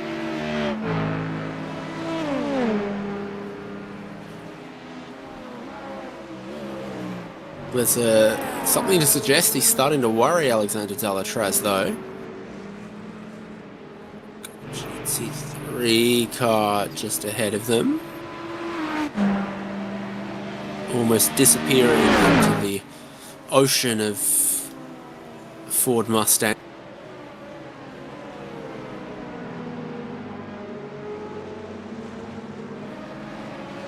Gonna have to keep an eye, by the way, on the overall leaders when they get to the halfway stage, because Matt Farah would be scheduled to make a pit stop at that stage, which may just make things a little bit weird, but we'll wait and see as Lushko stays behind. I think that's probably right, that there's been enough in this to worry Alexander Delatraz, but as I say, how willing is Capel to risk it all to get these extra points when they're not really in that fight at all? They are 8th place in the standings at the moment and not quite mathematically out of it, but more than 200 points back. They won't have realistic hopes of challenging Delatraz Automotive in this season. Now here's a proper race car. 5 stages to the shift lights. 1, 2, 3, 4, 5. And the nice blue colour comes on to let you know it's time to shift up. And if there's no green, you're going too slowly, or you should probably take a gear lower. And none of this 7 speeds nonsense either. 6 is the right number. 6 beers and 6 gears. Love a 6-pack. Of the right sort.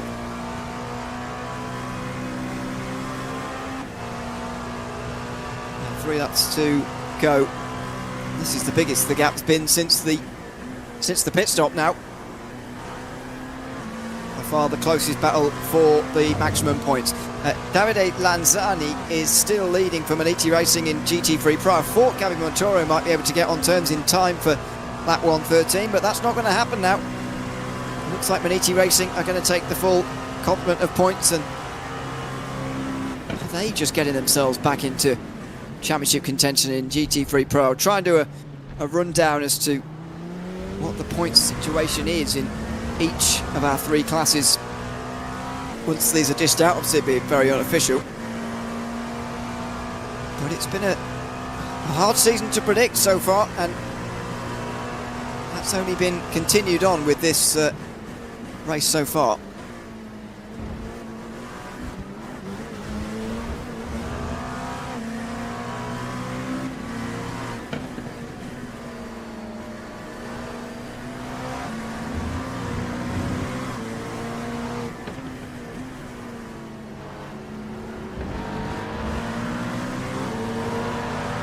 That grows the lead gap a fair bit right there.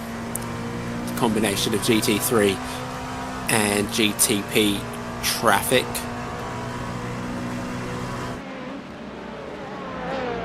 Another big moment for this race, sadly, for 168, a stop and go penalty for a 5-second rule violation.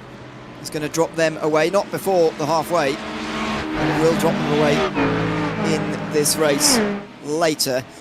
Also stop and goes for Daniel Lushko for causing the collision with the LMP2 down there at the first chicanes. We saw Maximilian Fritz has got a 60-second penalty for an unsafe rejoin earlier on in the day, and the 207 GT3 also with 5-second rule violation gets a stop and go penalty. So on to lap 12, lap 112 rather, we go. We're very close now for the maximum points for Matt Farah as he tries to keep this championship alive into the final round of the season. Still more work to do, a lot more work to do, even after this one, if indeed he can take the 34 points, but some of them can't quite make it there. Maniti Racing and Tatum Restek into the pit lane, and that is no terrible thing. Most of the GTPs will be struggling to just about make it into that halfway stage without needing to stop once more for a little bit more fuel.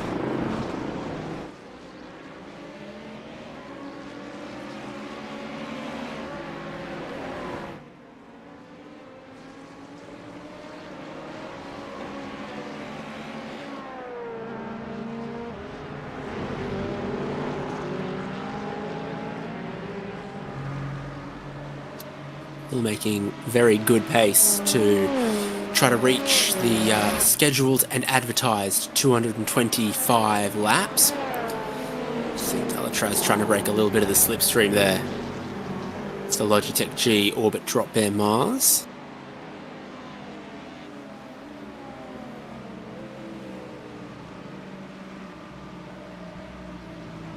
Goes one of the Acuras down the inside for Movano.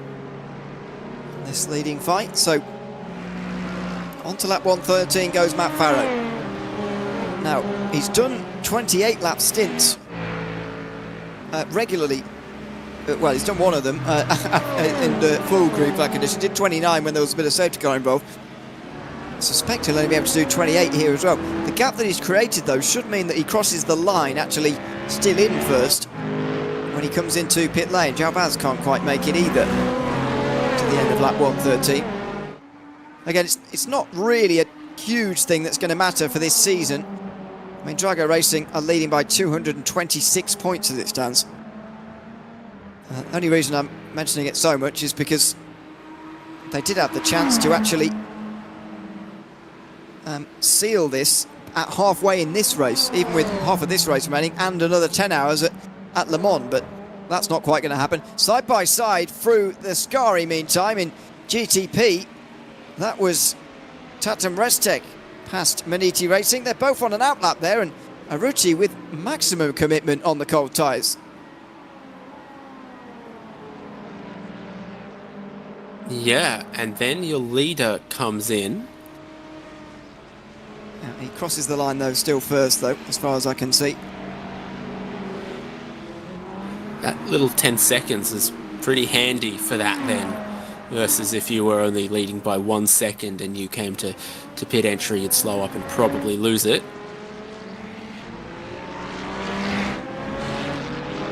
Drago Racing to the lead. That's helped them an awful lot.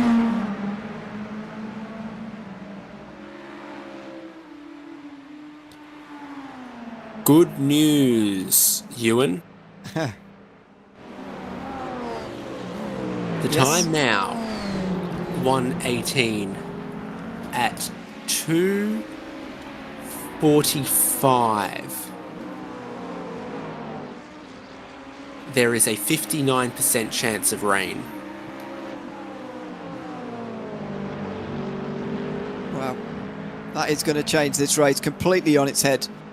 So sorry for making you do the maths as well. How many hours is that away? An hour and a half? Is that 2 hours? Yes, just under an hour and a half. Yeah. Well, and so at the pace that we are going, only be about an hour and a half left at that stage, maybe less. Yeah. So probably looking at lap 170 or so. Yeah. Well, but the fact that it's 0%, 0%, 0%, and then jumps up rapidly to a 59% chance makes me think that by the time you get to 3, it's almost going to. By the time you get to 3 p.m, it'll be an almost certainty. It will seem. Next weather update comes in 10 minutes. All right. Well, we'll keep an eye on that as Drago Racing, Malcolm Romanidis comes into pit lane. There's not going to be a driver change because Nicholas Boy is waiting for an interview with us in just a moment, and I will just bring him in a second. But David, we're just about to draw to a close your commentary stint with us here for this round of the championship, this Monza 225. Like Rabbi is just going to take the lead here very briefly, the 33, but still 110 laps to go. We've just got over half distance. What are the big things to look out for, do you think, for the second half of this race, this run to the end? Well, we've had all eyes on the track, but it might have to be all eyes to the sky in the next hour and a half. Qualifying went wet to dry. The race has a chance now of going dry to wet. Certainly does. A very big update in this race. Potential rain in the next hour and a half, and maybe by 3 o'clock in Sim, an hour and 45 away, maybe it's going to be an almost certainty. We will see. So Michael Romanidis makes his way back out of the pit lane again. It's behind Luc Marchand with that penalty. Drago Racing outside of the top 5 as things stand because of that penalty. 20 seconds worth of a penalty this time round, which has put them a long way down. So we'll do all the updates on that. We'll do the maths on the championship and so on. But for now, thanks to David Haynes, who's been alongside myself, Ian Leary, for the last 4.5 hours of this broadcast to take us home to the end with the next 110 laps. Craig King joining me in commentary. Craig, welcome in as well. This is set up quite nicely, I think, to the end of the race, because just as it was, settling into long green flag runs of no safety cars and little incident, although steady battles out there on the racetrack, we've got the threat of rain now that everybody will have learned about at the same time, and everybody's now got to try and prepare for as much as possible in the next hour and a half before it looks like it's quite inevitable that it might hit. I think we might be looking. I'm going to be looking at that radar non-stop, and I'm glad I'm not in those cars. Qualifying was wet, and I think that's really the only driving they've had, apart from doing practice. The only driving on this sort of track state they've been able to do is in that qualifying. So some of the drivers have that experience, but that also brings the issues that some of these drivers, as we saw at qualifying, it was a very topsy-turvy qualifying, because some drivers love the rain, other drivers don't love the rain, and you get the drivers that actually do have that more on traction ability and know what they're doing. So this could also not only neutralize the fields, we always talk about weather, it could also just completely change up the standings here. And we're close, I think, almost to that mark, that 6 hour 30 mark. There's either 225 laps or that 6.5 hours. If we get rain, I predict a safety car, and I think we might be going to a timed race if that's the case.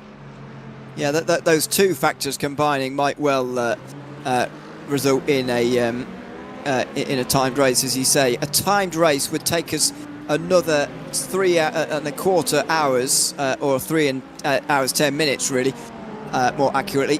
So either way, we're pretty much halfway, whether it be to time or be to laps. Based on the timing screen prediction, if it's just to laps, if it stays dry, if there's no safety cars, lots of ifs, it would be another 2 hours 55 minutes in this race. Anyway, I've kept him waiting long enough. We've had the halfway stage. Let's chat to Nicholas Poyet, shall we? One of the drivers of Drago Racing's number 69 GTP here in the IVRA Endurance Series this season. Nicholas, welcome in. Good to have you with us. Obviously a lot to talk about, but I want to start with the race because we're just over halfway now, and you guys have slipped to 6th position in the latest pit stops with the penalty for Michael Romanidis. Just tell us about what the feeling is like between the two of you about that and about the situation in the race, because you've been leading for a long time and now you're down in 6th position. What's the feeling like in the team at this situation? Yeah, I mean, it's obviously not optimal to get a penalty. Well, technically it would have been 10 seconds, but due to availabilities and obviously other circumstances, Michael couldn't do the FP session, so the penalty was doubled, so it's 20 seconds. I mean, I did my fair share of penalties as well. I got 10 seconds as well, so I mean, we're kind of both to blame for the race situation now. But I mean, I can already tell you that with the calculations we've run, we just have to finish the race. So I'm not too worried about the result in the end now. And wherever we finish up, obviously, like you said, it's about like it's gonna rain at some point. So obviously the race could go upside down from now, but we'll see. But I mean, I've run the calculations, and if Go basically wins this race and scores both halfway and full race distance P1 for Le Mans, we need 12 points at the race end, and the least you can score in this championship is 19. Actually 22, because there are not many cars running in this race, so yeah, we just need to arrive, basically.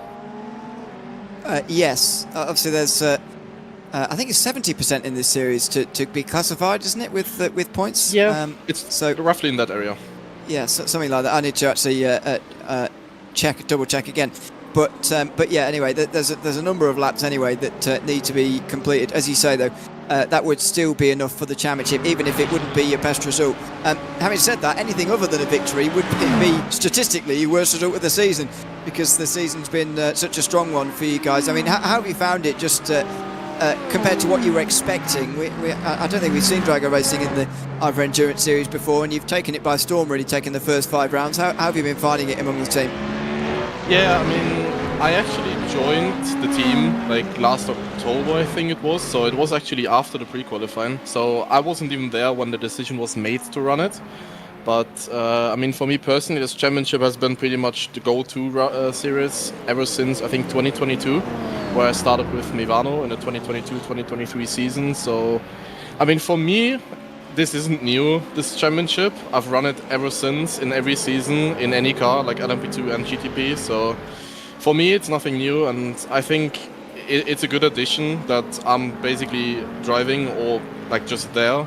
Because yeah, I think the main thing with this league is obviously the safety cars and everything, which even like a top team like us, the result could go upside down with a safety car.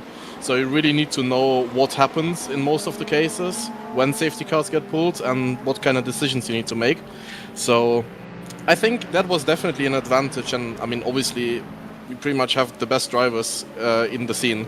So yeah, it was basically just having the knowledge and the experience in this league, adding to the talent we have in the team, which just combines it together, and yeah, we were able to achieve such results. Talk to us a little bit about what it's like being at Drago Racing at the moment, because we saw you have a brilliant Nürburgring 24 hours as a team, getting onto the podium, finishing 3rd in the end. I think it was 3rd, and sadly, the next morning we all woke up and read a message that the team was going to fold. What is the sort of mood among the drivers been like, and among people you know since receiving that news? I mean, it's hard to put in words, to be honest, because I think most people, at least towards the top of the scene, they know that the scene is just in a bad spot at the moment. Kind of the COVID hype is kind of running out, and with that also the money. Additionally, the current economy in the real world is not that great, so big teams and big sponsors or even manufacturers like Porsche are pulling out money because it's just an extra investment. So when we received the news, even though we are all we're all pretty much the best of the best, we all kind of had a bad feeling, because we kind of know that it's quite difficult to find a team at the moment, because even if you're fast enough or if you have the talent to be in a good team, most of the top teams just won't take you because the budgets are tight and the numbers are tight. So it was really, really unfortunate, because we've come off the Nürburgring race and we didn't really think of any issues in Sebring, because basically in Sebring it was the first kind of scare where it was like, okay, we have issues, there's something going on. Obviously I don't want to go into detail and it's too much to explain, but there were definitely some hiccups, and then obviously another investor jumped in, a real-life Porsche Cup driver. And so we all thought like, okay, it's going to be fine now. There's not really any issues. So we just put it to the back of our head and didn't really think about it. And then, yeah, it was pretty much, yeah, on Sunday evening where we were just, yeah, letting the race go out. And I mean, we received the message like, look, we need to talk about the future. This is the time of the meeting. And we knew it was on the F1 starting time. So basically, they moved it up half an hour, and then me and the engineer that was in the channel at the time, we were like, well, this is not looking good, because if someone wants to schedule a 30-minute meeting without any, like, run to it, just like, oh yeah, guys, we meet tomorrow, 30 minutes, and it's in the wording as something with, we need to talk about the future. We kind of knew what was going to happen, but yeah, well, to come back to the original question, we all feel kind of bad at the moment, but yeah, I mean, we're here. That, for me, this is the most important thing. It's been quite a challenge of getting the drivers together. I mean, our engineer, Mike Partington, he's been a great help for me, because for him, it's basically also like for me. We want to finish this championship. We want to win it. We'll see about the result in this race. But we just want to finish the team, the name, Drago, on the championship win, which is just what the team deserves with all the results we've had in the past. So yeah, we're here, we're trying our best to close the championship, which looks good, and yeah, well, then we have to see. As I said, we're all good drivers, we're all surely going to find something at some point, but with also looking at other drivers who've been without a team for some time, it might take some time for some of us. So I think most of us are looking into somewhat of an unknown future. Well, absolutely, and yeah, that's, as you say, is not uncommon situation to be in. On this series, though, does this mean that this will be your last race in the IVRA Endurance Series, or are you going to be at Le Mans as well? Yeah, it's hard to say. I spoke to the organizers already, and just because there's no contracts, no salary, nothing, it's going to be difficult to keep the drivers together to even attend races. So for now, I will say that this will probably be the last race. Not because we win the championship and just want to like go away and be like, okay, we've won the championship, we've done our thing here, but just because we just can't get any drivers together. Worst case, I would do the race on my own, but then I'm obviously getting a lot of penalties and everything. So just to be fair to also teams on the reserve list, for example, who might have not made the season this year because they failed in the pre-qualifying, but are still interested in competing next round. I just said to myself, okay, if we can't guarantee an entry, I'll say it early enough that we won't race, so those teams on the reserve list who could get an entry then at least have the chance to prepare enough. So yeah, as of now, what I communicated to the organization of IVRA is that we probably won't attend the last race. All right, well, if that is the case, then that would certainly be a shame, but I'm sure we'll see yourself, Nicholas, and Michael and all the other drivers at plenty of sim racing events in the future. Thanks for coming to chat to us, Nicholas, about halfway through this race, and good luck with the rest of this race and, of course, the future afterwards as well. Thank you very much. Thanks very much. That is Nicholas Boy, who joins us there at Drago Racing, just about halfway in this race, just as we were talking to him there, actually, by the way. They moved up to 5th position with a pass on the front straight. It's a shame, the situation, really, Craig, but these things have become a little bit more common in sim racing in recent years, especially for such a strong team who just a day earlier had finished on the podium at the Nürburgring 24 Hours in iRacing as well. It's great to have them in this series still, and great to have them racing here this afternoon, but as Nicholas said there, we don't know whether this will be the last time we see Drago Racing out on a racetrack, and that is a shame. It's a shame. You and I were in the booth watching that on the final. We had no idea what was going on. And, you know, then we woke up the next day, we all saw the news, and it was a lot of shock. And unfortunately, there were also people that were, yeah, this isn't a surprise. And you're not going to be angry at people saying that, because we're in niche. As some people said, we're a niche within a niche, which is really tough. And you can understand why companies, like Nicholas was saying, will pull the plug on some of the funding here. It's fine. And this isn't just a case like in other events where you could say, well, you don't have the money anymore, you're not Drago, but why not just all come together and just still racing together? It doesn't work like that. You've got to race for a cause. And I know there's been a lot of drivers going about, Kevin Ellis Jr. as well was also talking a lot about the those moments as well, some ideas on what needs to be done. And I think this is as close to the canary in the coal mine we're going to get, if you know that. This isn't a canary in the coal mine, by the way, as Simify's still battling with Maniti, but you know what I mean, Ewan. This feels like a canary in the coal mine moment for sim racing, and I don't mean that as a bad way. I mean that as we need to have a rethink in general. We could spend the next 3 hours talking about that, but that's something that has to be said by people back doors, and we're probably going to see that ourselves, but we just have to wait. And I'd love to see them back out for the final race, but if they win the championship, what a swan song that would be. Well, indeed. I did the calculation, by the way, while we were chatting to him about that. It's 169 laps to complete the 75% distance, not 70%. 75% you need to get classified, so 169 laps completed, and they will win the championship, even if they finish last and Gridigo win, and so on, as Nicholas was explaining. I've got the GTP provisional points after half distance, and that has the gap at 222 points in favour of Drago Racing, with Gridigo in second. Orbit Drop Air would still be third, despite the fact they were a little bit further down. Solpec, though, would drop down to fifth, below Movado 33, who would move up to fourth position here, but there's still plenty of racing to come in GTP. What's the really notable change, actually, from the last hour is the lead of Grid&Go.com Esports. I mean, 21 seconds they're now leading by, and yes, Drago Racing are removed from that, but nevertheless, Blue Mercure were not that, we're about 10 seconds off the lead of Grid&Go not that long ago, and suddenly the number 7 team have got a massive lead, as we see a change for the lead in GT3 Pro with a pit stop of Maniti Racing. That's going to be interesting if Maniti couldn't go that extra lap. Gabby will be able to just keep on going. How long will go? And that's also going to be interesting because they'll see the radar now. And we got to talk about that weather radar because it keeps changing.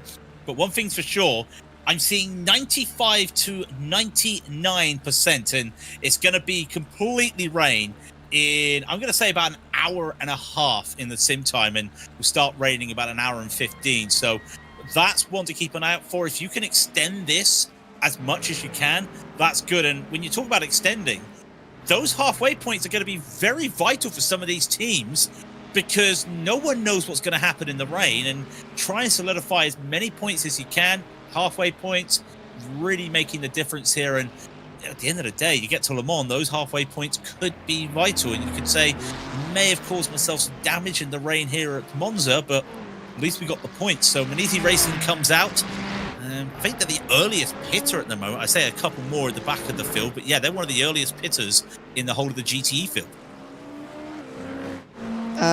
Fairly early.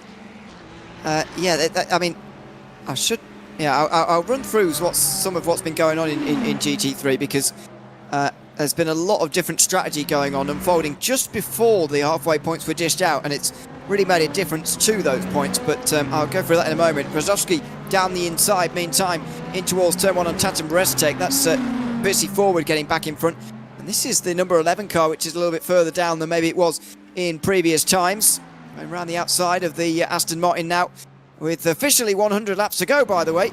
Brzozowski forced on the defensive again and pulls back on the racing line, so he gets through nicely and back into 7th. But yeah, 100 laps to go, and in GTP it's all pretty stable as far as nobody was trying to do anything silly to try and get the halfway points. However, in GT3 Pro we did see a lot of that. Now we've got Simify Esports in pit lane as well. Yeah, they've come into the pits and they're going to be on that. We've got this battle here. I think the 54 yellow able to get ahead now. They've got a little bit fresher tyres. They pitted well, I say fresher, they're a bit newer tyres, and those tyres are probably a little bit more up to temperature now. Only 2 laps different, but that can be all the difference you need as they come past another Aston Martin. They're going around 2 Aston Martins in a lap, but again, this is the name of the game right now, is just making those numbers stick. Going as long as you can now in this stint, and they've been out there for about 10 laps. They've probably got about another 30 minutes of time in the car at least for these, and then they'll have to get to that name of the game of, right, do we try and fill up all the way because we know rain's coming? And this is where, if you're in the GTPs, that's a little bit tough. If you're in the LMP2s, you're okay. You've got the idea. You're going to have to consign yourself that you're going to have to do one more stop before that rain. The GT3s, I think, are in the best spot now because I think a lot of these GT3 cars will be able to go all the way on a tank of fuel before the rain. They're not going to have to look at a short pit or something like that. If they come in for wet tyres, they'll probably also be doing a full service at the same time. But these drivers still getting caught up in the traffic right now, and that's not good if you want to look forward, but Delatraz getting in between the 2 of them right now, allowing that gap, and I think, yeah, that's going to have to be a little bit for Tatum Restek. Just going to have to accept it. Almost going into the back there, Delatraz. A little bit of heart in the mouth moment there, but they know what they're doing, and they've been doing that for the last 3 hours. That lead a lot bigger now for Delatraz because of the stop for 168. We saw on lap 119, I think, for them. I'm not sure, but anyway, not too long ago. Anyway, no, it would have been on 18. Another 23 lap stint from them, and so we should see Delatraz in maybe next lap, maybe the one after. So I'll just run through. I'll just run through what happened in LMP2 because not too much has changed because of the halfway points. But Delatraz have further extended their championship lead. It is now 90 points over Effect Simulations. If Delatraz win this race now, Effect Simulations need to be in the top 6 to make sure that this goes to a final race. At the moment they would be they were running 4th earlier. They're now 3rd. That's going to be promoted again as Delatraz come into the pit lane on this lap, just 2 laps after Orbit dropped there. But in GT3, it was a lot more complicated to get to the halfway point. So there were lots of teams doing sort of short pit stops, none more so than Fiercely Forward in the 2:12 to try and advance their position. They actually ended up gaining 3 points on BS Competition, therefore, at the halfway point stage. This is all provisional, of course, because it's my mathematics. 11 points, therefore, the gap between Fiercely Forward and BS Competition. 79 then the gap back to Simify, who did gain on both of those, but maybe not quite as much as they've been hoping. Vesta Sport, the only ones of the top 6 in the standings to really lose out, and they did lose out lots because they were down in 16th. They're now 82 points back and they're behind Simify. They started the day ahead. Maniti Racing have jumped ahead of Fast Repair, although they're only 1 point apart. They're 121 and 122 points back respectively. They both really need to gain points on especially BS Competition and Fiercely Forward if they want to still be involved in the championship fight at the end of this round going into Le Mans. So that's the scenario in the GT3 class. By far the most difference in terms of strategy. Fiercely Forward did a 17-lap stint in the middle of that so that they could get more halfway points. That's almost half of what you see normally, and that is very interesting because normally you don't quite see that, and it's going to really offset them for the rest of the race. And knowing the rain's coming, that might well put them in a better or worse position. We're not sure yet when it comes to the rain period a little bit later, which is looking more and more likely now. Yeah, you have a look at the rain as we see the 180 of RT Esports getting past Delatraz Automotive, and that's interesting because the Delatraz, of course, just on those cold tyres, so probably come on by. Yeah, there was a chance of rain at what would be 2:30 sim time. We're 1:40 sim time right now, but that's kind of gone out the way. It's definitely coming within an hour. Now you factor in GT3s, about an hour is needed for a full tank of fuel. It's just under that there or thereabout. But then you start to factor that in, and if Fiercely Forward, they have done that short stop. If they come in, that will allow them to almost do that full tank I was talking about, which it's gonna like, again, we talk about the neutralizing, but it's gonna help them in the long run, just for that fact that they'll be able to get a fresher set of wet tires with full fuel.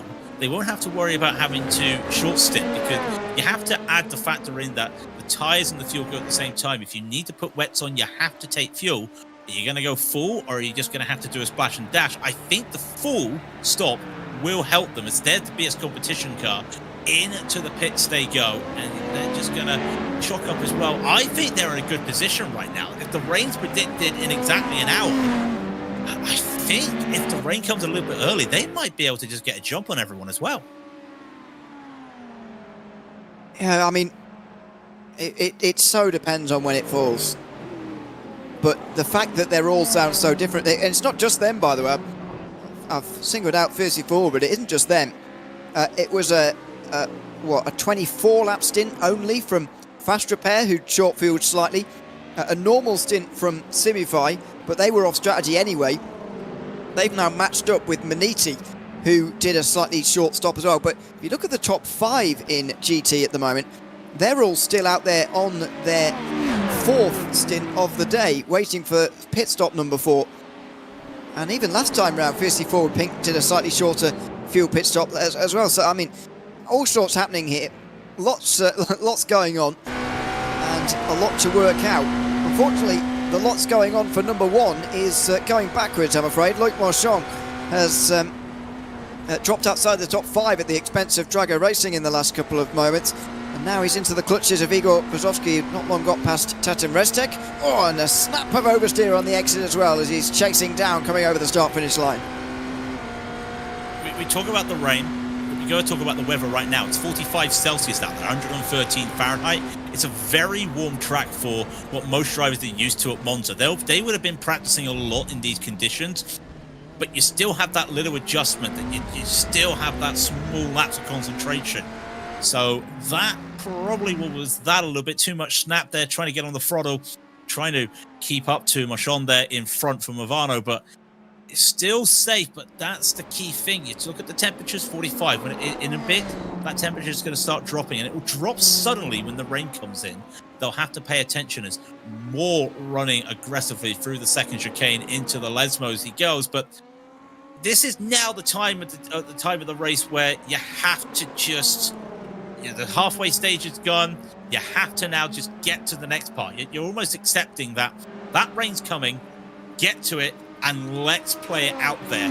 Because if you start to overcomplicate things, that's when you start to make some mistakes. Also Moves Racing comes into the pits from LMP2, as you can see. That will reset everybody. All the LMP2s have taken a pit stop, but I think Effect will be the next ones to come in because they pitted lap 100, so look for that. And I think they might be in that lucky seat in terms of pit stops. They might be able to just get a full stint on the fuel before they have to switch to the wet. Remember as well, it's not really a tyre change you have to deal with because they are set to tyre limits here today, and I wonder if they're now wondering what tyres they've got left to play with. Max tyre change is just the 7 for the prototypes. That's more constraining on an LMP2 that stops more times than a GTP. This is the 5th round of stops in LMP2, so if you change tyres every time, you'd be on his 6th set of tyres by now, which would be bad news with this amount of time remaining.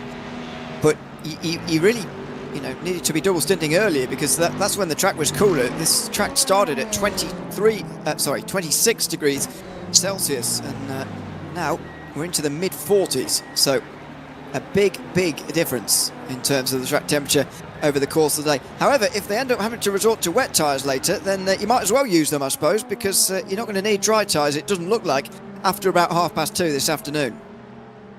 At the same time, we don't know exactly how long this rain is going to be, so you want to make sure you keep some tyres just in case. But yeah, I'm with you. I think you have to accept that you might be using them all up now, and I wonder, keep our eye to see which cars will decide to take tyres next time. I wouldn't be surprised to see none of the LMP2s take one of those sets of tyres next time out, because there's no need. They know rain is now here.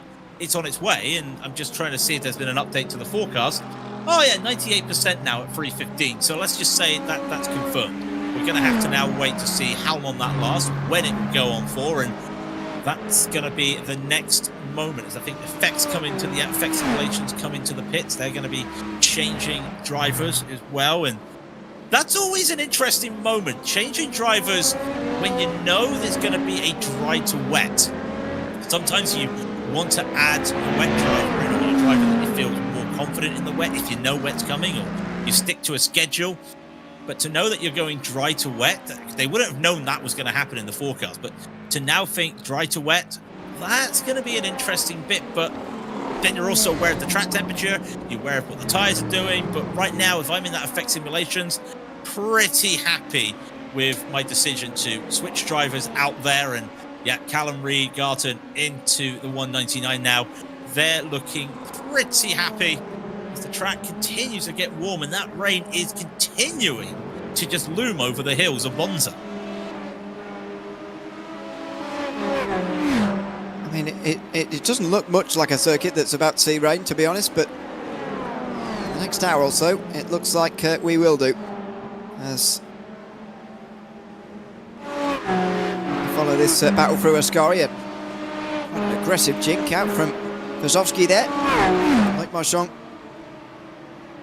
still under pressure here in the number 1 car. The reigning champions, Mivano car, for the 2nd year in a row.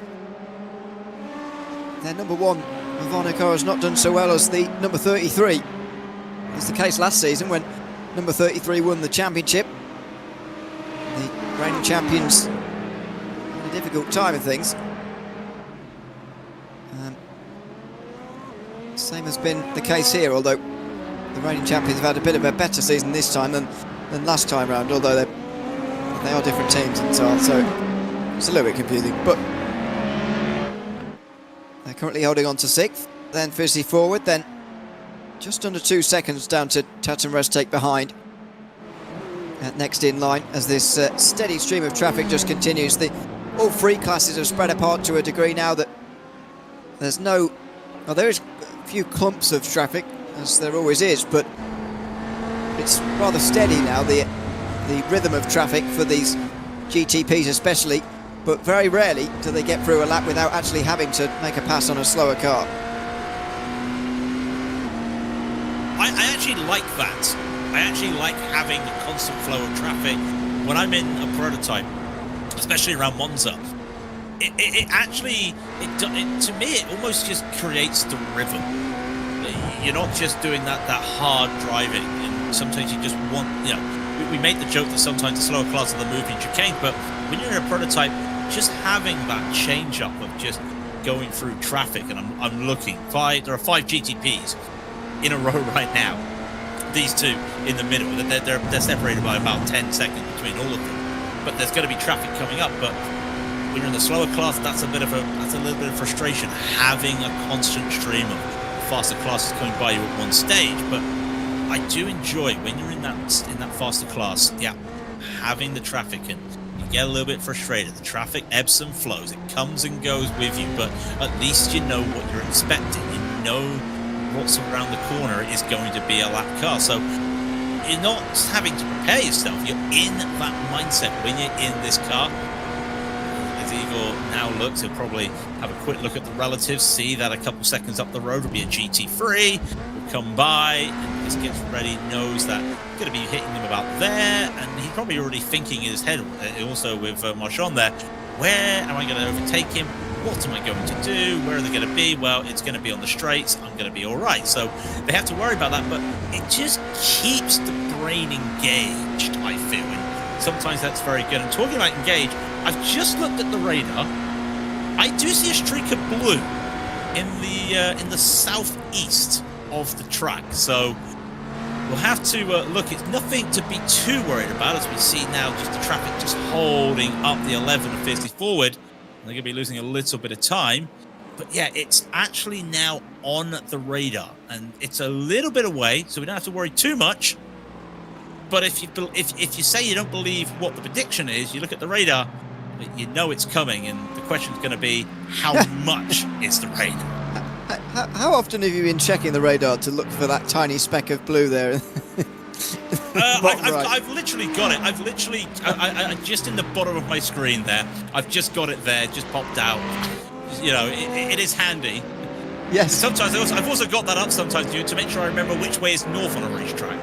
Just because when you hit the zoom button, you don't work out where north is. Yeah, I know what you mean.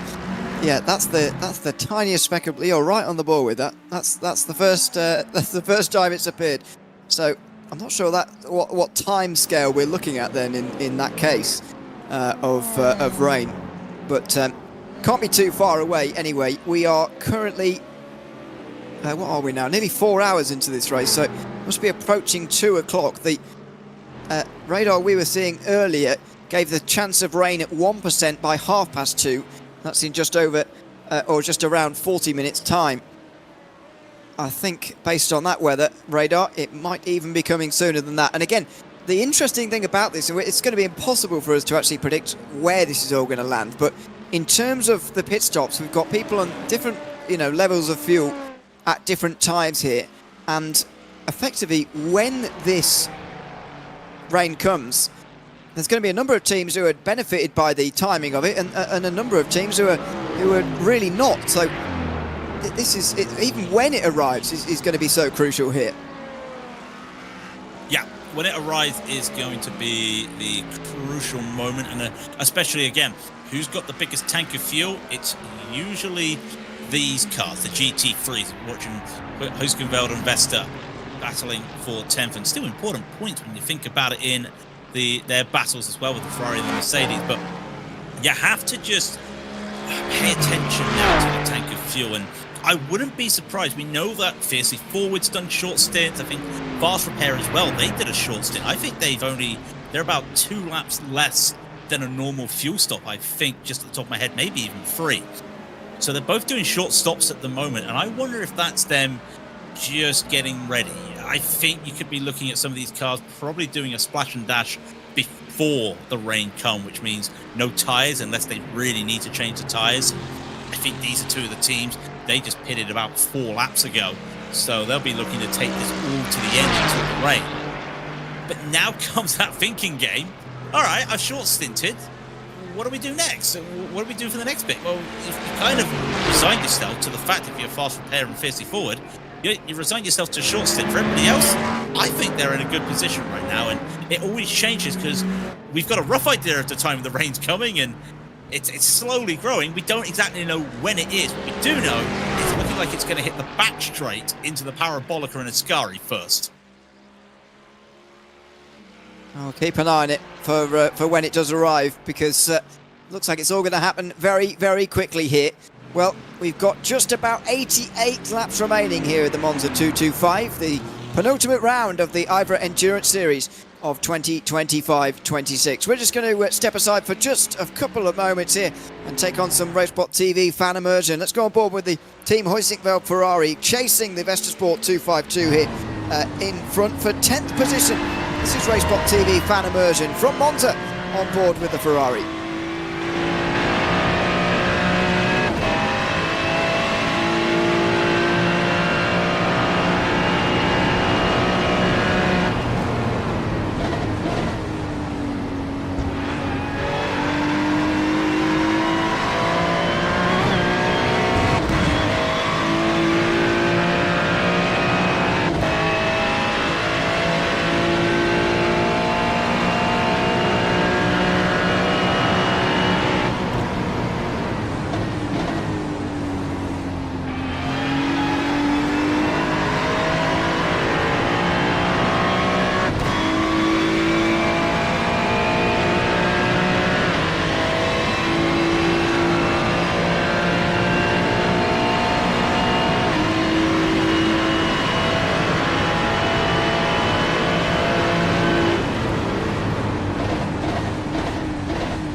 That is Jens Sankowski of the Team Huizinga Ferrari team.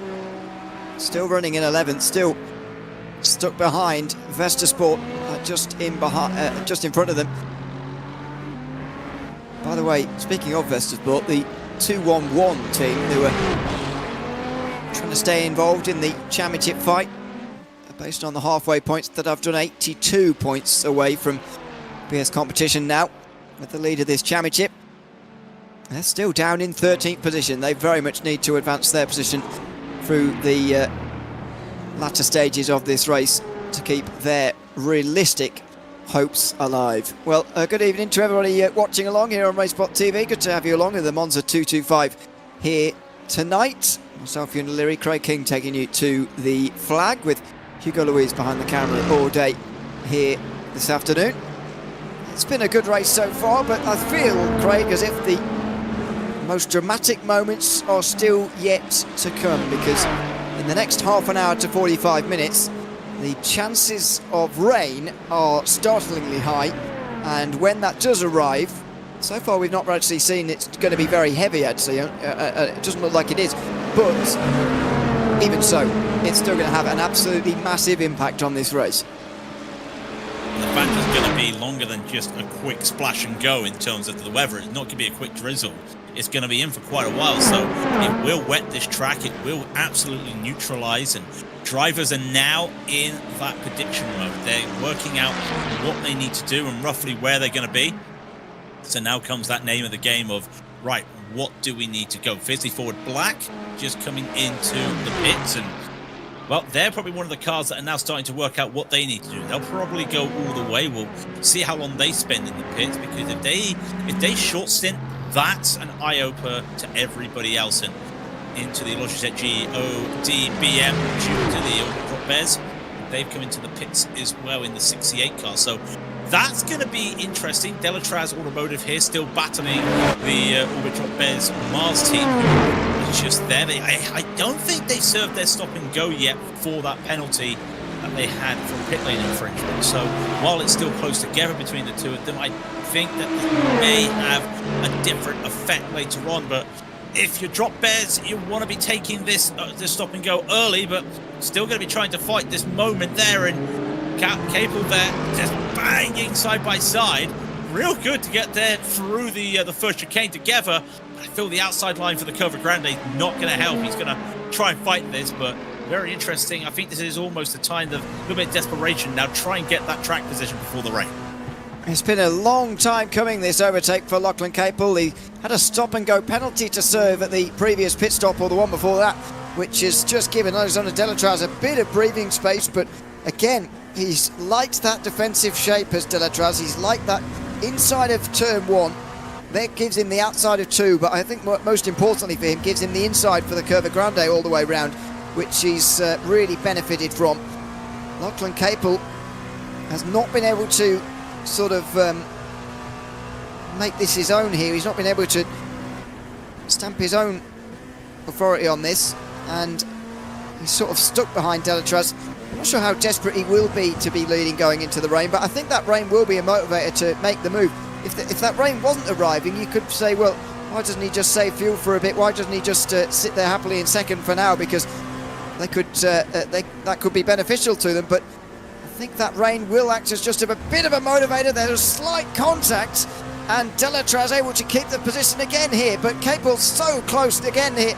The Mercedes might well just help Delatraz as Capel goes to the other side. He's forced to the outside again. Delatraz is probably purposely going to the inside there because he wants to defend the inside line again, much like what he has done on previous laps. Here comes Capel though. He's got to brake later, be braver on the outside, and he stays alongside for the second corner at least. And now a bit of contact. The Mercedes gets in close. Can Capel get clear? It looks like he might be. Is Delatraz still there? No. And finally into the Curva Grande, Lachlan Capel takes the race lead here for Orbit Drop Bear. It's been a long time coming, but finally they've got it. Here comes Delatraz Automotive though on the run towards the second chicane. There's nothing doing there. Lachlan Capel, after many laps of trying, has finally made it to the lead. And you've got to feel that with how aggressive he's been driving, that's a sign that they're just accepting They need to get somewhere with the rain, and I wonder if he's going to be able to pull ahead or if Delatraz is going to be able to hold on with him. And realistically, there's only a couple laps difference in their strategy, so not too much difference there. It's just going to be all the way. And what was it? They pitted lap 118, did Capel. So they're lap 135 right now. They'll be coming close to pit stops shortly. So I wonder if this is also a sign of we are also close to our fuel limit. We're going to have to go in as soon as we can. That's what I usually see when it comes to these endurance races. You be aggressive, usually at the end of a tank. So maybe that's what they're looking for. But Delatraz starting to lose a little bit of time here. The gap does open up a little bit. Probably just a different line of run there. They won't be coming into the pits. I've been also looking, Ewan, that all the GTPs have been taking their pit stops. They're not short pitting. They're just going to go to the end and wait to the fuel. Wait to the rain, sorry. They're just going to accept it that they may have to come into the pits early, but they're not predicting when that rain comes. Yeah, and exactly, but that's the safer thing to do, isn't it? The much safer thing to do. And actually, because we've only just got past 2 o'clock, I think they might even be a little bit concerned that even this load of fuel might not take them all the way there. You'd hope that it would, but I mean, 28 laps in dry conditions at the lap times we're doing at the moment, what does that give you? Maybe 45 to 50 minutes? Is the rain going to be hard enough, if it arrives by then, in 45 to 50 minutes time for us to see a switch to wet tyres? I mean, but, you know, in any case, it's much safer, even if, you know, you might want to try and time it so you can get to the exact end of your stint and then pit and get onto wet tyres. It's much safer, isn't it, to put more fuel in, know that you could have gone further when the rain arrives, but cut short your stint if necessary and put on those wet tyres. Much safer, because the other way round, if you've slightly misjudged it and you need to go a bit further, then you either put the wet tyres on when they're not ready, or you end up losing a lot of time making an extra pit stop. So it's the much safer thing to do. It's absolutely not surprised at all that it's uniform across the board, an agreement in GTP that they're all going to stop for as long as possible and then perhaps cut it short by the end of this stint. Yeah, we saw there Delatraz have a little bit of a wobble coming out of Ascari, so loses that gap now to Capel in the 168 as keeping that radar. It's nothing serious at the moment, as LaRouche and Ferguson having their little battle for 11th as well. But I think what's going to be the determining factor is what the LMP2s do, because they're going to have to go a full tank of fuel. But pretty much, what is it? It's coming up 10 past 2, sorry, I'm looking at 24 o'clock. They're going to have to definitely go another full stint here. And then what do? Do they splash and dash? Do they don't? And we brought up before, if you weren't here for the last hour, we brought up before that we're also looking at the issue of tyres. LMP2s are going to be doing a lot more pit stops, so what tyres are on those cars? So that's another determining factor here. So I wouldn't be surprised if people start looking at what everyone else is doing, but it gives some respect to Delatraz, caught that gap back up after the traffic. But I don't think he's going to be the aggressor here. I think Capel wanted to be the aggressor to get ahead here for track position. Delatraz doesn't look like when he was there that he really wanted to be the aggressor again. So I wouldn't be surprised if we don't see anything out of him when he catches back up to Capel. Well, if he catches back up, I suppose, as well, is something we've got to consider there. But yeah, I think it's just a differing in priorities there for those two. Having a good run at the moment with the second place at Interlagos and a very good run today as well. But they start the day 227 points behind Delatraz Automotive. And so they're not involved in the championship fight. Delatraz are, though, and they've been ahead of Effect Simulations all day. They extended their championship lead by 12 points to my calculations at the halfway stage, just about 30 laps to go. So they've had a good day already here. Effect Simulations still 4th and still keeping the championship alive going into the final round, but Delatraz are getting their more than their nose in front now in that battle, that is for sure. So I think it's just a differing in priorities between those two, but it's in LMP2 where there's a lot of the fighting happening at the moment. In GTP, Tata Brestek have just re-overtaken fiercely forward yellow, so there's something to note. But you've got the battle for the lead going on, the battle for 5th position and for 7th in LMP2. earlier on it was all about GT3, especially in the first half of the race. Now their battles have just gone away for the most part, and this time round it's the prototype's turn, and especially in LMP2 to have 3 battles on the go at the same time, because it's been some time since we've had a safety car. Don't jinx it. Don't jinx it. Let's just hope that doesn't happen. But with how close these battles are, we almost saw a change. I think it was not a change for the lead, sorry, but the leaders caught up there on the start of that last lap due to a moment with some battling GTPs. I think that was the Tatum and Fiercely Forward just having a moment going into the first chicane, and the that battle we were looking at for the lead got caught out there, as this looks to be one of the only GT3 battles we've got on the field. Yeah, there's only a couple close battles right now. There is that 2-2-3 in WSR trying to hold off the Fiercely Forward Pink. Just having a hard break, almost 3 wide. Oh, wow, what a move that is to make that stick. They've all got around there. No, there's one in the gravel there, I think. Yeah, one's in the gravel. It's one of the GTPs, and there you go. Off in the outside, it's the Fiercely Forward. It's the Tatum Restec car, I think. Yeah, it is. So 3 wide. We'll try and see that again in a moment, but that was a 3 wide moment coming towards the first chicane, and somehow, well, for a long time they got away with it, but yeah, not quite in the end. Tatum Restec ending up off the racetrack.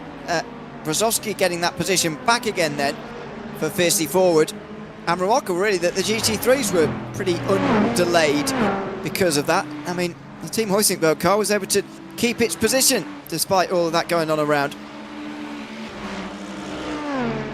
Got lucky. Hoisingberg did get lucky there, and I think what happened as well was Tatum went a bit too wide onto the marbles and just lost the car a little bit, as well. They've had one set of prototypes come through, and now they've got one of the drop bear cars, the LMP2 leaders coming on by them right now, is a little bit more calm compared to what it was. Yeah, Fiercely Forward making a very almost a late move, but knew that they had the momentum to go side by side, but forced it 3 wide, and I think that's what caused a lot of the issues there, as I don't think Hülkenberg realised, and they had to turn in at one point, and unfortunately it was the very last moment, and that's what started the coming together here. But we know the slipstream's not as strong in these cars, so I'm not entirely sure if we'll see any moves here from Delatraz, but he's done well to catch back up. As we were saying, he's caught back up to where he wants to be, which is right on the rear. Start to just get a little bit of slipstreams, a little bit of fuel saving, because this radar continues to change, because it's looking now it's going to be a bit of rain, stop, and then maybe some more rain after that. So they may have a quick flurry of nothing. Then we're waiting to see what's after that quick flurry, and I'm surprised when the radar started to look like that, because very different to what we saw as MG now, MG18. They're in a battle, and all of a sudden, you said there were no battles in GT3, and well, we just had 3, just put them together. Yep, just as I said that, they've popped back up again. We'll keep an eye on that radar, continually keep an eye on that radar, because there does look to be some gaps in that rainfall, but if it's a general sense that rain is going to be falling here, then I think they'll be into the pit lane. It doesn't look like the strongest of rain, though. It was very strong rain in practice, and towards the end of practice, and therefore for the start of qualifying the track was very, very wet, even despite the fact it hadn't been raining for a little while by the time we'd started qualifying, if you were with us earlier on in the day. But yes, we may well see light rain here to begin with. Let's wait and see on that. But yeah, there are some battles popping up now in GT3 Pro. Toro and Bale here for 6th position. We're on board with Toro. Nicholas Laubitsch not far behind Daniel Ferguson. That's a high-class battle for 11th, considering the talents of those two. And there was Hoisingveld and Vestersport still there. We were on board during fan immersion with Hoisingveld, who were just following them around. And they're quite close as well. But it's 2 Mustangs here for 6th position, and this is 2 teams who are maybe punching above their weight, knocking on the door of a top 5 here. Great to see when that does happen, as they are right now, just 12 seconds or so off of what will be a brilliant top 5 for either of them if they could manage it.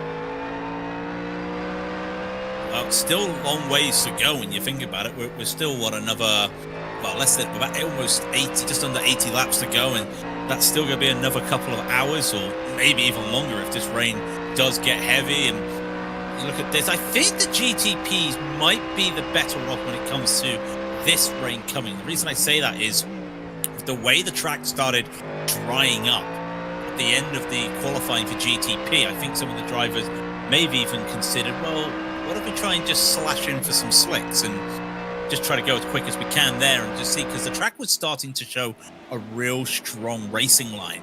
For the other classes, they had to deal with the worst conditions. So apart from in practice, they won't have been used to this light rain or a lightly wet track, which if it's lightly wet, you can still run these tires. And we were talking about the rain, and the thing with the rain is we're now looking at the fiercely forward battling the Huskenveld. If you look at the rain, sometimes you have to say to yourself, if it's lightly rain, you can go on the slicks, so you don't have to worry too much. If it gets heavier, that's when you start to worry. And I think right now they'll be all right to just stay a little bit longer on the slicks compared to what they probably thought was going to happen. But every time that radar gets a new update, you're getting new ideas. But you wouldn't even know it's going to rain. It's still 44 Celsius out there, and it's still a very hot track out there for these cars and drivers. Yeah, so again, might not make much of an impression on the racetrack if it's only light rain. I think this could be one of those scenarios where you can really survive on dry tyres for a lot longer than you think. We'll see who is brave enough to go on and do that as we follow Laubitsch just behind WSR Esports here. He's been dived by Effect Simulations down the inside there, and so that gap will just extend again.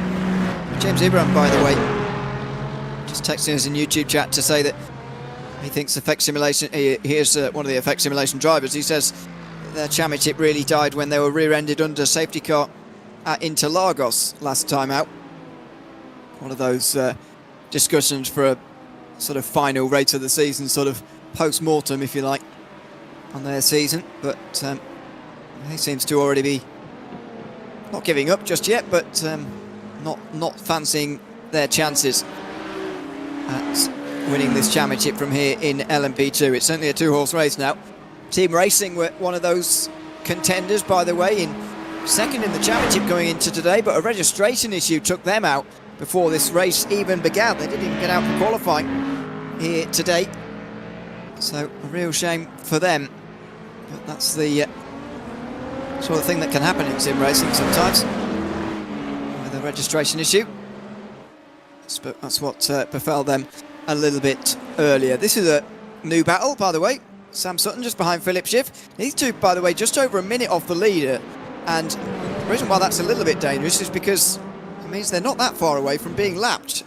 They are 30 seconds in front of Grid and Go, but they've already lost a minute. So you've got to be very careful of that in this series. Normally in iRacing events, it's just symbolic. But because of safety cars in IVRA, you've got to be on the lead lap when it comes to the end of the race to give yourself a chance. And if you fall off the lead lap, then it becomes a very difficult afternoon indeed. I mean, because of that, especially with this rain, the crash, if the rain gets heavy, there's a crash, there'll be a safety car, or pretty much almost a chance of a safety car. And if you're off that lead lap, well, you're going to be a little bit cautious and probably not going to get that lap back. So that's another factor they're having to factor in. And every question is this is the person who overthinks worst nightmare. Is every permutation is now going through your head of what they need to do. But for the Uber Drop Bears, they were looking good in the championship at one point, and they really are trying to just keep on going to see what they could do, because remember, they're third in the championship. Solpec just behind them as well, so that's something that's really helping them out. They're trying to battle for that last spot on the podium, and it's very tight between them and other cars as well. You look at Movano, who's doing really well at the moment, so both Movano cars getting up close to them, and the halfway points did not work for the Logitech GT, and I wonder if that's going to just hinder them later on down this race. But we still have to watch out, and this would be a question of, do they decide to look at it? I'll tell you who has decided. Delatrat Automotive are into the pits, and they have gone for a driver swap, so that's going to be a full stint on the dries, and then wait and see what they can do. But they've been able to go 24 laps there with those tires, so with that fuel, so that's going to help them. And they're still off the strategy compared to some of the rest of the cars, and I wonder if that off-strategy plan or different strategy will probably help them in the long run, as effect simulators will come by them very shortly. And it isn't a quick stop here. It's not a short stop here from the LMP2, well, de facto LMP2 leaders. It's a normal stop there. They're all consigned to the fact that, well, this rain is coming, but we're pretty much sure it's going to be light. We don't need to worry too much about getting onto those wet tyres. Certainly not yet. Gonna jump out the pit lane, and he might get back out ahead in front of Lockhart Brownlee. So Logitech G Orbit Dropbirds worked so hard to get themselves through to the lead in LMP2. I think they've just given it up again, with Brownlee coming out behind Connor Jupp. Well, that must be very frustrating. To be fair, Brownlee wasn't the one who had to work so hard on making the move, so you come to this with a fresh mind. But nevertheless, for the team itself, it must be a big source of frustration. A big slide coming out of the second corner there, just in front of Sam Sutton for Philip Schiff, who's now free wide. Oh, wow, that's close, and Sam Sutton's off. Just in the grass going round Curva Grande. Free wide through there is not something you see often, and that's why there's good reason. That was super close to a high-speed accident, because you're not going slowly through there, and both of them were really, really close to disaster. That's why you barely ever see three wide around there. Did you see who the GT3 was, though? That was Lucas Perez. That was P2. That was a simplified car. And they were almost getting caught up there with the 113 of Fiercely Forward. That could have been a big crash, and that could have been a huge implications. And I think that Lucas knew what was happening, and Luca Graham, who was in the Fiercely Forward car, probably also knew as well. They were all trying to get by, and because Sam had to go on the grass, and the tyres are, they have warmed up, but because he had to go on the grass, not a lot he could do there. He had to just get back on track. He didn't have the speed, and what should have been a somewhat easier type of overtake, well, that did not help him there, and everyone's safe. But you gotta look at that. That was a little bit dicey from everyone involved. It certainly was. Goodness me. And in the meantime, by the way, we also saw Brownlee get back past Connor Jupp, so it was just the difference in terms of cold tyres there. You lose a bit of time when you put those new tyres on, you're trying to get them back up to speed again. That very soon reversed itself as tyres came up to temperature. There is the Drago Racing team. Michael Romanidis now in the top 5 again, with, for whatever reason, Luc Marchand really struggling in this part of the race. His teammate Marcus Hamilton is next on the list for Romanidis, who's really done a good job since serving his penalty. Before then he was a little bit all at sea, but now he's regaining the places. It must be a wonderfully freeing moment knowing that they are just, 16, 17 laps away from sealing this championship. If they do the 70%, 75% distance to complete classification for this race, and Drago Racing know they'll be champions already. That's how dominant they've already been this season, and that's what's the next objective for them over the course of the next 20-25 minutes. We were talking to Nicholas earlier. Drago don't think they'll be here for the final round, or we won't be here for Le Mans, so it would be good for them if they could just get this sealed up now, and it would be a little bit of a fitting finish for the team if they can get it done. I'm pretty sure, knock on wood, they will, as P5 is good enough for the moment, but don't need to be too overly aggressive, as just need to get there, and that's the name of the game, is get to the end of the race. As well, if you don't, that's going to be it. So 75% almost there, just a few more laps to go as they continue on. You can just start to see, it's crazy to think we're now 20 minutes away from this rain, and it's still 43 Celsius out there. It's still a hot track temp, and if you haven't changed tyres yet, they're going to be crying out here. And you see this in the real world, and you also get this in sim. When it's hotter, you've got to be a little bit more wary of that tyre usage. Be a bit more smoother on those controls, and don't overheat the tyres too much by trying to hammer it down on the throttle. And I do wonder if that's going to also now play in that the the track's not cooling quicker. I was expecting really this to really start to cool down.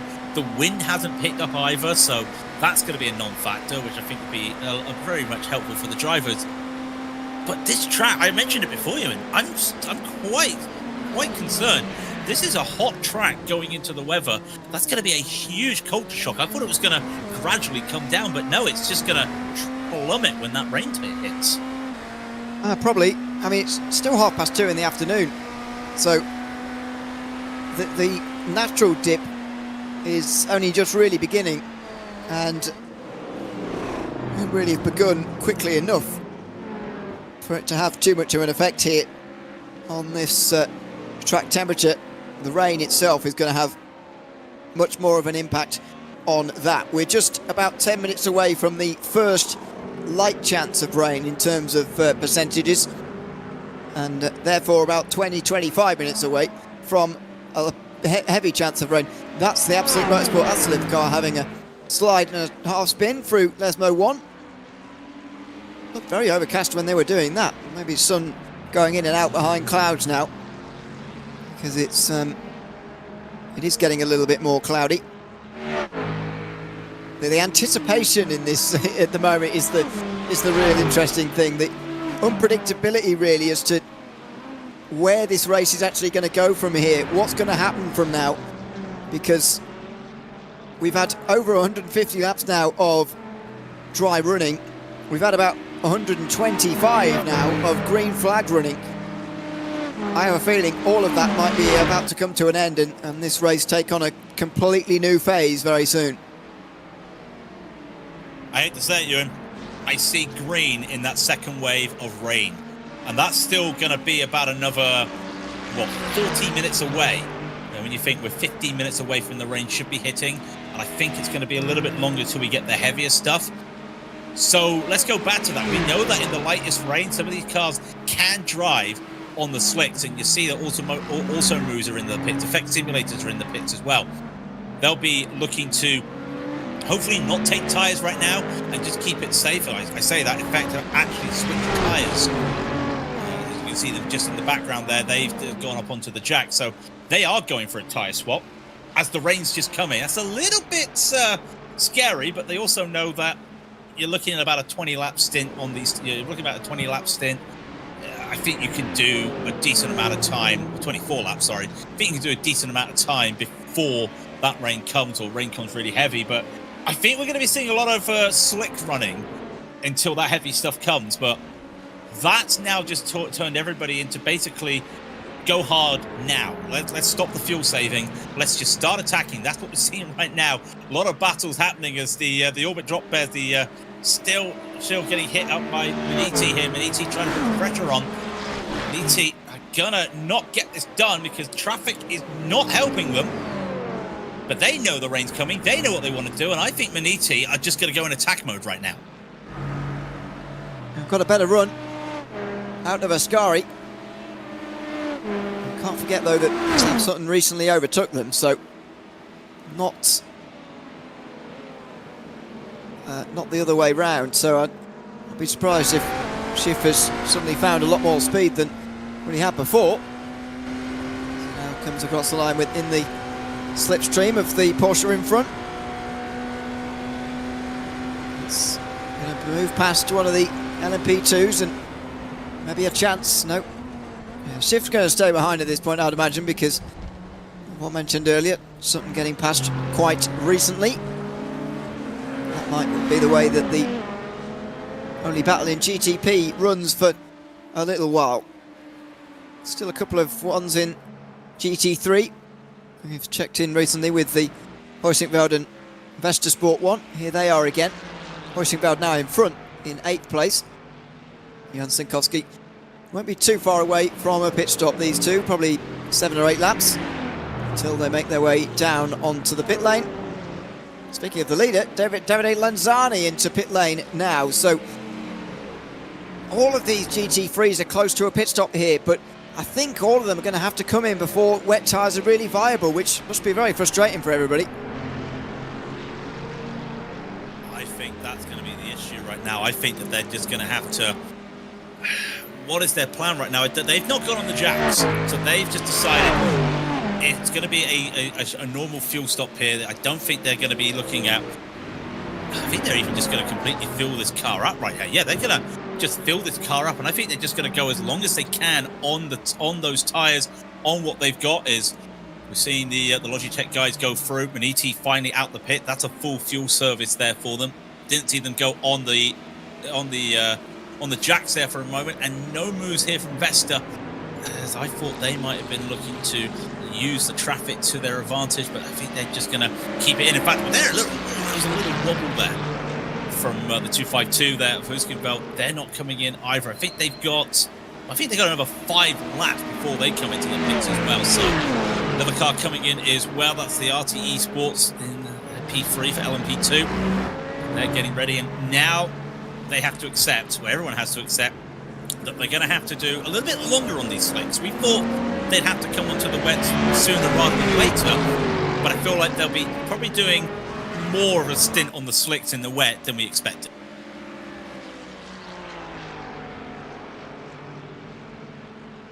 Really all depends on what happens in the next 15 minutes or so with the weather. The time coming up to 2:30 now in sim. Clouds are starting to come over, and it will be for the final time. We're unlikely to see much of the sun anymore. It's all going to happen very suddenly, it feels. Simify Esports respond. They come in 1 lap later than the previously race-leading Maniti Racing Ferrari, and they are going up on the jacks, so a tyre change for them potentially quite soon before they have to come in and do another tyre change to wets, but they don't see the problem in using up another set, even though they might not be on them for so long. Yeah, a little bit worried about them for that, using up those tyres, fresh tyres. But at the same time, we talked about it, track temp is still quite warm. It's been in the 40s for most of the last 2 hours, so if they've not been taking tyres last time, that's 2 whole stints on it. And even though we're going to get rain and it's going to cool the track down as well, I don't feel like that's actually going to be too much of a hindrance overall. Is another battle now brewing as we have Maniti Racing come in, and they're just on their outlap. Well, they're on their 2nd lap now of the tyre stop, or of the stop, sorry, Maniti Racing. Van der Grip into the car, and Holden Motorsport yet to pit, and they're probably going to be coming in, I'd say, next lap if my calculations are right. So not too much to worry about there. The Aston probably wondering, should I make a move past here or set myself up? Well, probably also working out what they want to do, but behind them will be 2 leaders. Sean Campbell goes by them for grid and go for the number 7 for GTP, and there goes Lockhart Brownlee through there for the Logitech GOB, the Orbit drop bed car come on by, and they're keeping quite a decent distance, even though they're on a 2-lap different strategy to Delatraz Automotive. Connor Yupp not really able to get the power down or get those gaps sorted out there. And now this is actually brewing right behind them. I think we're going to probably see a move there as Perez, those cold tyres have not warmed up yet, and thankfully he managed to back out before Ascari to make sure that no one gets caught out in a cold tyre moment there. Well, yeah, indeed.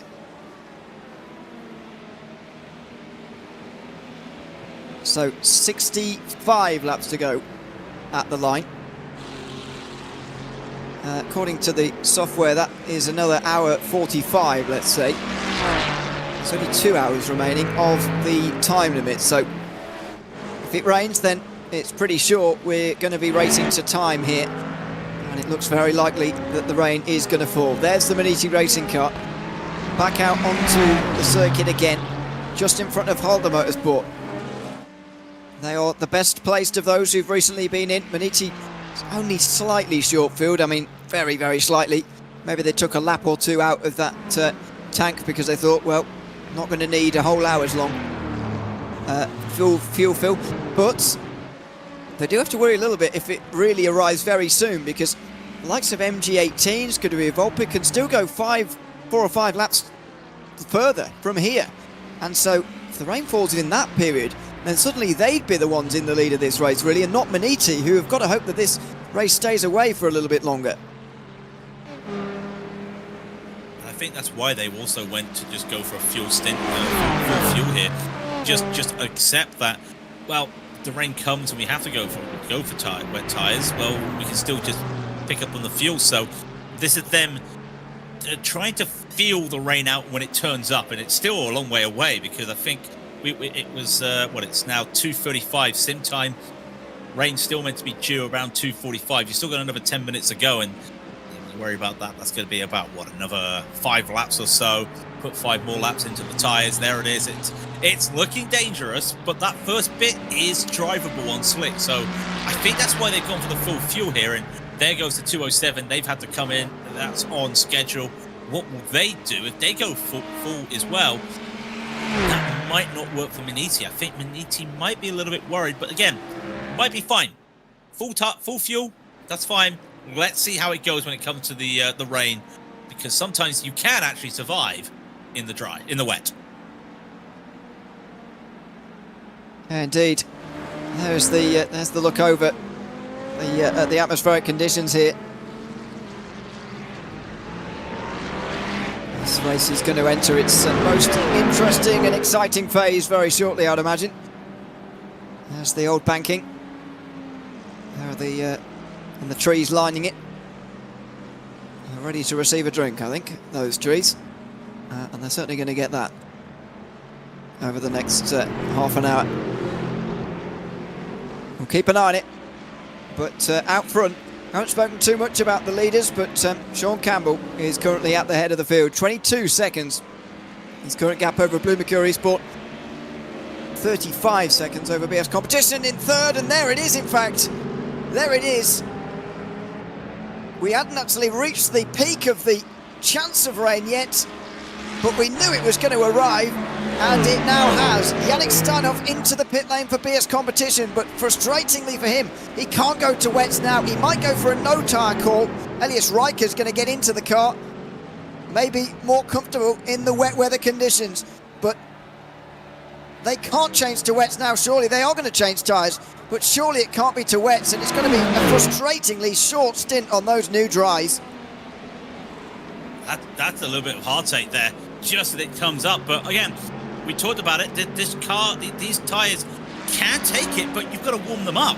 And the track, out of nowhere, has just dropped to 35 Celsius, so it started to cool down a little bit. And, well, that's a very bold decision to go out there. And I wonder, had they actually taken a full...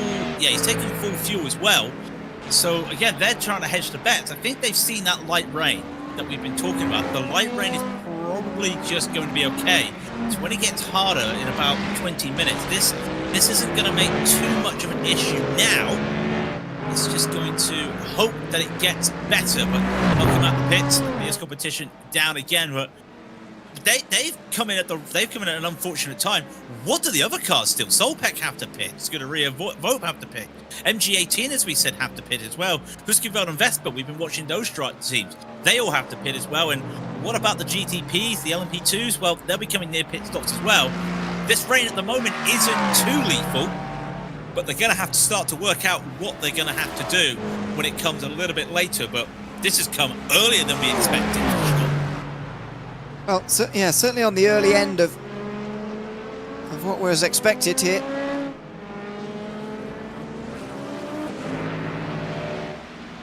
But how intense is the rain going to be, and how soon is that intensity going to really arrive here? Really, in the iRacing weather system, you've got to look out for the spray that starts to get kicked up by these cars, and that won't come for a little while. But until then, there's not much point switching to the wets. But it's the thing I always say when rain falls in iRacing, and ever since it's been introduced here, and ever since we started to learn about it, the key for me is making sure you don't pit for wets too early, especially when it's light rain like this. You can go a long way if you've already got your dry tyres warmed up and so on.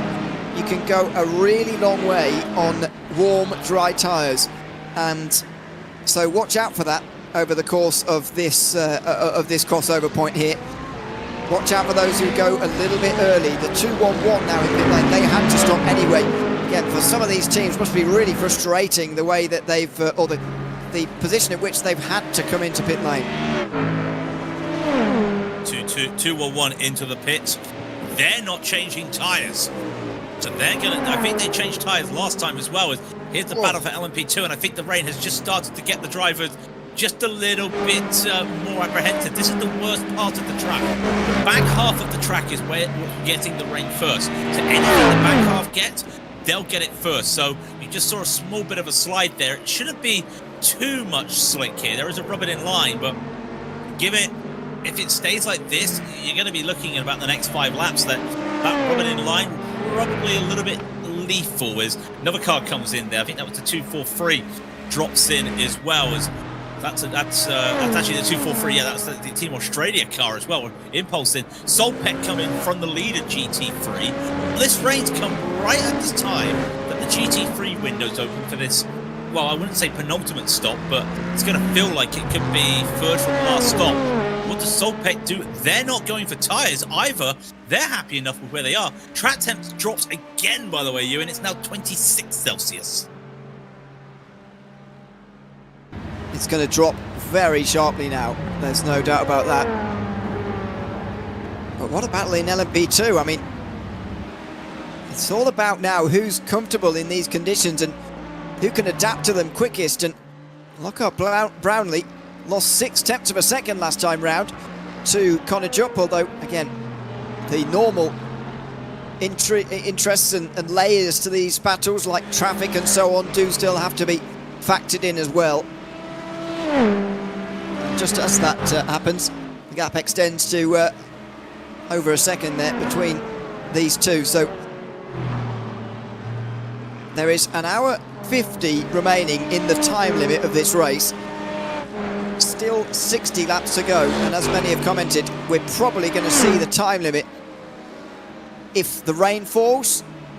That's not confirmed yet, but we're probably on our way. To us, the times are not actually going much slower. I mean, Sean Campbell last time I did a 34.7. His best lap time of the race is a 34.2. So, yeah, this is fine. This light blue bit of rain you can see on the radar here, this is fine. And it's not even constant rain by the looks of it. There's small gaps in here as well, but it's that darker green where people are really going to have to start to think about wet tyres. I've been looking at that darker green and I'm starting to worry. Well, if I was in the car, I'd be starting to worry, because that's not what you want to see. Here's the battle, though, as well as the tire, as the stint will start to go. Participation has gone up, but there's no spray. And now you see that the 89 there, the BS competition, having to battle Movano and also just behind Drago as well, just there. And I wonder if they're now just starting to wonder when they'll have to pit. I think they'll be coming up close to their pit window, and then what do you do? Again, probably another 10-20 minutes of this light rain, then it gets heavy, but no spray. That's the crucial thing. So if there's going to be anything right now, it would just be probably, well, let's just click one click up on the TC. That's all you need to do right now. MG18, Best for Sport as well. Both of them into the pits. They come on by, but again, no worries on having to change tyres. But I have seen that I think the track might have been declared wet, so drivers could go in for wet tyres if they want to now, but it's just so dry. Look at this, the sun's still shining here on the straight down to the Parabolica, so that just goes to show you what you need as BS go through. And I wonder if the GTPs behind are going to have a look to see if they're going to be careful with the leaders of the LMP2 right behind them, but they hold on to it, and I think that Romandis might be looking to make a move here, and I think he's using that GT as a block. Yeah, indeed. He's going to try and come through on the second Movano car he's been able to overtake in the last 2 or 3 hours. Down the inside, in towards turn 1, and that's Drago racing back to 4th again. Drops as far as 6th after that recent penalty. Well, not that recent anymore, actually. It was a 20-second time penalty for Michael Romanidis just inside 3 hours into this race. That was some time ago now. Well, they've recovered back to 4th at least, but the podium is still 15 seconds or so away. And look at the traffic as well here. I mean, Good that he's been able to recover to this point, Romanidis, but still so much work to do for him to get back onto the podium. Never mind for him to go on and win this race. It'd be fantastic if they could get back on after everything that's happened, but you've got to be there, and well, this rain is still proving a little bit treacherous for the drivers. Also, this battle for GTP, Movano and Fiercely Forward. The other Movano car still battling away, and well, they've got to go through that traffic that the other Movano car just had to go through. So they're also now finding the worst of the rain. Well, as again, the back part of the track is where the heavy rain will hit first. So they're now having to work out where they're going, what they're looking for. They're keeping eyes on this rain, and again, there is going to be a small stop for like a minute of no rain, and everyone's just going to be like, breathe, but can't really help it. Is the 113 also looking, and they're just not entirely sure if they'll be able to do anything, but they're going to be side by side. They almost come together, and this is very close, and I wonder if Yup is just trying to make them run out of room. Brownlee's had to lift off there. Yeah, that could have been very treacherous, but Yup held his line, and I wonder if Brownlee's going to try this around the outside. Almost comes together, gets that stuck. That's the second time we've seen these cars, third time, we've seen these cars with different drivers trying to make that move around the outside.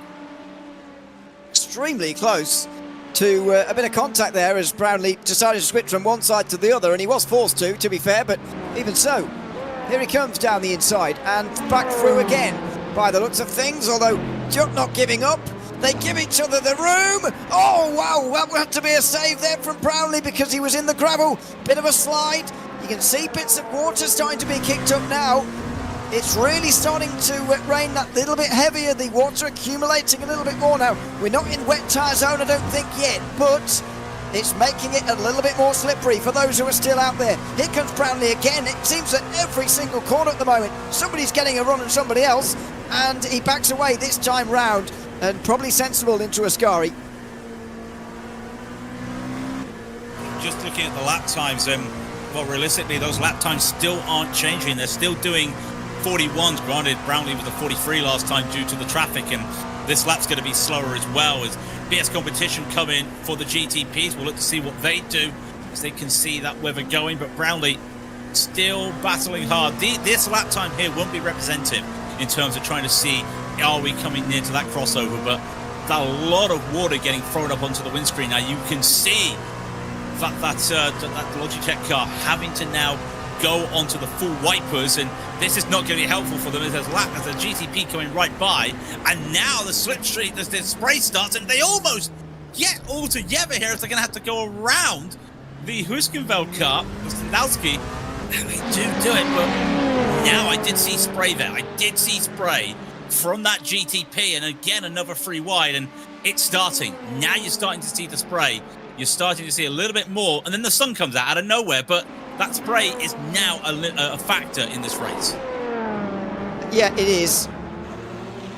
And that means that the crossover point can't be a million miles away, but and Sean Campbell's in. Now, he would have been in anyway. This is a scheduled pit stop for Sean Campbell, and it will be for Blue Mercury Sport and also Fiercely Forward Yellow as well on this lap.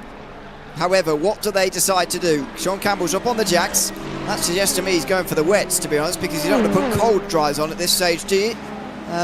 Still not seen that marker tick over on our timing screen. In fact, there's only one team out there on wets, and it's Sim RC in the GT3 class, and they're a good 8 seconds off the pace at the moment. It's still not time for wet tyres, but if I was Sean Campbell there, I wouldn't have changed from the warm dries. He has done. He's gone onto the cold dry tyres now, and as has Daniel Lusko as well. Maybe they're expecting this sort of drizzle period to go on for some time, and they're expecting to need a new set of dry tyres. You know who this helps? Drago Racing. They can go longer right now, and they can make the decision of when they want to pit and what do they do. And they're now going to have to pay attention to what Sean does here in the number 7, what Marchand does in the number 1. So they're going to have to take this lap very crucial and very slow even. And right behind them is going to be that LMP2 battle with fresh, warm tyres. I do wonder if they'll catch up to those GTPs, but the key thing here, as much as we also need to keep an eye on what those GTPs are doing on cold tires, is need to see how these guys are starting to fight. And, well, now we're on spray watch, and I'm not getting a graph out or anything, but the more spray, the worse it is. It's dying down a little bit. It's only just a little spray out there. So I wonder if that's a little bit helpful to these drivers, but this is big, and I wonder if this traffic's not going to help. Sean's lost a moment out there, and they're going to go side by side with the Movano car, be free wide for a quick moment. Fighting the cold tires is never that good. Campbell's going to take a bit more of a wetter line and not the rubber, and it's just to let them by. He doesn't want to get racing right now because he knows they are still warming these tires up on what is now a 24 Celsius track. I don't think it's going to get any colder, and he's just playing that smart right now, but why change? Well, they're the experts. You can see he'd try to warm those tires up. I wouldn't have changed, but that's why they get paid the money they do.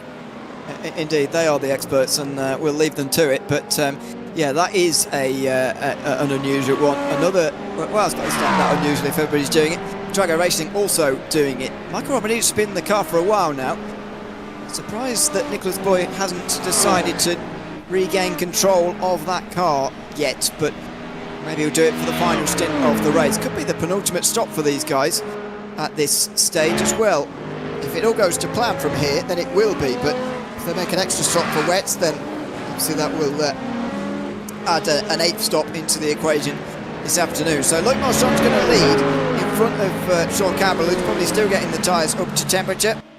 Drago Racing, Michael Romanini is going to head back out as well. He clearly doesn't believe that they need that much fuel there in that tank. He only filled up 3/4 of the way. So did BS Competition, so did Movano Aurora, and Fiercely Forward Yellow, Logitech G as well, Orbit Drop Air down the field.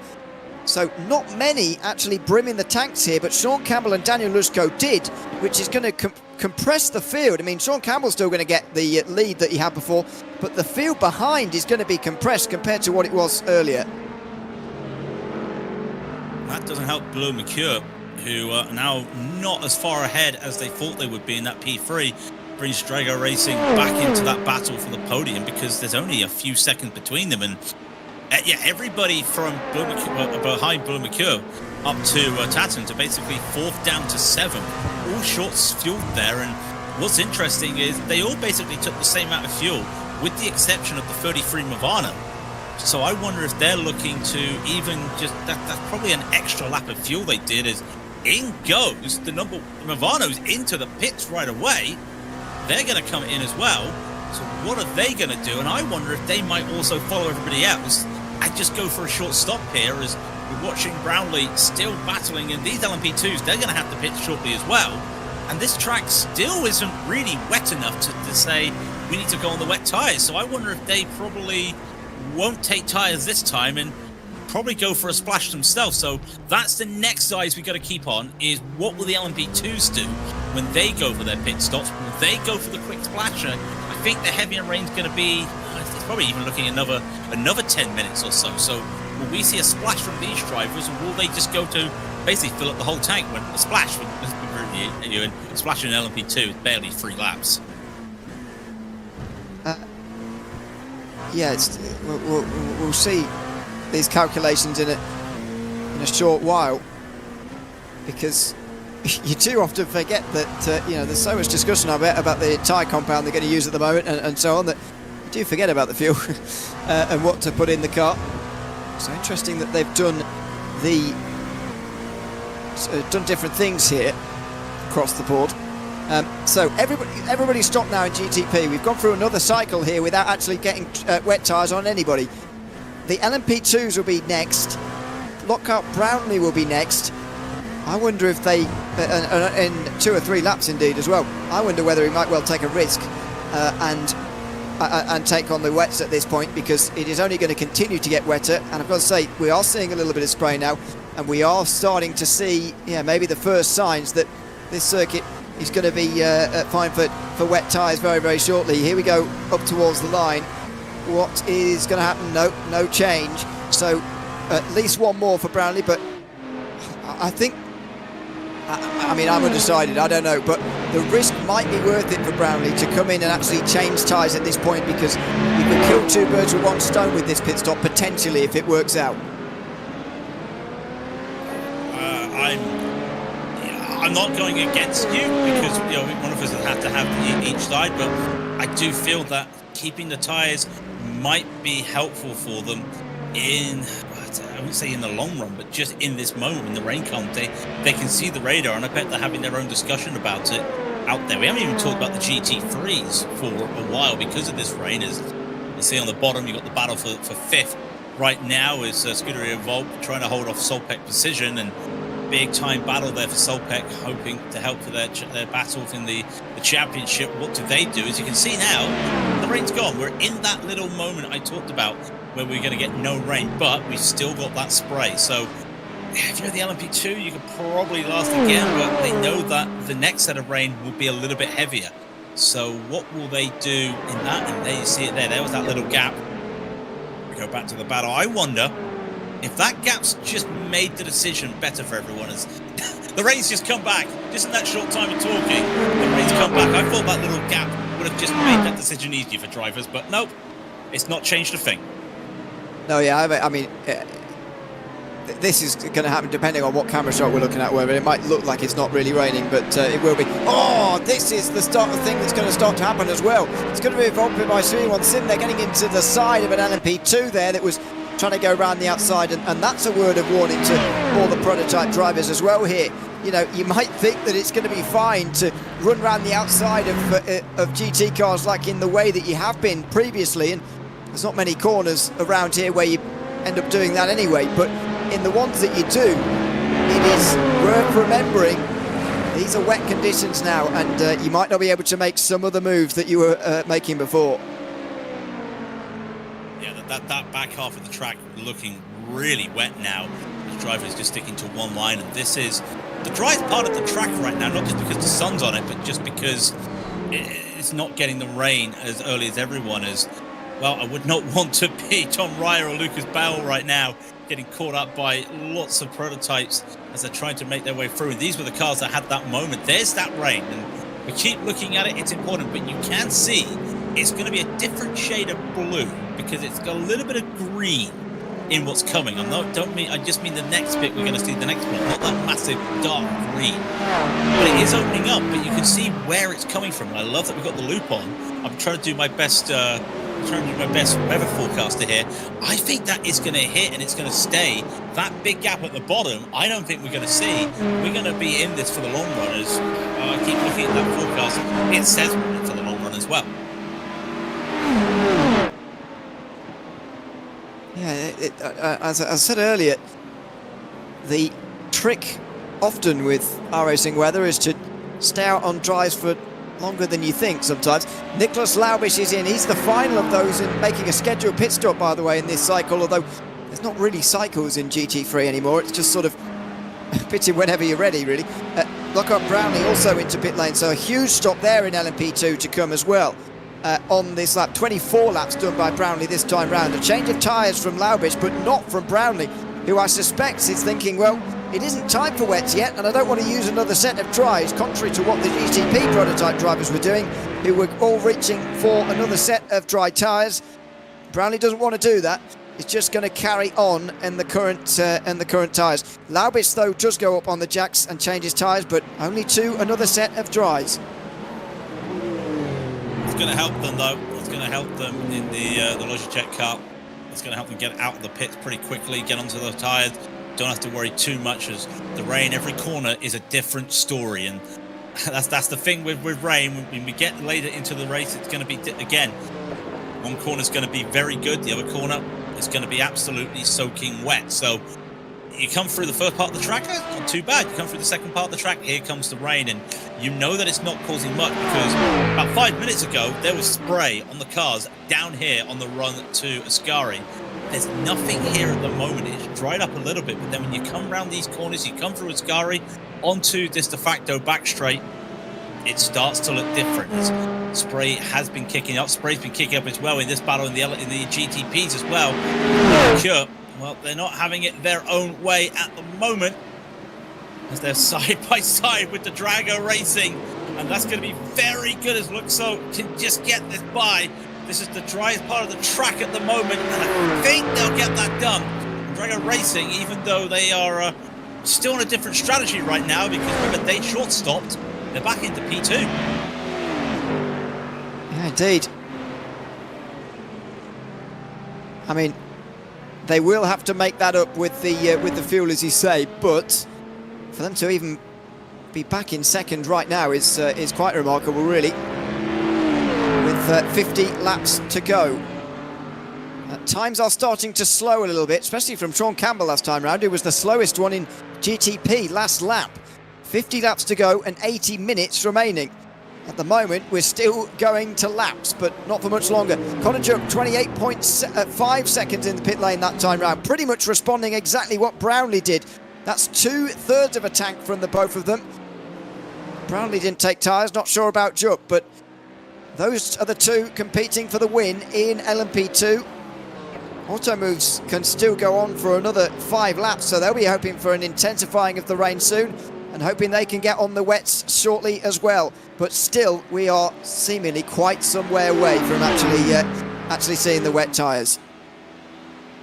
Well, a little bit of race control news as well is the 262. We're looking at it right now, the Solpec car in front here. They've got a 5-second time penalty for aggressive driving. So they're going to have to serve that penalty at some point, and not the best time to serve it when you think that you're going to have to do it when you're also deciding to go onto the wet tyres as the sprays come back here on this back end of the straight as Bale goes through there for Scuderia Volpe. So they'll get on by, and I wonder now if this means that Solpec's in this now, and well, they've probably got another 20 laps on a tank of fuel, so they're not too bad. But when that rain comes, they're going to have to serve that penalty and take the wet tyres. So they're going to have to be careful in what they do right now. And I think they're not looking to try and make a gap. But look right behind them, BS Competition, who didn't short stop compared to these two. Right behind them now, it's going to be a three-car battle for P4 very shortly. There is the BS Competition car. And they're in a better position when it comes to fuel.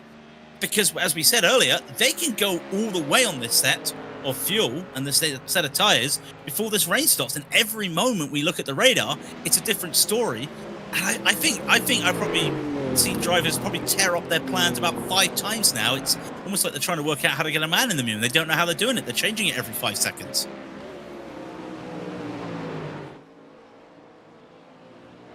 Oh, that's wide for Scuderia Volpe, and look at that. That's going to be an easy patch for John Rea to get through on Lucas Bale. Neither of these two pitted for very long before, and so they're really hoping that the wet tyres will be viable shortly, but they might not get that luxury. Close, coming under the bridge there again. Nearly made contact. Tom Rea, though, in front again. I mean, I'm not sure how long this rain has been going on now, and I should have made a note of when it actually started, but this is light rain for some time, which, yeah, has still not resulted in any wet tyres really being viable here, and just wonder how much longer it's going to take now for this to actually happen. We're still not quite in the green period, and if you look at the way that's developing there on the right side, by the way, look at the dark green disappearing there, just as we're getting to it. So, and then look further to the right, and you think, well, after this, is it going to stop raining again? I mean, it might not be quite as simple as this is raining and it's going to stay like this to the end. It might not be quite as simple. Well, roughly the sim time was about 35 minutes past the hour. So we've had 30 minutes of rain. I'm looking at the radar now. They're saying that this is actually going to end. It's going to drop to about a 58% chance of rain at 4 o'clock, which is in an hour. And then at 4:15, it's going to be an 11% chance of rain. And by 4:30, it's gone. So this is an hour. So if they're going to do wet racing, it would be one stint on wet tyres. And that's just changed everything again for the drivers, because now they know they're going to have to basically just put up with the rain quickly. And I wonder if that's going to be too much. And we bring back the time factor here as well. Is that actually going to play havoc with this? Are we still going to go to laps? Are we going to go to time? Probably now we're going to go to laps, and that also factors into the drivers. Right, we know what we're doing. We know what we need to do. Is Bale going to look for a move here? Won't look for it this time, as just continues to just get the nose away from the spray and make sure they're not going to find themselves on a wet patch that will end up locking the tyres and go into the back of the Solpec car. But that radar is big because this is only going to be another hour of rain, and yeah, roughly 14:35, I think, if you want a rough time for the stats, was when the rain started. We've had 30 minutes of this, and it's barely done nothing to the track. In fact, the track state right now is very lightly wet. There's not a lot there to see. I just see small puddles that are just nothing on the track. Yeah, it's made the very smallest of differences, but nothing too major at all here, which is pretty remarkable. So maybe this race will go to laps after all, with the conditions we have at the moment. It could get heavier though, and equally that heavier period could be brief. We just do not know at the moment. We just do not know. 180 laps about to be completed now as Scuderia Volpi looks to come back again here. Lucas Bile can't get past quite, and that in the background is Elias Riker, by the way, who took a full load of fuel last time round, so he can go another 15 laps.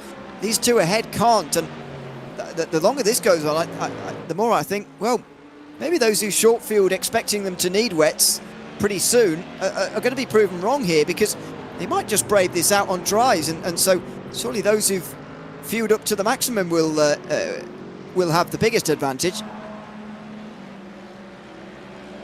We were playing that guessing game, and again, every 5 minutes we were thinking, well, this is going to help these lot. Well, no, it's going to help this lot, and I still put my bets on. Oh, hang on, just 1 second. Just Bale going a bit wide there through Ascari, and I think that's the wet. Spins around into the barriers. All 360. Everyone gets around. Not a lot of damage, thankfully, and they'll be able to keep on driving. But there you go.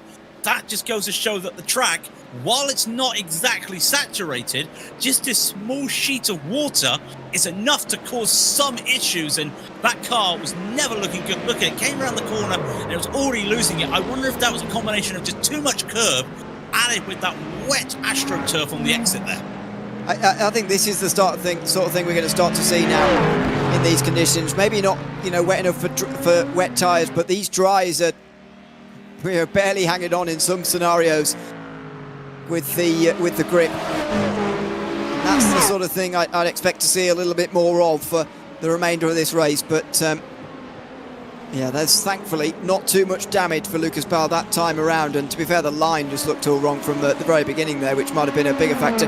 Here come BS Competition and Movano to the line again, and another fight here in GTP.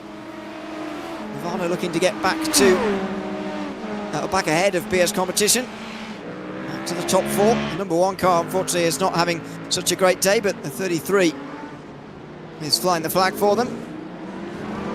Not a million miles away from a podium. There's the blue Mercury sport car going through. So, as mentioned earlier, the difference in fuel loads taken by everybody here means that the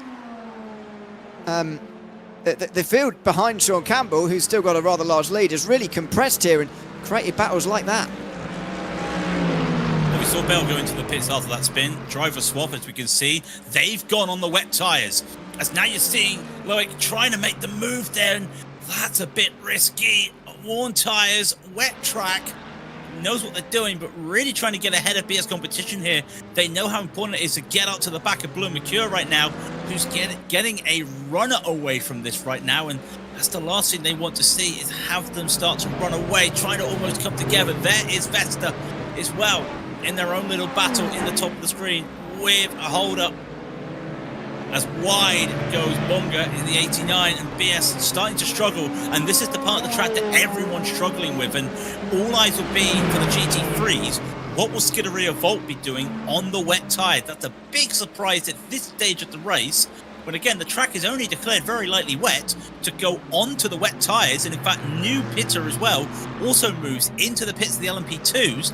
If they get on the wet, that's a huge decision for everybody, and everyone's still trying to look for it. Bonga is really under pressure right now. Yeah, certainly is. It's like Rabier, the one applying the pressure. In GT3, meantime, here's a Vesta Sport sandwich for Honda Motorsport, or Holder Motorsport sandwich with Vesta Sport bread, whatever. The 2-1 of Roberto Rebecci, the one involved in the championship here, looking for a way past and needing to gain some places, really needing. Most of his rivals, Vesta Sport's rivals, are getting decent points up the road. A little half look to the inside that time round, but you do wonder what assistance their teammates can actually give here, or if they'd be better just getting out the way. But Rebecci, as I say, has got to make progress here. He's got to try and get past. He's got to rescue some points, otherwise their outside hopes of a championship, admittedly, are going to be even longer than outside hopes at the end of this race. Having that prototype in the middle is not going to help them at all in this situation. There's not a lot they can do out there. No, only one LMP2's gone to the wet tyres. That also moves, didn't go to the wets either, so it's still a little bit up in the air what these cars are doing. Solpek getting on by wide, though, goes Rebecci there for the Vespa at the back of this group, and losing a little bit of time right now to the rest of them. I did see there was actually a penalty for the 168. Of course, that's the Logitech ODBM Mars car, who was in that battle for the lead of the LMP2. They're in the pits now. I wonder if they're having to serve that 5 seconds for aggressive driving. That's not going to help them. What will they do when it comes to tyres as well? I think they'll stay on the slicks. Interesting strategies developing right now, and I just wonder, I know you've got two Vespa teams right here. Maybe, if this rain does get a little bit treacherous, why not put one of them on the wets to help the other? This could be an interesting call, is just help one another. In fact, I think they might have been just hearing me there as Roberto's coming to the pits. Wonder if they'll be going on to the wets or not. That's a very interesting decision right now. It is. Brownlee has gone on to the wet tyres now. It's only the second one in LMP2 to do it, but I think we're getting close to the crossover point now. Now, whether we're not going to cross back over again, I'm not actually sure anymore. But for now, it might be the right call. Here comes Loic Rabier, meantime, as Ruben Bonga makes an error. Look at the weather we might be about to see here. So I think the wet tyres for the moment might be the right call. Loic Rabier, though, with a great run on the straight towards Ascari. He gets back through again and back ahead of the BS competition car of Ruben Bonga. It's about how can you deal with these conditions at the moment, and it looks like Bonga not quite able to do it as well as some of the others. Now that a few have bitten, though, it looks like a lot of these drivers in this field are going to start to come into pit lane. Even the race leader, Sean Campbell, is in. The GT3 Pro leader is into pit lane as well. All eyes on what that grid and go-kart does, and Sean does go on the wet. Almost Loic there, almost running into the back of Tom Ryer there in the 262, and he's had to lose that position because of it. He was not aware of that GT3 going into the pit lane and tried to get around them, and just had to get there as well. There's been a crash as well, and the cautions come out for a car that has crashed on the pit entry. This has just thrown a massive wrench. We finally got another safety car.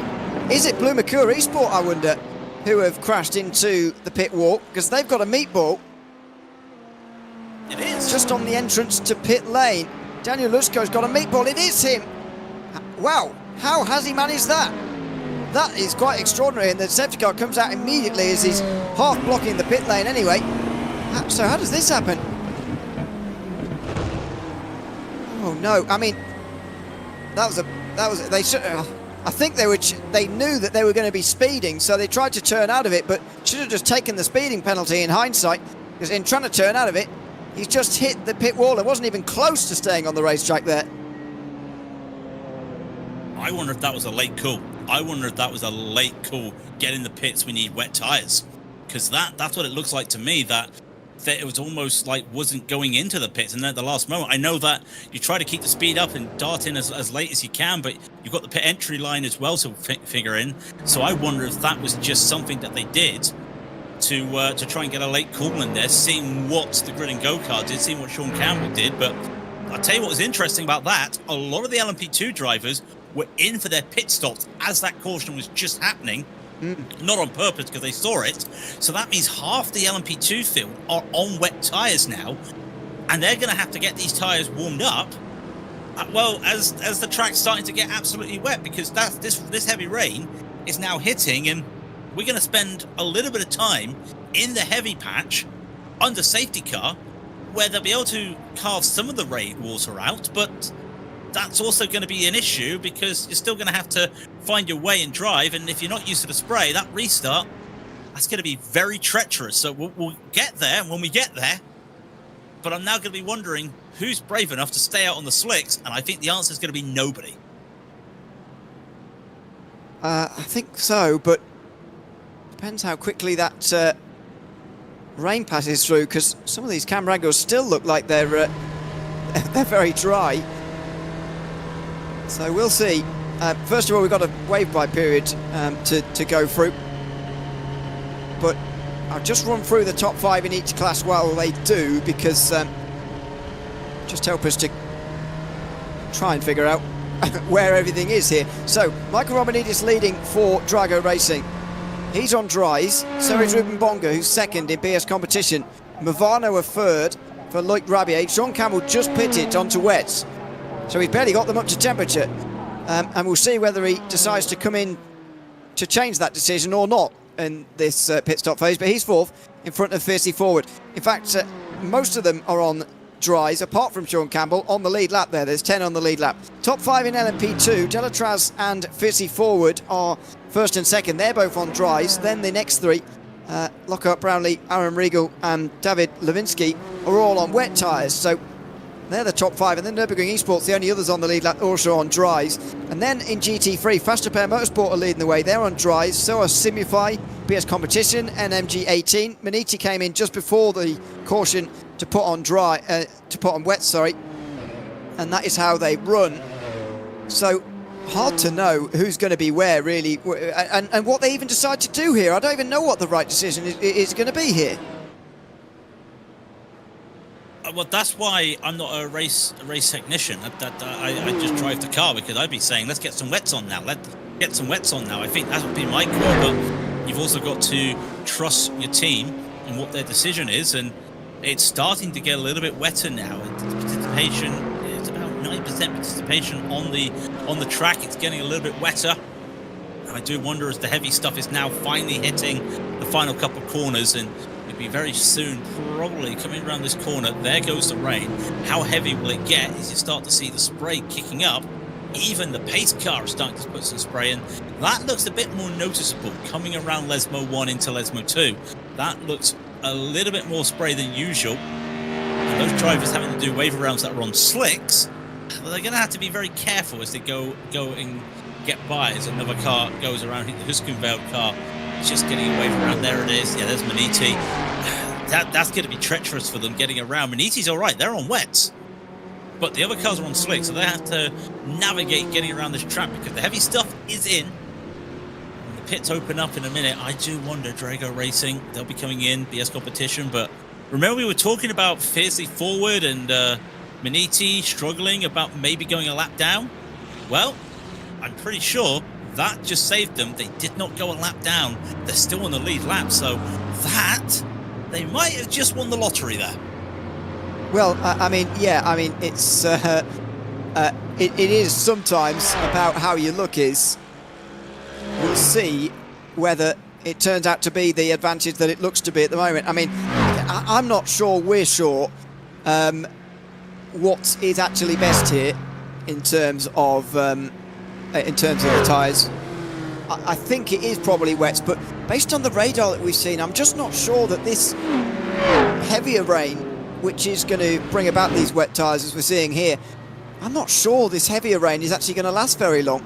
As finally, that's the final of the Mustangs there. It's the final of the GTs to get waved around, by the way. So finally the wave around will be sorted, and we'll be one lap away from the pit lane opening here. But how far into the future are these teams going to be thinking here? Are they going to be thinking, well, this could just be a passing shower? Now, in fairness, the rain is only going to lighten up again, and that's not going to play into the hands of the dries, because if it's still raining, but the track has been tipped over into a point of needing wet tyres, then you will need wet tyres. So how far ahead are these teams actually going to be thinking here in terms of this race? Because I do think that's a big factor as well. You've got to remember, there's only just over an hour left, and by the time we go back green, there'll be less than an hour left. Yeah, I see. I look at the radar right now, and I'm thinking to myself, it's going to be heavy.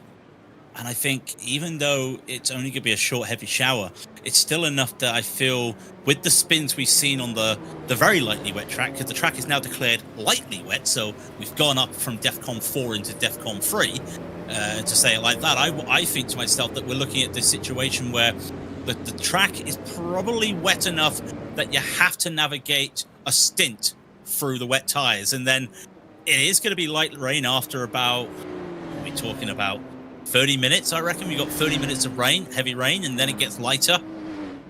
So you look at that and you start to wonder to yourself, I think you stay on the wets until there's a dry line, and then you just gamble on the slicks at the end. It's going to be a very interesting finish to the race. We're still, this safety car may put us into time territory, but we're at that cusp where we're still okay when it comes to laps. So that would be one to pay one attention to, as the drivers will start to just go around. The GT3s are all making their way by. Some drivers getting into the pits for some fuel for emergency, and then the pit lane will be open shortly. Pit exit is open, but not the pit entry, of course, as safety car lights are on. As I wouldn't want to be doing that with the wheel. Last thing you want to be doing with the wheel there is just taking it off, because that's going to be a very hard wobble to grab hold of once again. But I do wonder, we're now in the heaviest of rain, and it's a deceiving when you're going pace speed in this weather, because it's not that bad. When you start to drive up, that's when the spray comes. So I think you can't tell from this what it's doing. You have to trust the radar, and I still think go to wets, just do a stint on the wets, gamble on the slicks when we know that dry line is there.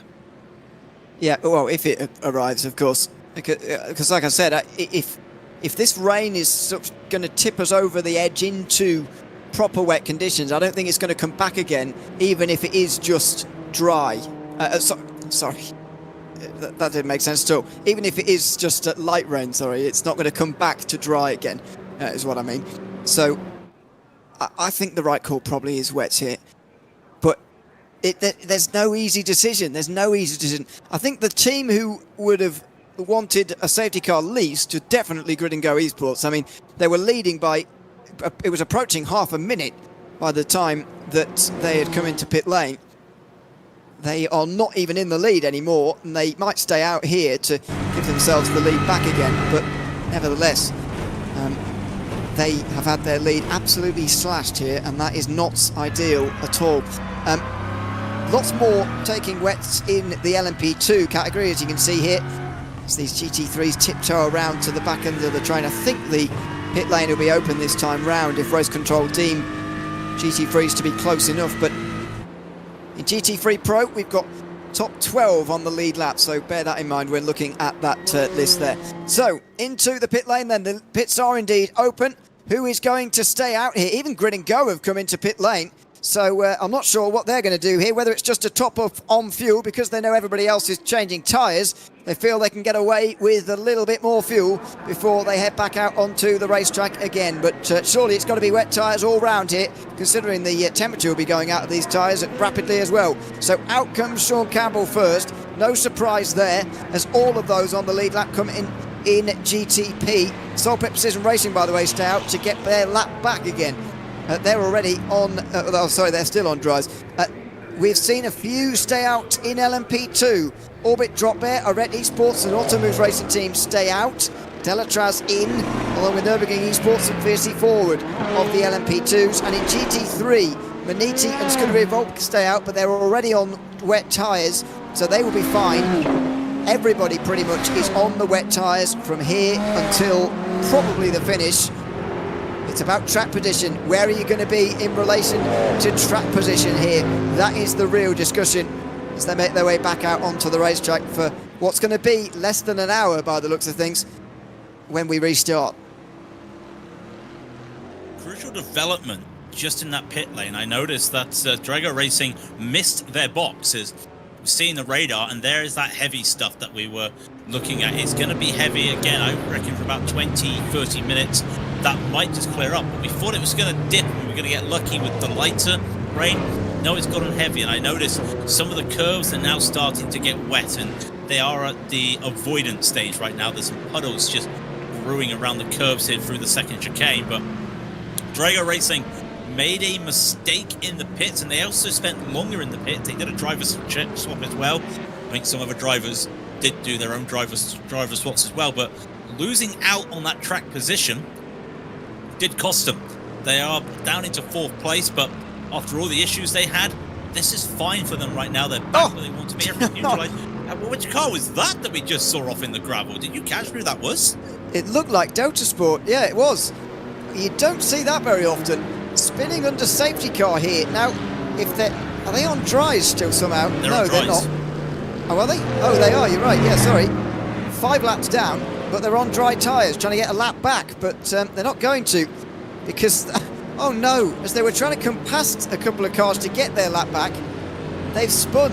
Oh well, that is a real shame for them. I mean, they're already 5 laps down, and they'll just be thinking, well, you know, your day's going from bad to worse when that sort of thing happens, and yeah, Delta Sport might not get their lap back now because of that spin.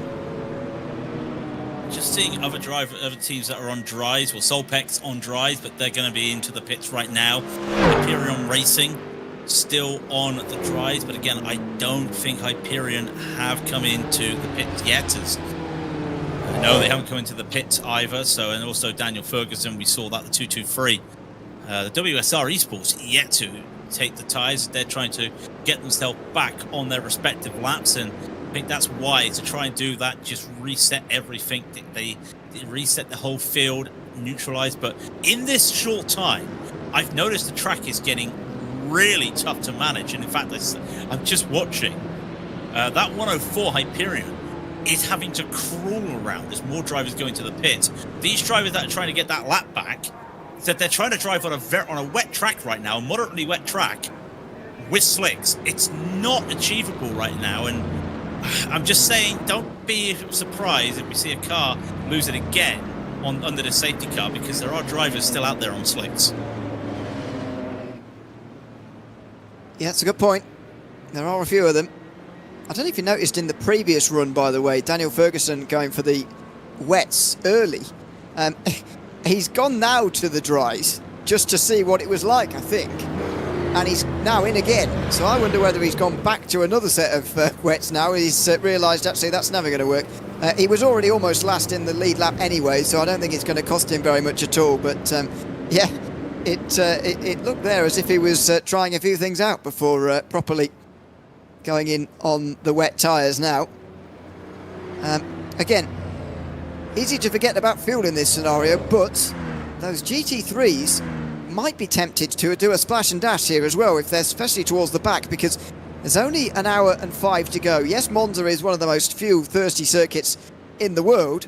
However, it is wet, so can maybe a splash and dash help these guys to get to the end from here, maybe? Not if you're a prototype, certainly, but maybe a GT3 team might take a risk.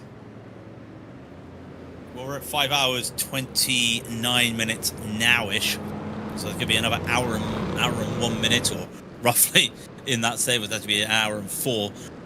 I think if this goes on for another 2 laps, you've got that ability if you're GT3 to go for that splash and dash. Otherwise, you're into aggressive fuel saving. But as I keep looking at this radar, does that mean that you're going to have to just keep driving on the wets? And I wonder if that's the idea, is maybe let's not do the splash and dash in the GT3s, because at the end of the race, it might be dry enough to go on the slicks. So let's try and get on the slicks as early as we can at the end of the race to try and catch somebody out. So that's a possibility in those GT3s. The prototypes, they don't have that luxury. They're going to have to accept that when the fuel runs out, they will have to come into the pit and will have to make that decision.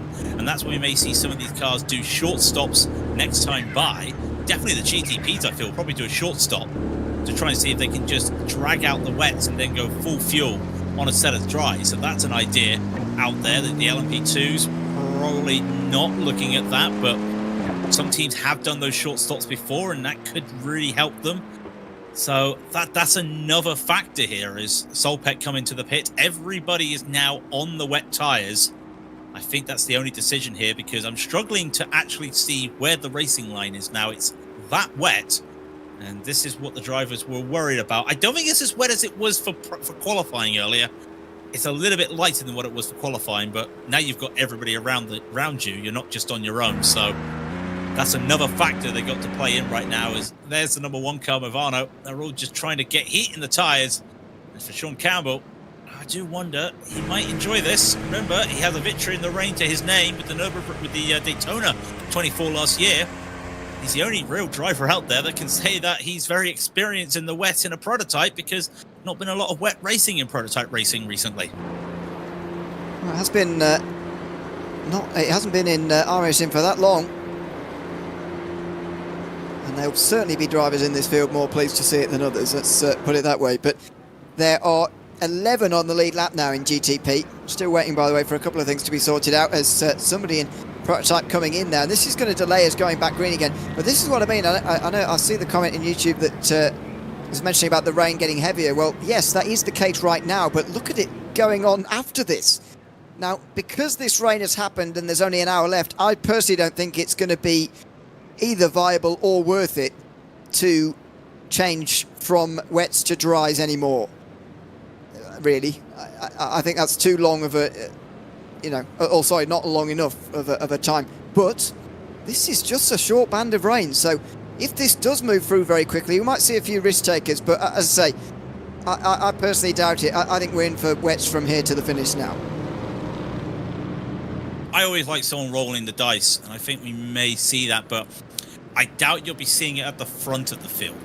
I think you'll be seeing someone probably trying to just make up a couple of places at the end of the race, see what they can do. I don't think you'll see any of the leaders go and make the decision. Maybe Drago. I will say I think Drago will probably just accept this as wets to the end, because all they need to do is finish, and that's basically the championship wrapped up for them. So they'll probably just want to just keep the car clean.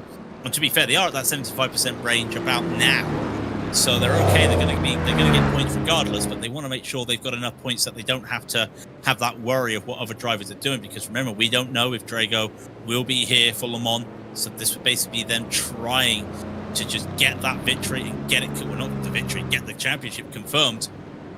For the others, it does change, it does throw everything up. And I just also noticed in the LMP2s, Logitech are actually now leading the LMP2s. That's big. That's what they need for their championship. Maniti leading the GT3s as well from Scuderia Volt. So a lot of the drivers that came into for the wets early, taking advantage of it, getting into the pits first and getting that lead, getting the head start. Now it's just a question of, can you do it? And I gotta be honest, this rain, it's starting to die down a little bit by the looks of it. It's looking like most of it has been dumped off there. So again, you may see it, but I'm seeing water pulling up. I'm seeing tide pulling up lines, and then that's about it. So every moment we talk and think about this, it feels like it's just changing on the fly. I think we're basically just going to have to make it up as we go along right now. But I still feel slicks might be the call at the end of the race with about 20 minutes to go. Yeah, let's see. Also depends when they're out of fuel with regards to that, but for the most part, tanks have been brimmed here for that run to the finish as the weaving around starts now. I wonder whether we're ready to go back green then in that case. We're officially now with this rain, and that safety car going to be going to time. We're not going to get all 225 laps in of this race today.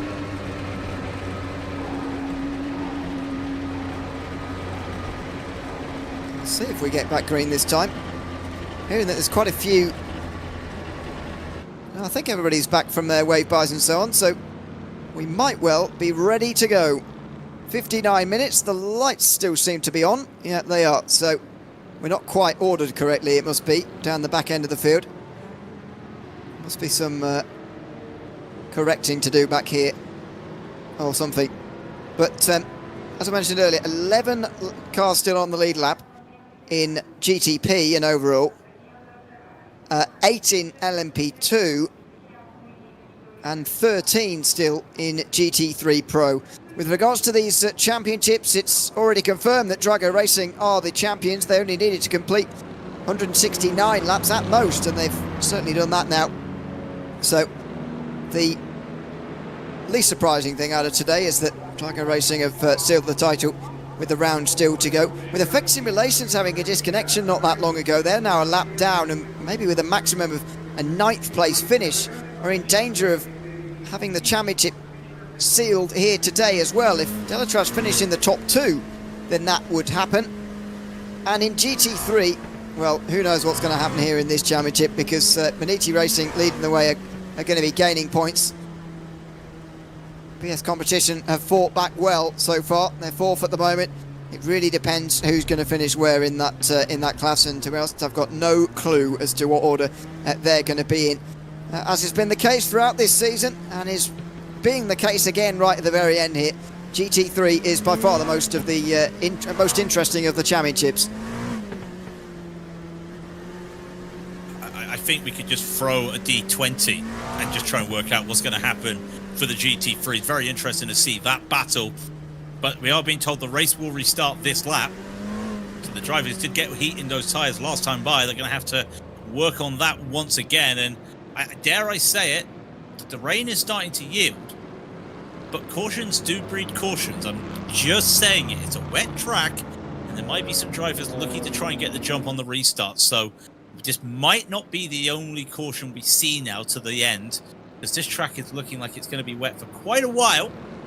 I do wonder what that will do to the mindset of some drivers. Probably not thinking about a safety car, but it's going to be there. There is that chance right now that the safety car will be there, because this track, it got wet, but not as wet as we were thinking. And because the drivers had to do that safety car, if anything, as much as it's been a shame for Blum, because them having the accident that started the safety car right when the heavy stuff came might have just helped the drivers here to navigate the worst part of the track, the worst part of the rain, and that's just helped them and get past it. They're through the darkness, the light's at the end of the tunnel, and that light is another 56 minutes to go.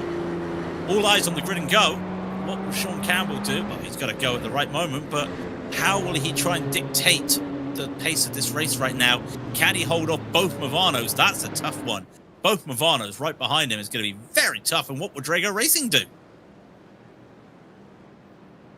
Well, we're about to get some answers to some of these questions, thankfully. After quite a lengthy safety car, the lights are off and we are ready to go.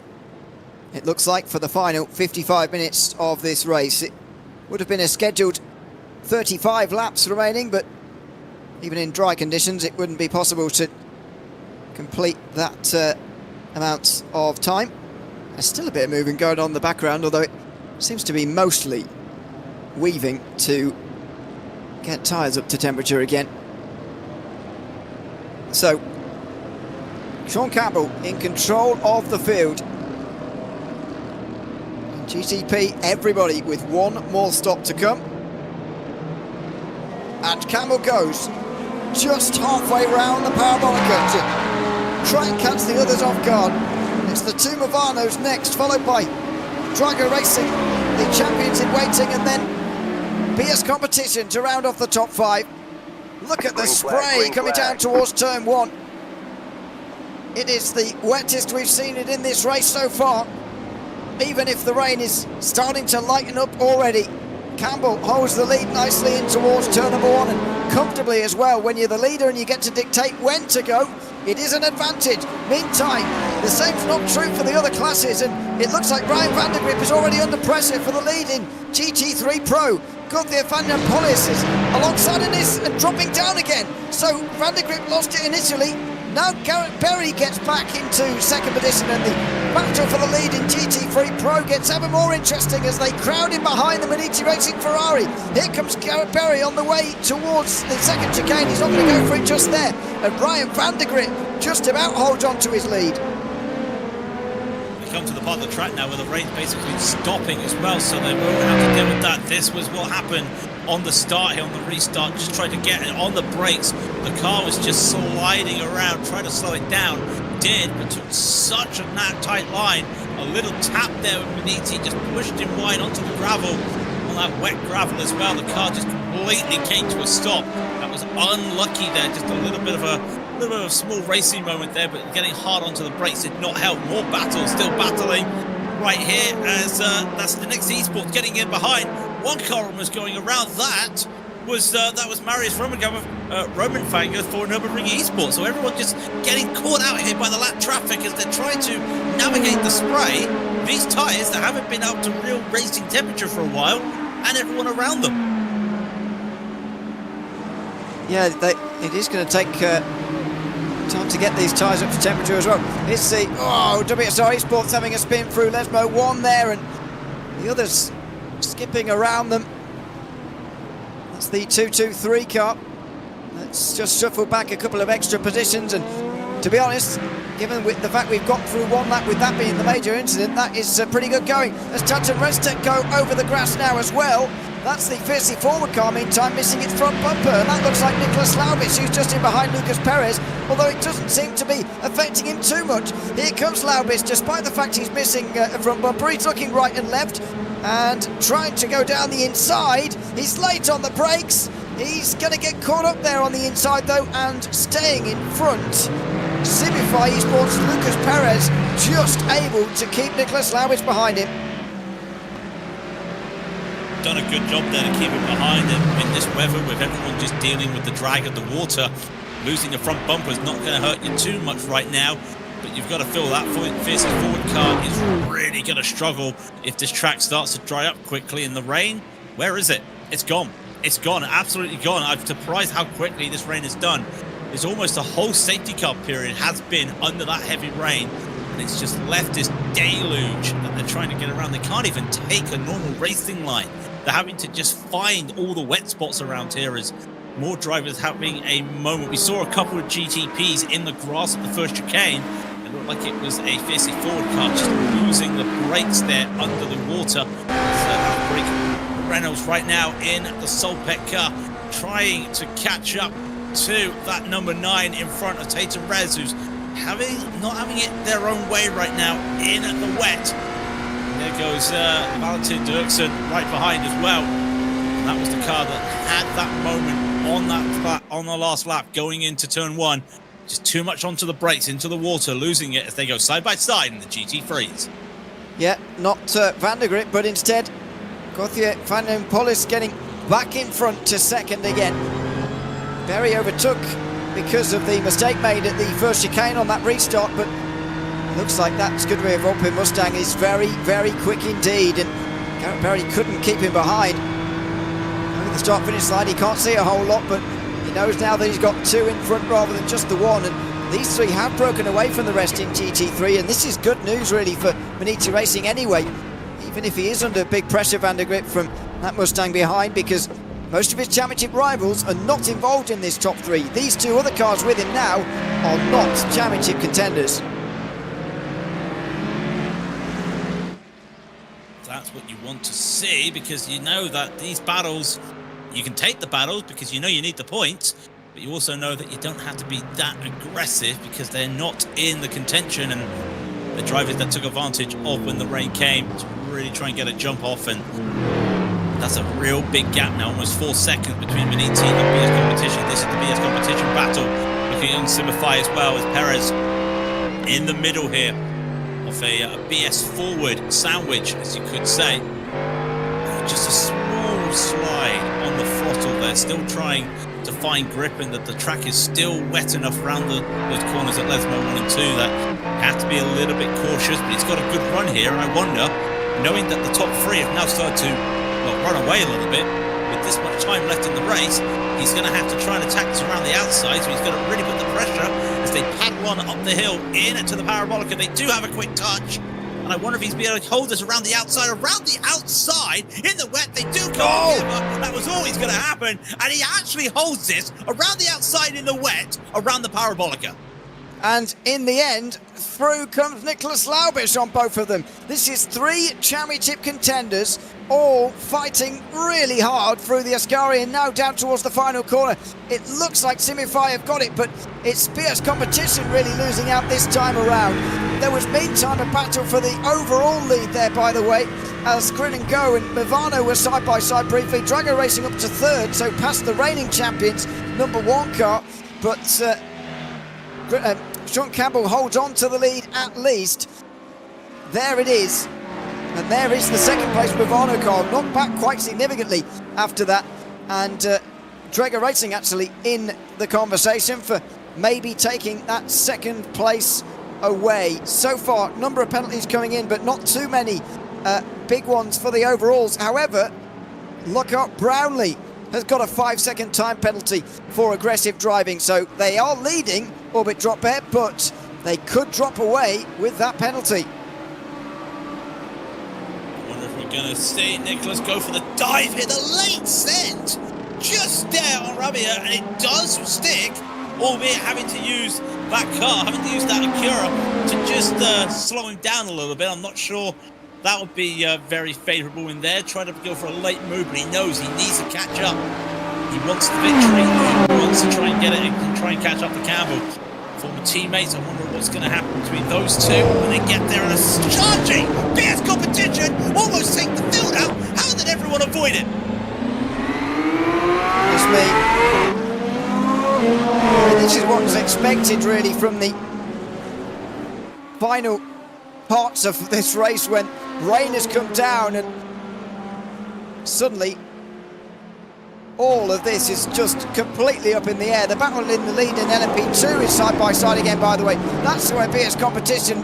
To be fair, Owen Carroll did a very good job of driving there, even just to avoid those guys as he was barreling down the inside there, because that could have been a lot worse. This is what happened to Hyperion Racing in the meantime, and yeah, just gets that wrong in towards turn one, instead just goes through the slower chicane. Maniti Racing were also spun, as fierce competition were having their moment. Maniti Racing also spun on the brakes, coming towards the first corner, and there's a spin!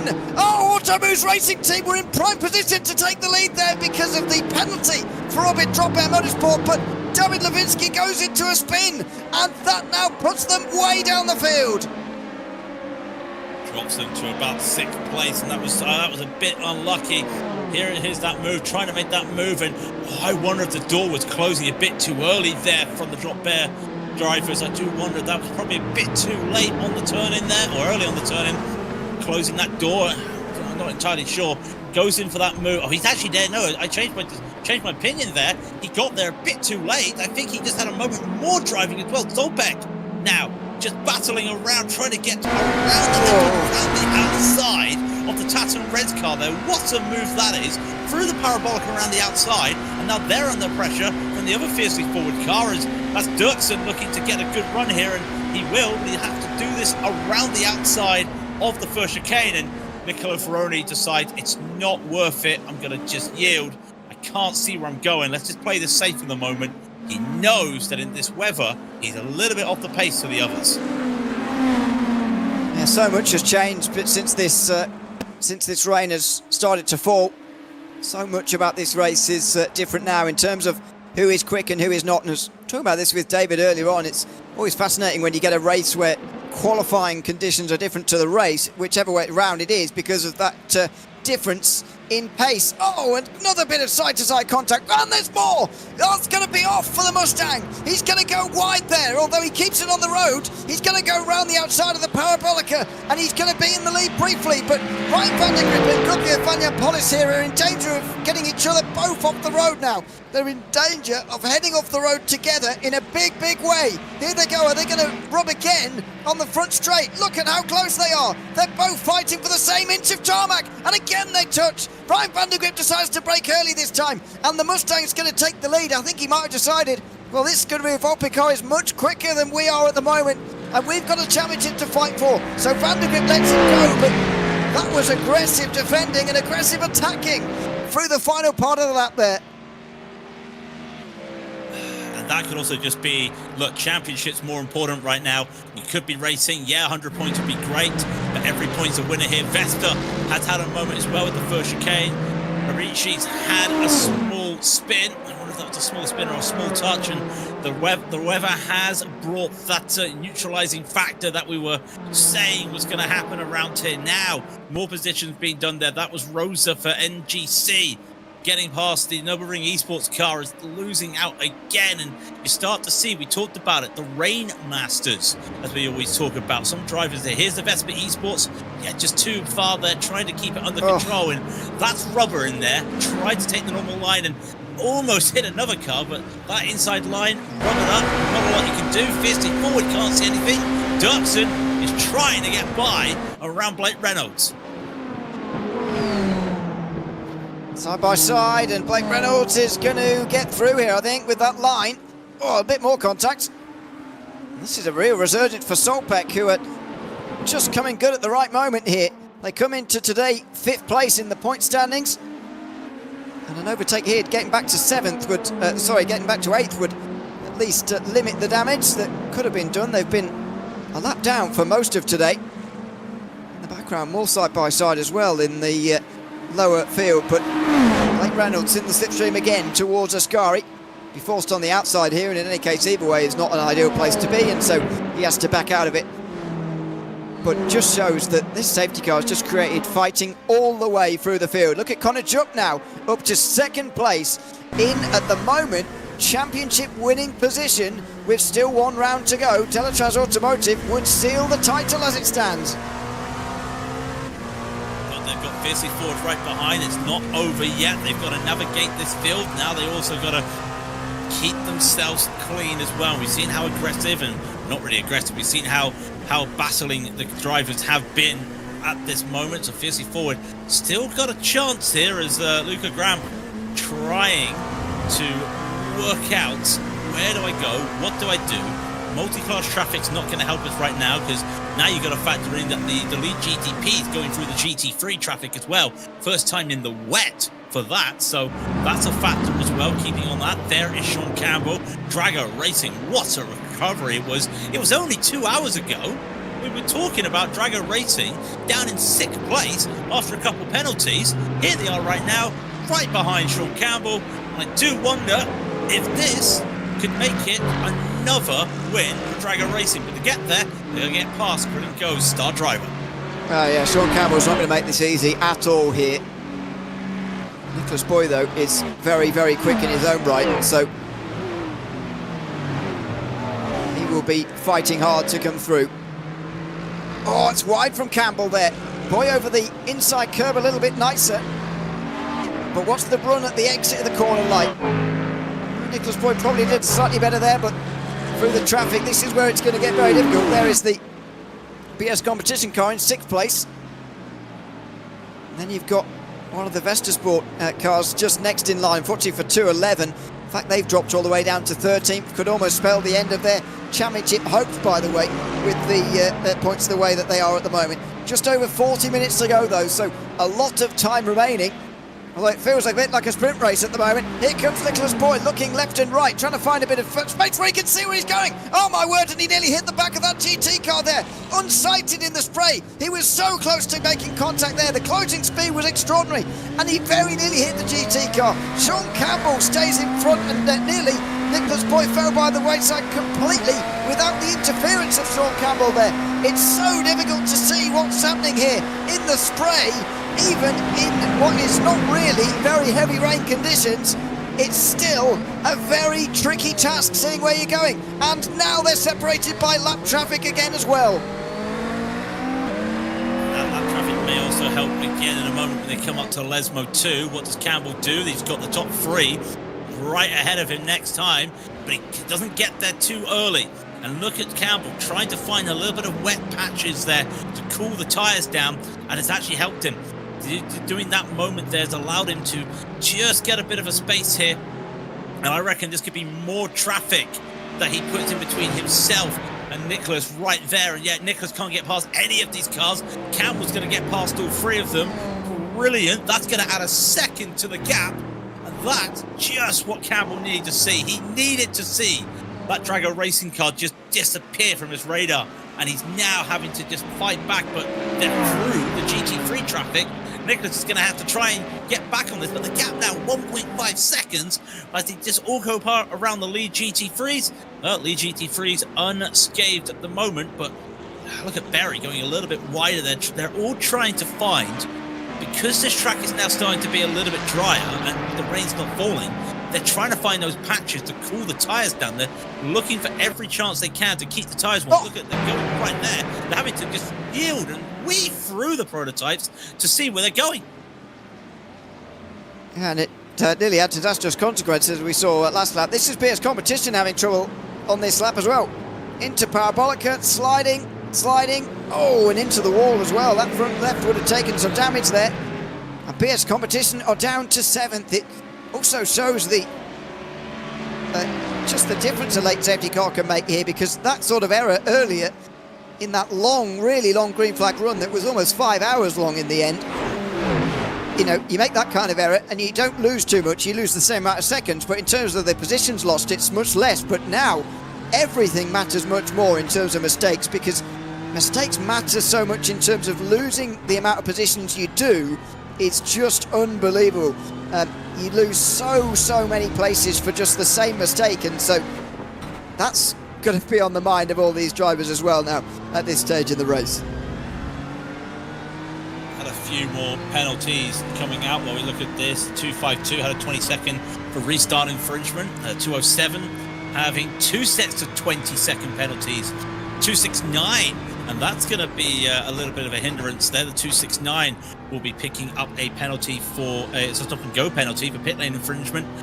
That's probably it for the moment. So not really drivers you're looking at fighting for this front of the field, but it's still just something that will just throw issues up down the field for the rest of the places as Garrett Berry continues to just hold on. You can start to see the spray is starting to drop a bit more there. They are really struggling here to find the opportunity. The rain is still here, I'd say, for about another 2 laps, and I think then we're looking at dry skies, clear skies, but the rain will still be on this track for a little bit more. As Owen Carroll, he had to come into the pits with that crash for BS Competition, and that's crazy to think. We've been this long now in the rain. That's the only real incident we've had in the rain that has caused the driver to come in to get some repairs done. Everyone's managed to keep it a little bit free, but remember, one of those 54 cars have no bumper, so they might be the next one in.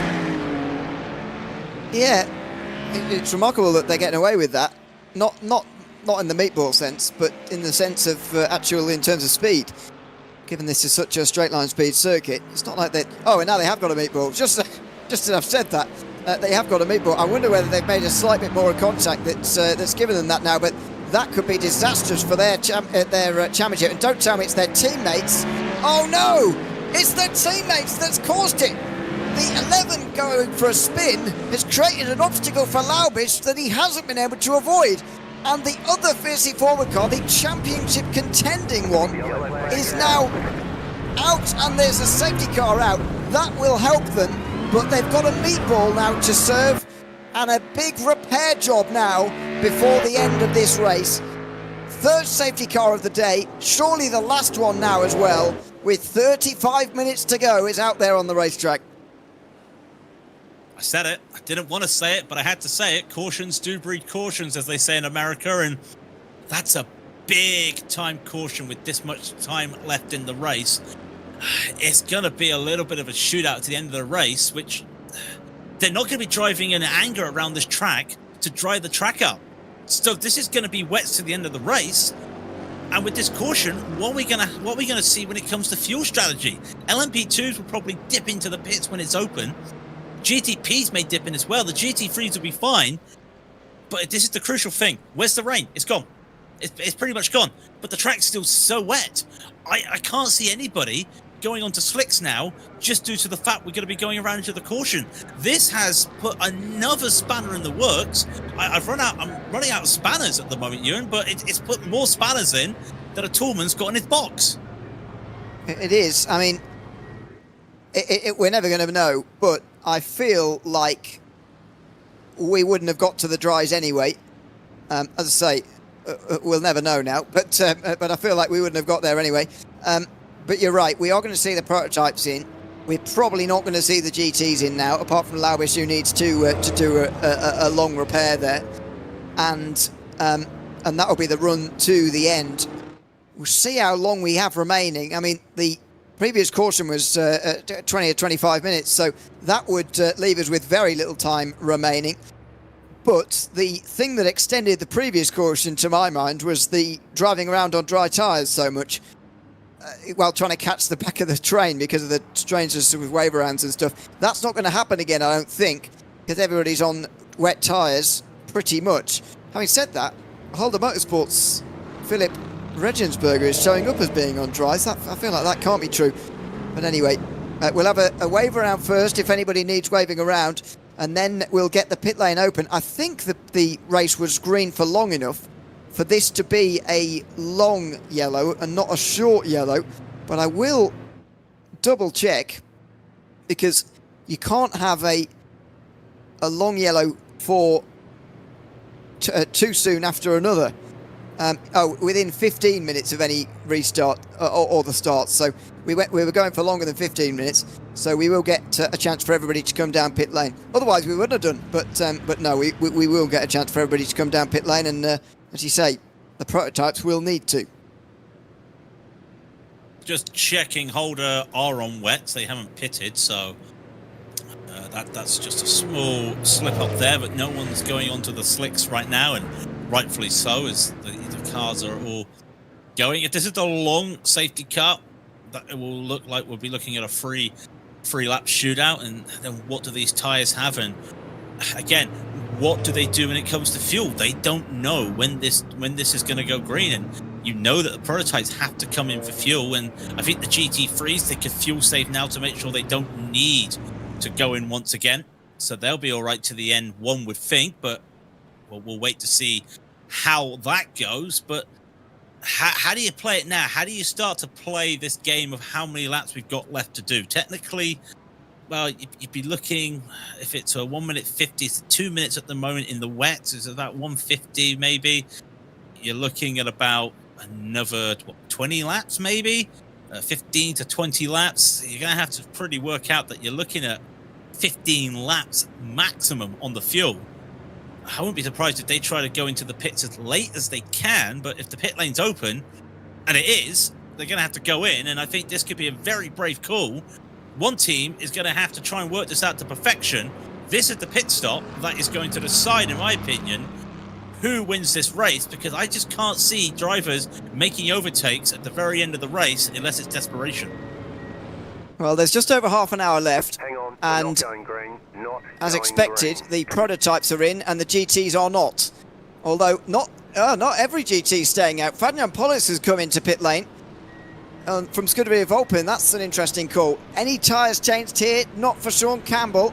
What about Andraga Racing are changing tyres, as are Movano. Look, Rabier's changing tyres, but Sean Campbell says, I just need a bit more fuel, thanks, and I'll be fine. João Vaz stays out, and now this is going to be dangerous. Watch out for this, by the way, on the exit of pit lane.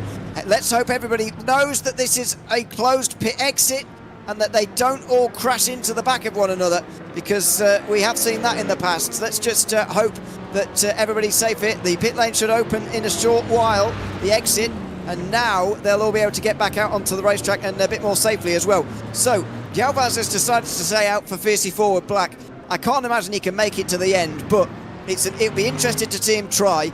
And Sean Campbell, in any case, does not take any tyres, nor does Sam Sutton, Philip Schiff, Loic Rabier, Tanguy Billon. They are going to be the front six ahead of those who have taken tyres in this race. In GT3, Maniti Racing are leading the way, still in front of Solpec and Simify as expected. And in fact, everybody inside the top nines all stayed out. In LMP2, only Fiercely Forward Gold have not come into pit lane. Delatrash Automotive are leading the 8 LMP2s on the lead lap after that round of pit stops. So that is an update on where everything is. Now, we should have about 20 minutes to go, maybe a little bit more, before we go back green. And that will be, I'd imagine, the last restart in this race. Just trying to do maths on the fly, and it's not very good maths, but I'm just looking around, and the Orbit Drop Bears doing a lot less in the tank when it came to that fuel stop. They've got to jump into P3. They've split. They've jumped ahead of Maniti Racing and both Movano's. Brego's gone down into 7th. They actually took probably the longest time in the pit lane compared to everyone else. So They're expecting this to be a very quick safety car and driving to pretty wild, but Chop Bear getting that jump could be vital for their battle for the last step of the podium in the championship. Maniti Racing looking like they want to try and get advantage of that. Movano as well. The LMP2s, they haven't come into the pits. Well, they have come into the pits, and I'm seeing auto moves, and I'm going to have to do the check myself. It says they're on slick tyres. Now, that can't be right, but when I go to look, it's not. So thankfully, that's not it.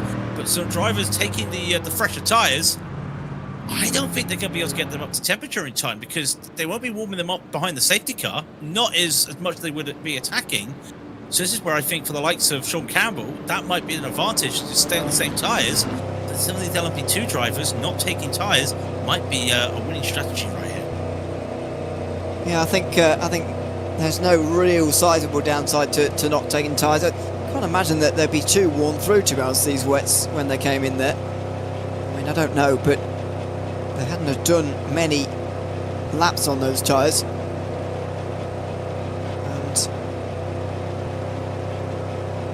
And so I can't imagine they were too worn out. So 27.5 minutes to go. If we go back green next time round, that will be just under 25 minutes remaining, but depends how quickly the field orders itself and everybody catches up to the back, because, for example, Fiercely Forward Yellow, after their wave around, are still on their way to the back end of this field. So we might have a couple more laps to go before we get going. 15 laps already completed by Vaz in this stint. To be fair, we've seen 28 laps done pretty regularly here, and with safety cars they could probably go further, maybe towards 30 laps. So I wonder whether Vaz can actually make it to the end here, and Sean Campbell's going to have to make a legitimate overtake before the finish. Maybe. I think they are also probably gambling. But this is just going to stay green for the rest of the race, and probably will stay green for the rest now of the way. But that shouldn't, I say it shouldn't be too hard for Campbell, but this is wet conditions, and we've seen how aggressive and so much of the battling has been going on. So this is a strategy call from Fiercely Forward, and again, you look at them in the championship, and it's a sister team. It's not the team that's in P6. They're in P8 at the moment in the championship. They're looking to try and get a jump, technically not out of the battle for that last spot on the podium. In fact, I think from P3 all the way down to Fiercely Forward in P8, maybe even BS Competition in P9, can all still get that last spot on the podium. Maths would have to play in their way, and they'd have to help for that. But they know that even if Maths do have to work, they have to put themselves in a position to attempt it. But the problem is, they could also be the cork in the champagne bottle if they're a little bit too treacherous. So, say Sean Campbell does get by them, can the others get by him? What's that going to do? That can actually be helpful. So, it's all a guessing game at the moment, and predictions are predictions until we get to the end. But with 25 minutes to go, I say we got another 5-10 minutes behind the safety car just to get everything ready. Well, the LMP2s certainly aren't ordered yet, so they'll have to go very quickly if we're going to go green this time round. So it is probably going to be next time, and about 20 minutes remaining in the race. And at what point, are you sure, by the way, that David Lewinsky is actually on dry tyres? Because I find that incredibly difficult to believe. Yeah, I had to have a look, and it is slicks, but it is saying... Sorry, it is dry. Sorry, it is wet, but it's saying slicks. I'll get my words out right. It isn't... What it says is not what it is basically what I'm saying. Yes, it is still wet, so I'll get my words out right. It's a long day. It's not slicks, but it's dries. Yeah, okay, I get it. It does sometimes do that, by the way. So I'd imagine the Holder Motorsport car is the same, because that was showing in the... in fact, Fast Repair Motorsport has actually changed while they've been out on the circuit. They haven't even been in, and they've changed compounds. So yeah, sometimes it can go a little bit funny in these scenarios. But we can safely assume that pretty much everybody is on dries. Now then, the pace car He's getting we have got the lights off, so the field is going to be a bit disorderly in the background, but we are going to get nearly 25 minutes of racing here, and João Paz is in control of the field. He would have liked another lap of caution, I would suspect, but we are ready to go here with nearly 25 minutes remaining, and João Paz is going to wait smartly as well for quite some time here before getting going. Sean Campbell right in behind is going to have to respond, and there he goes. So João Paz gets us underway here with Sean Campbell just in behind, and then Bluebecure Esports, the real ones, under pressure here. They're 2 laps down after bringing out the second caution of the day, but they are in amongst this big fight here, coming down in towards turn number 1. There we go on the brakes. Well, the Acura's really steaming on the brakes there in the background, but João Paz holds on to the lead rather nicely, and he's got a long way to go, but he's held on initially on this restart. Yeah, held on. The LMP2 going a little bit side by side as well in the background, but this is a good start, and Campbell actually timed that as best as he could. He didn't get caught out from what was going there from João Paz. He was able to hold on, but holding on's one thing, trying to get there is the other. Here's the Auto Moves racing team. They are trying to get past not their teammates, that's Hyperion Racing just in front of them. And they're just all getting bunched up here. And they got all bunched up because of a moment as they were going basically Noah's Ark on the exit of the first chicane. They're all going 2 by 2, and that's only going to be helping the leaders, but they were also having a bit of a battle as the top 3 are starting to pull ahead. GT3s have kept it pretty quiet, and that's great for Maniti Racing, because BS Competition are nowhere to be seen. Well, they're about 2 seconds behind them, but they still got these cars that are Solpec and Simify between them, and that's just going to be great there for Maniti. That Ferrari's going to be so happy, and still Campbell at the front, nowhere to be seen. I think this is all right for him, as Logitech right behind don't look like they're threatening. Well, it's still, well, it feels now like a long way to go, just over 20 minutes because of the short run previously. João Paz running wide through the final turn, just trying to take the wet line really. It's not a bad place to be out wide there, as Campbell looks left. He wants a bit of visibility, I think, and Paz is trying to block him here. I think he's trying to position the car for an actual defence, but Campbell just wants to see where he's going. In towards turn 1, they were so close to making contact there. Campbell just about slowed it up a bit quicker than Vaz did, who only just made the corner at all. Campbell, though, close on the exit again. Is there going to be any sort of move coming towards the second chicane this time round? Or is he too far away? It looks like he's probably too far back. In the background, Nicholas Boyd back up to 5th position here, as those who changed tyres in the previous stop really starting to make a difference. Here comes the battle for Faster Pair Motorsport. They've made up a position. Oh, and a spin through the chicane there, and a big bit of contact. That's the Scuderia Volpa car getting involved. So many GT3s swiping on the way past. Meantime, Lucas Perez takes the lead in GT3 Pro. It's hard to know where to look at the moment. He defends the inside coming to the second chicane, and he's made contact with Ryan van der Grip, gets into the back of him again. Van der Grip's got to be careful because he doesn't want to get too much damage. They're so close to getting a victory. That would be so vital for their championship. They need that to just continue this ever crazy GT3 championship. So that 278 Van der Grip will be looking to just, okay, Simify got by with a really good move, let them go. Let's just accept we're not getting 100 points, and let's just get as many points as we can. BS Competition still nowhere to be seen, still a second or so behind them, so they're happy enough for it as well. In the LMP2s, not talked a lot about this, and Grant trying to hold off Delatraz right now, with Connor Jupp in the Delatraz Autos, and almost setting a line out there. And I'll tell you what I'm also noticing with these wet tyres, we've seen the drivers really take wider lines now to try and find the water, because that's a dry line that is starting to form. They might just at the end of this race look for a gamble at slicks, but I still think it's not going to get dry enough for those slicks. It's the time you'd lose in the pit lane that wouldn't be worth it, I think. So they will be searching for the wetter parts of the racetrack a little bit later on, but this rain has stopped again. It's been a very, very brief rain shower, and if those races had stayed green all throughout that period, it would have been a very interesting, maybe 2 crossover points here, but in the situation we have anyway, it's still an interesting finale. João Paz still leading here in front of Sean Campbell, who's not been able to find his way past yet, but the danger for him is that he gets gobbled up now by Nicholas Boy, who's flying on these new tyres. has that been the right call? The new wets here under that final caution, because Boy is looking very, very strong here. I just wonder if it's just a case of the fact that these fresher wet tyres might just have a bit more grip on it, because they're still having to try and struggle here. Boyle's going to try and go around the outside of Campbell through the parabolica. He gets it stuck. What a move in this crucial moment in the race was that from the Drago Racing star. Get past Sean Campbell, and he's been absolutely caught out there as Campbell around the outside of the parabolica. Fantastic. Campbell can't really respond right now. He's trying to find the wet patches, and dare I say, a very rare strategic mistake from the grid and go guys. Here comes Nicholas side by side with the piercing forward. We thought this was going to happen, and he looks like he's going to be taking that lead. Well, that is spectacular. Drago Racing could really be stamping their authority on this season and going out with a bang. Side-to-side contact now between Vaz and Boy, who's going to try and shut the door here, but Vaz won't let him. And there goes Sean Campbell, 3 wide, but he's on such a tight line, he can't get the exit here.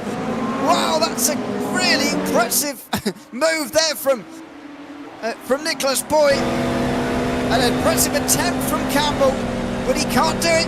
Now he's going to switch from one side to the other. Is he going to get to the inside of Vaz here? He can't quite do it. And he's still stuck behind the fiercely forward car. You wonder whether this is down to tyres or whether Nicholas Boy has just been able to get his way through the field more efficiently than the rest, and might well be on his way to a 6th race victory for Drago Racing in 6 races. Everyone now, you look at it, everyone has pitted and taken tyres or not taken tyres, and you're starting to see Campbell starting to struggle. Can't get past Yalvaz, but him and Yalvaz have the same age of tyre. It's really confusing why he's struggling, but look at Campbell. He's having to dip into the water more than any other driver. And now with this dry patch, any wet tyre is going to be really tough to start turning in. And we use ones are probably a little bit more better because the tread's gone. But look at Sutton. What a surprise this would. Did we expect the Orbit drop bears to be this close at the end of the race? No, we didn't expect Fizzy Forward to go for the gamble, and the gambles worked for them, but every driver trying to take a different line through this field.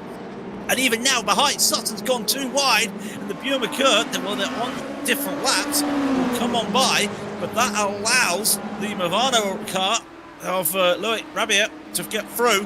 It looks like that will be an overtaking move as well, as Movano trying to move up the field. I think Grid and Go might have to accept a P3 here, not what they want in that final battle. No, certainly not. More side to side out of turn number 2.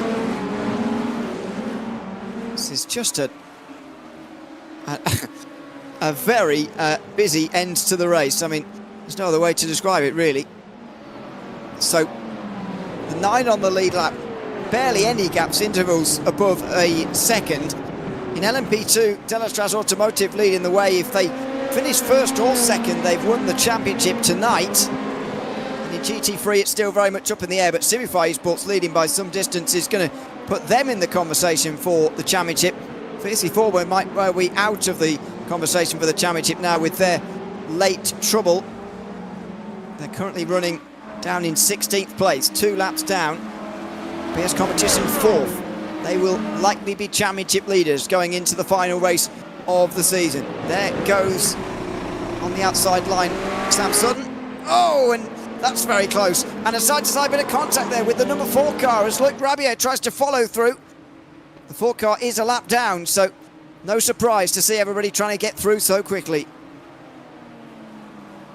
Bit of desperation as well, because that number 4 car, the Buer-McCurd car, was trying to get out of the way as fast as they could, but unfortunately was getting to what was basically the end of the braking zone, and something had to give, and that cost 33 a little bit of time. GT3's a little bit quiet, but still battling. The lead's pretty much gone. Simify has caught ahead, but right now, Maniti losing that P2, Vandergrip getting past, and this is an interesting development because who pitted last? BS Competition. So this is a battle that could be for 2 and 3. But Maniti, right behind them now, is BS Competition. And you look at the championship as we go back to the prototypes. The championship for those GT3s, BS would love this right now. They would love to get as many points as they could, because Fiercely Forward are not going to be scoring a lot after that moment with their teammates. This could be the straw that breaks the camel back if BS Competition could just get at least one more position. Yeah. Well, let's see. Everyone going to be fighting for that last position in these final 15 minutes here. Well, for the lead in LMP2 is by far the closest now in these sort of dry to wet conditions, if you like. And Sean Campbell seemingly really struggling here without the new tyres. Zhao Vaz even able to get away from him now. And after leading for so long, it looks like Grid & Co are not going to get their race victory here. Sam Sutton on the outside is going to have to go a long way round there. And he's up the curb, he's on, that is the much wetter portion of this racetrack. Just wide over the AstroTurf and so on through there. Campbell pushes him there, but Sutton's not going to give up here. It's remarkable the way that the fortunes have changed for Sean Campbell. He might not even finish on the podium after all this. You look at the lap times as well. He was doing a 48.3 last time. Yes, he's had to do defending, but he's also just had to watch out. Is there a change for the lead here for the LMP2s? Well, Lockhart Brownlee was looking to go around the outside, but to no prevail, and they're also worrying about what these tyres can do. But everyone is on basically the same life of tyres in the GT, in the LMP2s, the GGPs. I don't think this is it for Campbell. He's having to really make that caddy wider than the manufacturers designed it, because otherwise he's going to be losing out here. A podium would be fantastic. That'd be a great day at the office, but he's really being made to work for it right now. LMP2s, I think Brownlee might be making a run this time by, and with 12 minutes to go, very important overtake needs to happen right now if Horschicek Orbit Drop Bears really want to get this victory. Yeah, indeed. Side by side nearly for the lead in LMP2.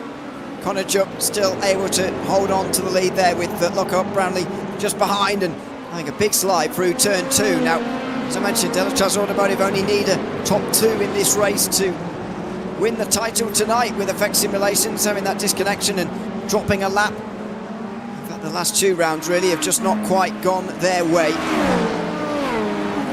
On the top of your screen, Sutton goes for it again. It's like a replay of last lap. This time, though, doesn't want to go around the outside, and maybe remembering what happened last lap, thought, I don't quite fancy that anymore. Sean Campbell able to hold on again to that 3rd place. Look how much track Sean is using. He's using the runoffs that no one really drives on the exit the Parabolica, because he really is using, that's the only bit of track that is absolutely saturated. And why go Sutton? He went a bit too hot into the corner, and he's losing positions. He's lost 3rd, he's lost 4th, he's lost 5th, he's down now into 6th. And thankfully, Brake Reynolds a bit too far behind him to lose another position, but he's behind the lap car right now, the Blue and Mercure car. I wonder if he'll be able to try and get through, but that's a lifeline for Campbell. Now, he doesn't have to worry about a hard-charging drop bear. Just got to watch out for Romano, who's just had a big mistake, and everyone's had a mistake here through the first chicane. And all of them are now coming together after a little bit of a mistake there with the lap traffic, and then drivers making their own mistakes. Rare mistake there from Loic, and that's just allowed Campbell to get even more breathing space. Yeah, it certainly has. He might well get away with 3rd place now as we have a look at the replay. I mean, look at this. There's one car off the road, one running in too deep, another one coming in to make side-to-side contact with it. Goodness me, all sorts happening through that first chicane that time round. So Rabier now leading the charge with Campbell in front, and don't forget that 10 minutes to go, because there's such a short amount of time remaining. We sort of forgotten about the traffic, but traffic will be a factor. Just one last time here in the final 10 minutes of this race. One final run through this lap traffic right now. And I wonder if this is going to affect Campbell as well, because he knows he's got the dead tyres right here. And will that just be, it could be a deciding factor. Here's Philip Schiff as well for Maniti Racing. They're still trying to find positions out there, trying to just see what Rabier, if he makes a mistake, will do. But look at it, there's no spray whatsoever. Now there's the spray off that racing line. They're all using something that isn't the racing line anymore. They have to start to find the wet patches in the LMP2 lead as well. This is still going. How long have these two cars been battling, hey? Delatraz, Orbit Drop Bet have just been non-stop all day. Who's going to get the best? It's basically those two now as we go head to the final 8 minutes, 9 minutes even. And now look, they're still trying to find every inch of wet patch of the ground they can. I think if we didn't have a safety car here, I think this would have been a splash and dash of slicks at the end. We'll never know because the safety cars both came out. This is big time. Trying to go around the outside, I don't think it's doable. So, it's hard to know where to look. Door to door towards turn 1. Outside of the first part, gets to the inside of the second. Oh my goodness! That was so late on the brakes. Couldn't have been any later from Konajuk there. Brownlee tried to go around the outside. Didn't, well, I don't think that is the way to do it. Outside the first part, inside the second. But what else can you try at the moment? Because Jupp is just going to defend the inside line towards turn 1 the whole way round. And don't forget, these LMP2s have less traffic interference than what the others are, as one of the GT goes off into the gravel there at the top of your screen. It's hard to know where to go for Brownlee here, but he's going to give this an absolute go, and he might get there before the end. There's going to be so much pressure on Konajuk to try and seal this title with a win. The key thing for these LMP2s is that they don't have to rely on the traffic, and I do wonder now what pressure is on for these GTPs as well as we look at to the GTPs and the LMP2s. And Sean Campbell is gone. I think he's managed to get that run. The traffic has helped him, the mistakes have helped him. It's Philip Schiff looking to make a move for Maniti. Well, there is traffic ahead of them. He's got that 257 of impulse, and he's got the Vesta Sport as well, the 211 just ahead, so they're just going to have to wait. But a slow launch, and well, this is expected. These are wet tyres trying to drive on a dry track right now. And they're trying to get throttle and no grip. They can absolutely come to a standpoint and basically be snail's pace off the throttle. So you're going to see these slow runs, and Campbell is loving every moment. But there's a big spin, big collection there from all the drivers, and they all come together. Fierce competition there, spun around the championship leaders in GT3. Backwards through to the second chicane there. Where are they going to drop to? They're outside the top 5 now, and I think they're back going again. But that is going to drop them so many points here in this championship battle. It was side by side with Fast Repair Motorsport, who are one of the teams trying to gain points off them. Oh, it's a big mess, and I'm not sure what Race Control are going to decide to do about it, but Fierce Competition are going to lose so many points in that incident. Ebbs and flows, and that's what we meant about with the safety cars. It's just produced some wild card moments here at the end of this race. I would not want to be the race control there to make that decision. That's why they are the race control. That was a little bit of an unfortunate moment, as late braking right there. Loic, I think that's a bit too deep, and yet hit the rubber, losing the speed as well. And that was a bit too hot, losing out as well. As still battles going on everywhere you look, at these two having battles. You've got a battle right behind them with Movano getting past Solpec in P6 as well. I'm not going to see any moves for the moment, but it's starting to get a little bit treacherous. What do you want to do with 5 minutes to go? You know there's going to be at least 3 laps to go. Do you want to play it safe? Sean Campbell just avoided a big crash, had to get slowed down and avoid it. Are they going to see more of that? They've still got some of the cars to go through. I think some of these drivers won't be taking any more liberties. I think they'll just be accepting where they are. They might be hoping other drivers aren't in the same mindset. Well, this is going to be some of the last bits of traffic that they actually have to deal with here, these leaders. This is what happened mid-time to the fiercely forward LMP2. That is not a car turning very well. What is that all about? Oh, they've just come out on dries. That's why. They've given it a go. They've gone for the Hail Mary, and I'm afraid that car's not turning very well at all. As we saw in the qualifying sessions earlier, the guys who went for dries were just a tad too early for it to really be worth it. In LMP2, still fights ongoing here, but Konajuk finally has more than a second over Lockhart Brownlee, and looks like he's going to take the championship for Delatraz Automotive. Again, hard to know where the GT3 Pro Championship is going to be. Simify are going to be on 493. Manichi Racing are going to be on 432. BS Competition have dropped to 9th place, so they're only going to get 42 points from this race, and they're going to be on 514. Fiercely Forward a long way down in 16th position. I'm really not going to score very many points, just 16 points, so they're going to be on 477. So it's going to be close between those four. Fast Repair Motorsport will probably be in there as well. I don't think Vesta Sport will be a real factor, the 211, but in 2 weeks' time, it's IVRA at Le Mans. It's a 10-hour finale, and that is going to decide the GT3 Pro Championship, and it's going to be an absolutely brilliant finale for that championship as well.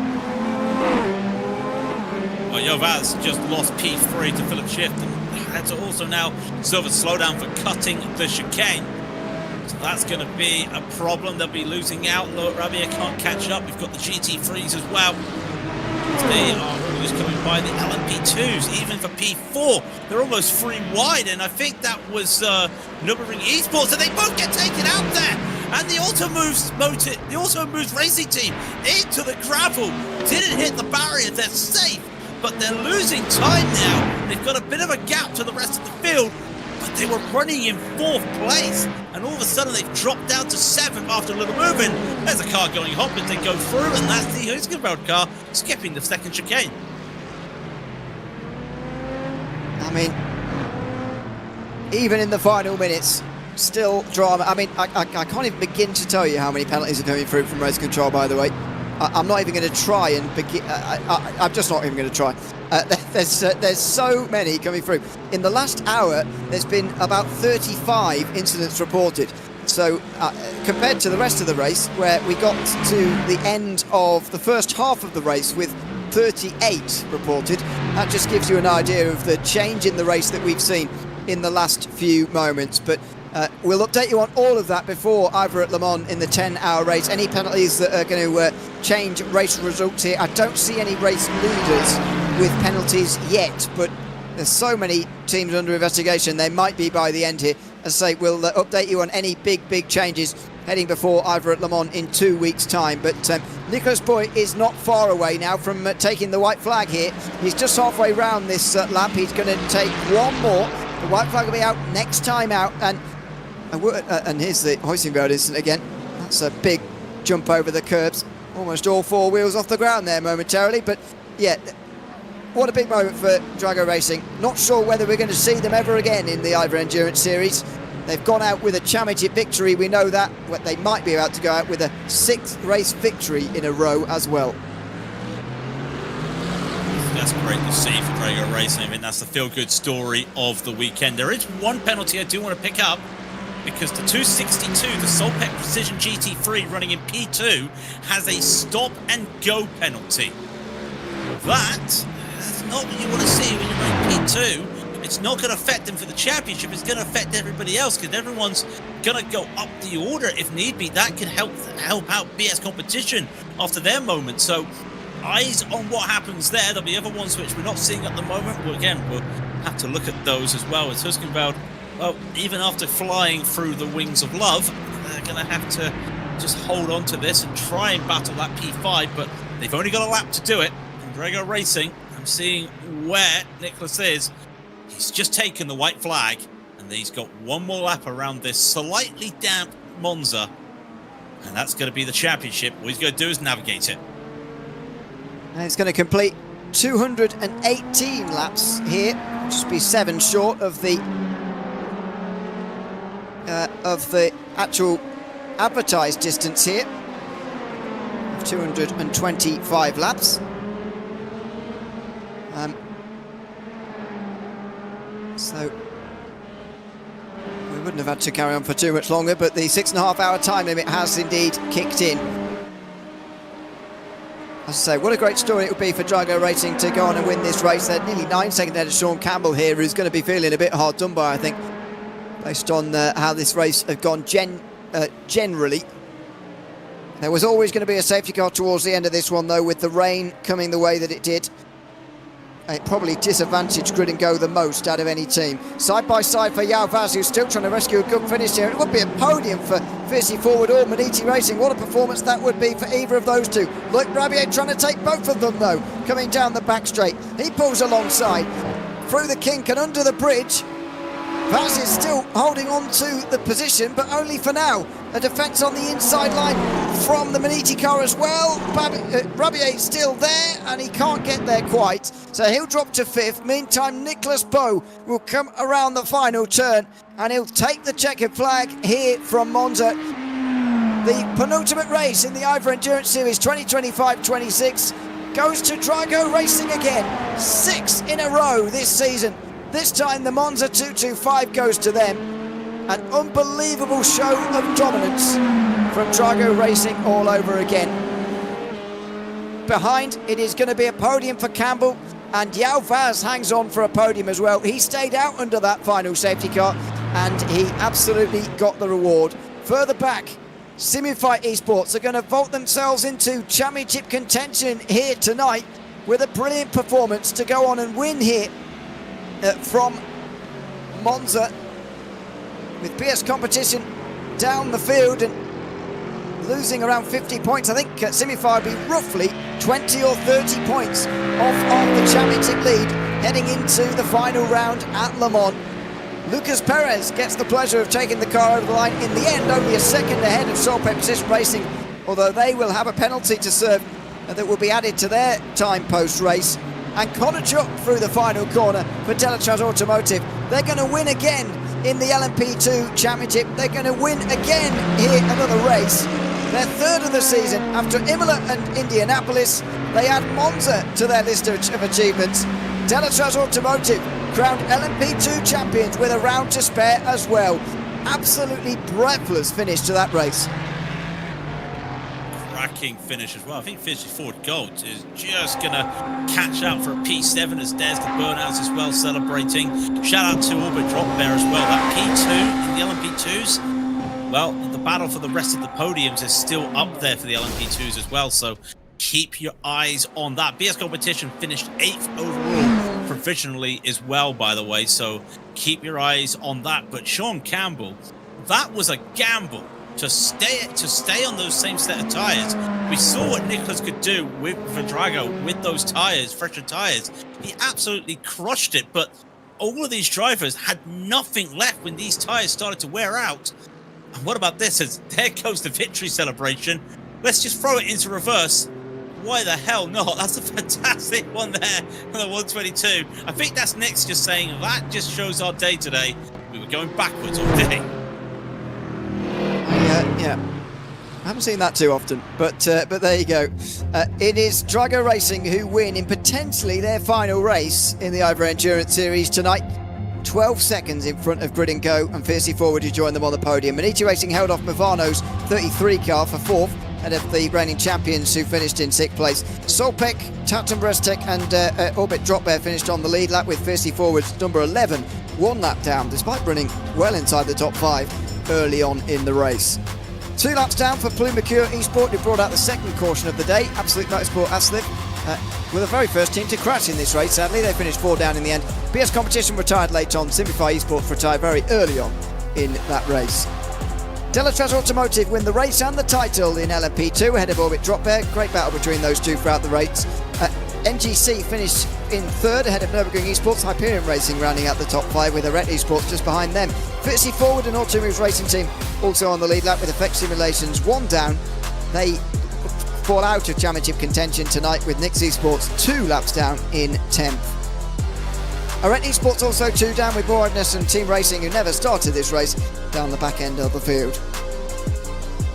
In GT3 Pro, it is a victory for Lucas Perez and Simify Esports, well in championship contention now. Solpec Precision Racing 1.2 seconds further behind, with Maniti Racing on the podium as well. They're also in the championship battle. Vesta Sport, with a brilliant late recovery, get to 4th and limit the damage tonight, with Impulse Racing rounding out the top 5, also making a good resurgence towards the end. Team Hoistingveld Sigfed of Faster Pair Motorsport, with BS Competition, WSR Esports battling to the line. Scudria Volpe rounding out the top 10. MG18 with the last team on the lead lap, had the other Vesta Sport team, Holder Motorsport 13th ahead of Team Australia by OPR and Vermilion Esports. SimRC also 1 lap down, 54 with 2 down, headed Delta Sport, who were 4 down. Switch It Racing and Raceworks.com by Venari Racing all retired pretty early on. Let's have a chat, shall we, first of all, to the race winners, Nicholas Boy and Michael Romanidis. Welcome to you both. Congratulations on a race victory. Just with everything this week, just how does it feel to come across the line and win for the 6th time in 6 races this season?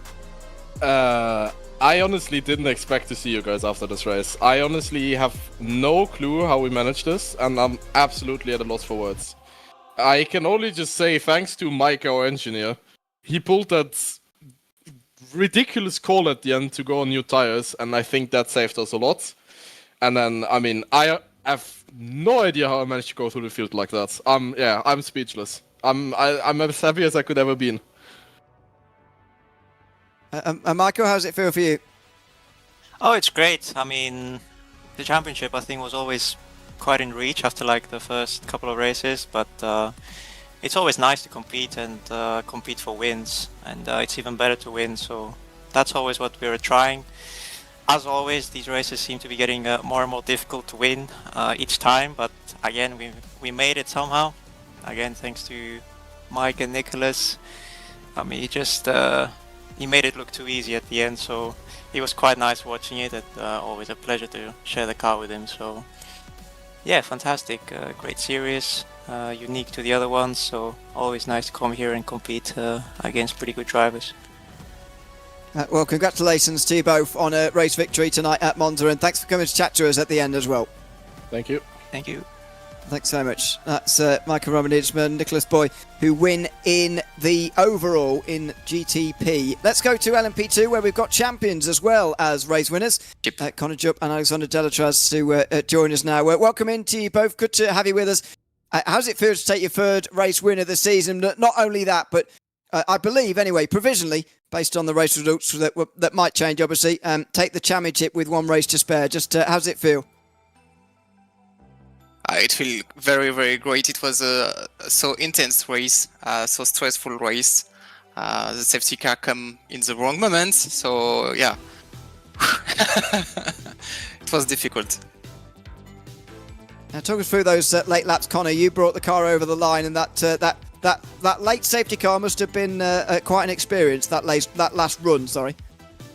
Yeah, absolutely. I mean, the second to last safety car, it wasn't great timing for us. Just when we thought we had the pace on the field, it was probably the biggest gap that we'd had in the race. The safety car comes out and puts us back to 4th, and then the last safety car kind of played into our hands. So yeah, it kind of worked both ways. But the Logitech guys were crazy fast in the wet and the dry. So. I just knew I had to manage my tyres because the track was getting drier and drier, but they definitely made me sweat for that one. Congratulations to you both on the race win tonight again, and thanks for coming to chat to us at the end too. Thank you very much. Thank you.